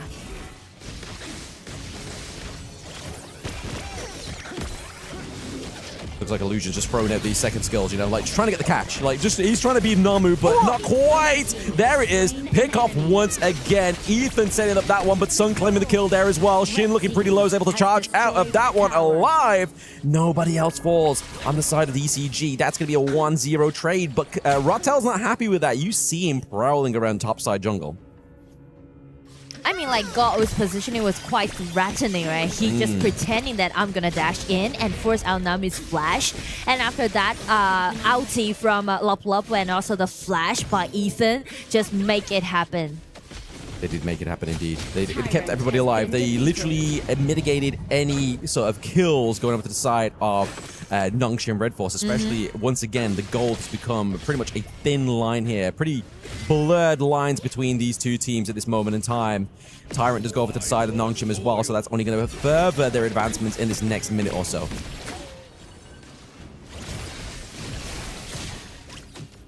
And here's a trick when you're playing this Quay, because even though you're not using you're not unleash your skill 2, you can just, you know, waving your hook, pretending that you're gonna Yeah, but there it is. I mean, the taunt didn't quite work there, but it's gonna be the Void Caller keeping the Jink in place, but the damage wasn't quite followed through there. We did see Illusion over the wall trying to use the Blazing Brilliance, but it did damage, but just not enough. And Haku falls as well. Not quite the outtake that Nongshim Red Force wanted in that fight. Both junglers are just trying to showcase themselves. Oh, absolutely. And Jin, the last movement that he did, he get out of his ulti and use his first ability to get the kill was really nice.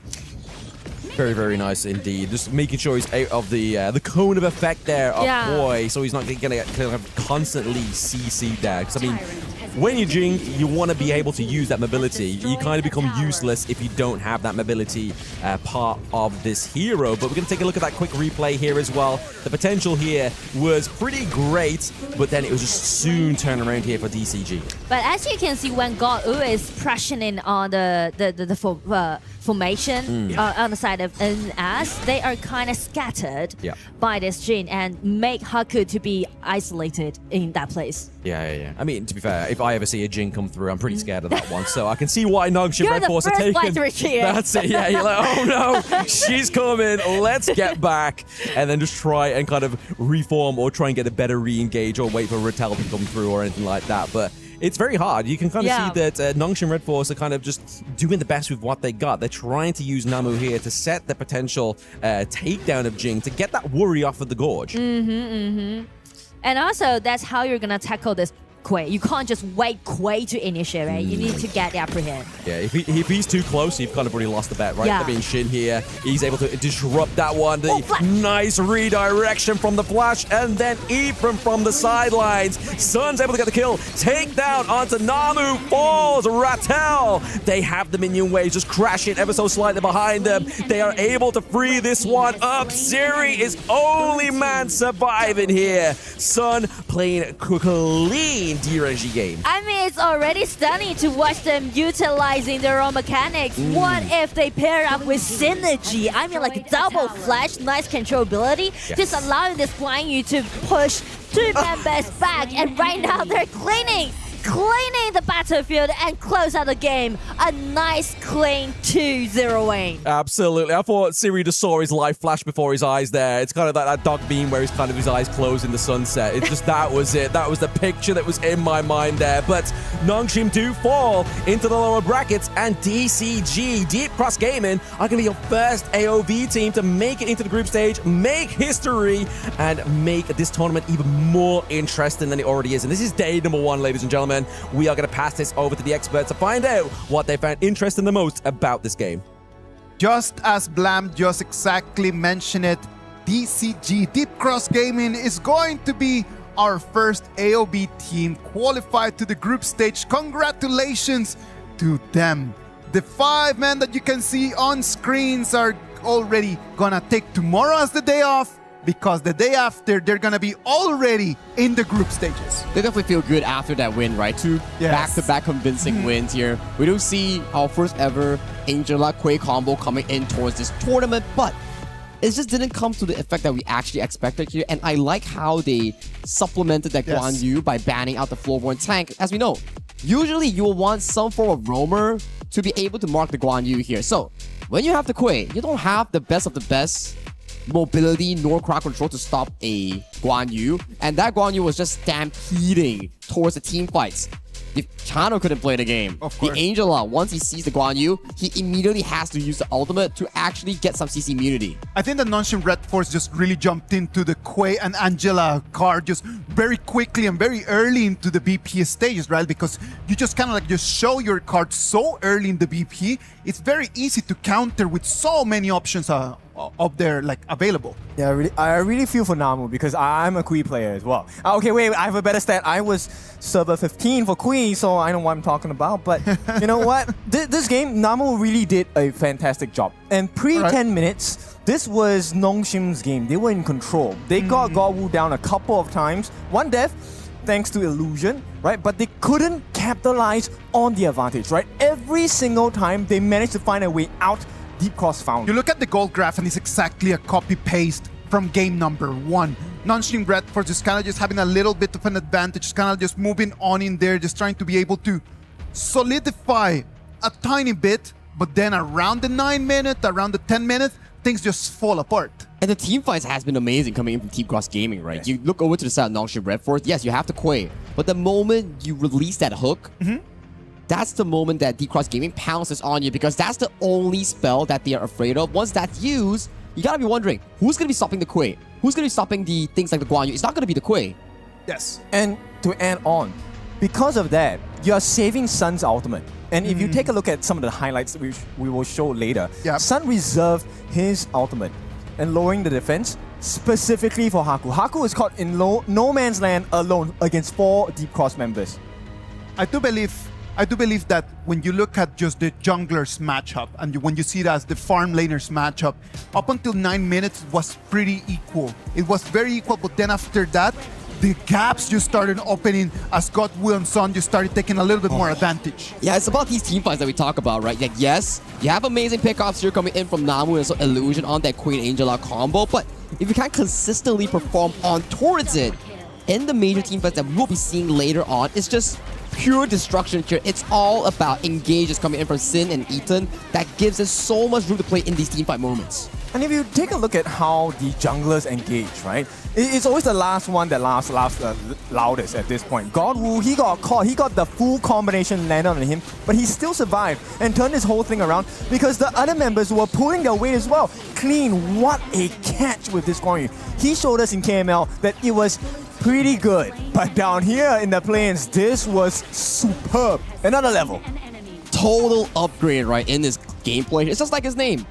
He puts the clean in his own name. That was really clean coming in from Deep Cross Gaming, and with that win, they qualify to the group stage. Deep Cross Gaming just got the ticket to go into the group stage in their hands, and that's actually really nice because they will be able just to take one day off, be able to take some notes, really think about what is going to be their next steps in this whole tournament. So Deep Cross Gaming right now, with that, I am congratulating you, but on the other side, Nonchalant Red Force, tomorrow, you're still gonna have to fight for your life. Okay, I think it's going to be interesting because we're gonna get a rematch, right? It's Nongshim against OG again. But let's talk about Group A before that. Buriram, they took the win against Team Flash. Influence Rage took the win against S8UL, and then Influence Rage manages to advance to the group stage, which means Buriram United Esports tomorrow will play against the winners of Team Flash. Yeah, we're gonna be S8UL. They're gonna be waiting for their opponents, right? Like Team Flash and SAUL Esports here. So that's gonna be potentially a AOV versus AOV rematch. We're gonna have RPL going up against AOG, long rivals in the scene, coming in for that decider match to decide the final slot, advancing to that group stage, coming in for Group A. Now, what about if we look at Group B? Group B was so balanced. It was just so close in between all of the teams right over there. Nonchalant Red Force a 2-0 against OG Esports, and then a 2-0 that they received from Deep Cross Gaming sends them to the decider match tomorrow. I mean, this matchup, OG against Blacklist International. So much history coming in for this one. Once again, it is the region of IKL against PKL. Has the results been fun for IKL? Definitely not. So tomorrow, before they even meet Nongshim, who is their potential gatekeeper, both teams, they need to make it out of round 1 first. That's already a very good storyline, right? Like you mentioned, like PKL versus IKL, and then the gatekeepers coming in from Nongshim Red Force, and we've seen what happened in Asian Games qualifiers here, led by Cruz as well. They defeated the Sabol team, which is Blackness International's team, and that definitely left a sour taste here. And Blackness International, they lost just now against D-Cross Gaming, so there's gonna be a sour taste coming in toward that specific matchup. It is. It's gonna be a spicy one because you know what? Tomorrow it's bragging rights. This is international stage. Yes, during the ENC they were playing for the nations and whatnot, but this one you want to secure that bag because this is your last chance. You lose, you go home. I'm really looking forward to play-ins tomorrow. Tomorrow we're gonna have day 2. Day 1 gave us already the first 2 tickets into the group stages. Tomorrow we're gonna have 4 matches that we're gonna be bringing to you. We're gonna have more action. We're gonna have 2 more tickets for that, and then right after we're gonna have the draw for this whole group stage. Ladies and gentlemen, thank you very much for being here with us. I am Isaac Peña, Sagi, Kin, thank you very much for being here. We're gonna see you tomorrow. Thank you very much.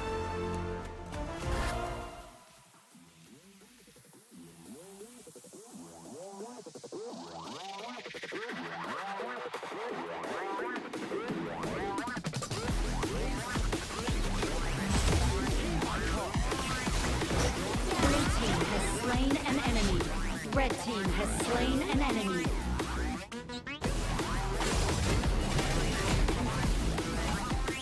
Red team has slain an enemy. Blue team has destroyed a tower.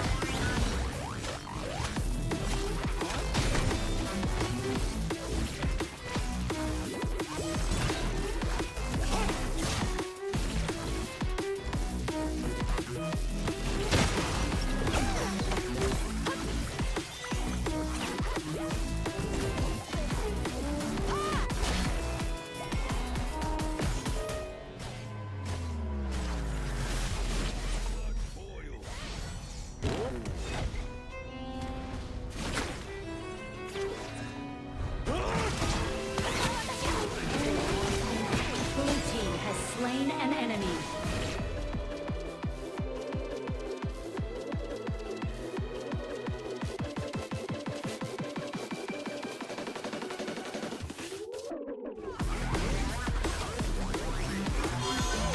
Red team has slain an enemy. Blue team has slain an enemy. Blue team double.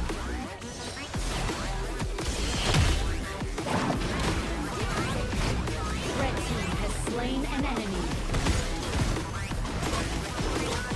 Red.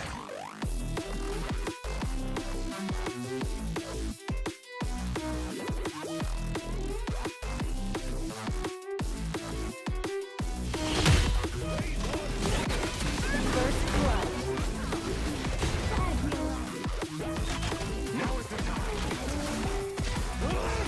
Red team has. Blue team has destroyed a tower. Blue team has slain an. Blue team has slain an enemy. Blue team.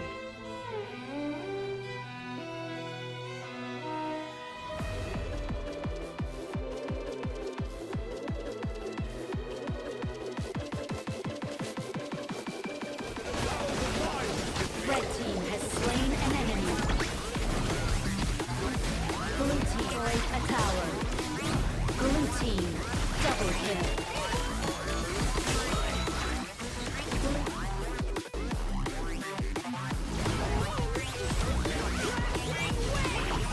First blood.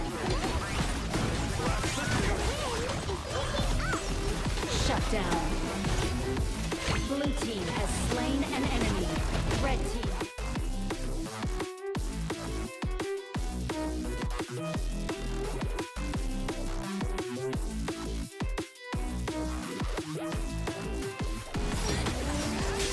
Blue team killing spree.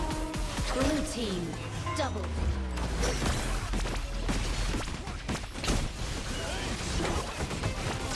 Red team has slain an enemy.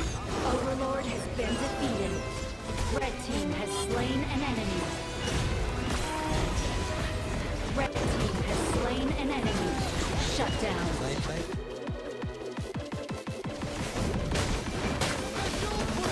Red team, killing spree. Red team has slain an enemy. Red team triple kill. Shut down.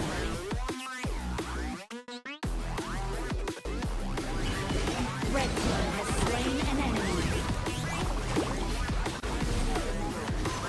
Blue team Cannons moving out. Red team has slain an enemy. Red team has slain an enemy. Red team has destroyed a tower. Red team has slain an enemy. Blue team has slain an Red team has slain an enemy. Blue team killing spree. Blue team double kill.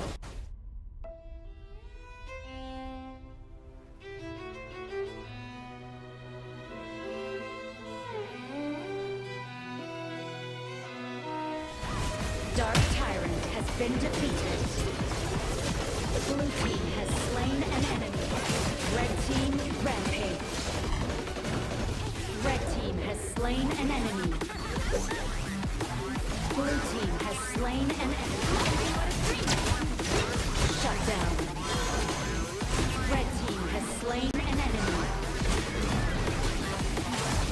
Blue team has slain an enemy. Blue team double. Blue team killing spree.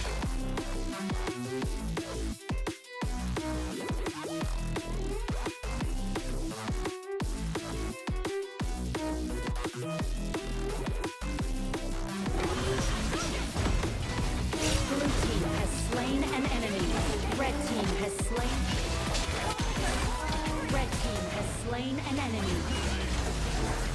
Blue team has slain. Red team has slain an enemy.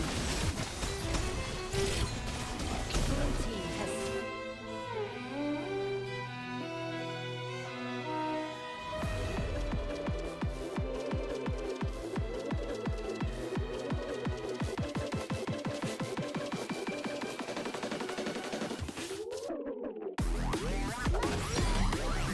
Red team has slain. Red team an enemy. Red team has slain an enemy. Blue team has slain an enemy. Red team has slain. Red team killing spree. Blue team has slain an enemy. Red team has slain an enemy.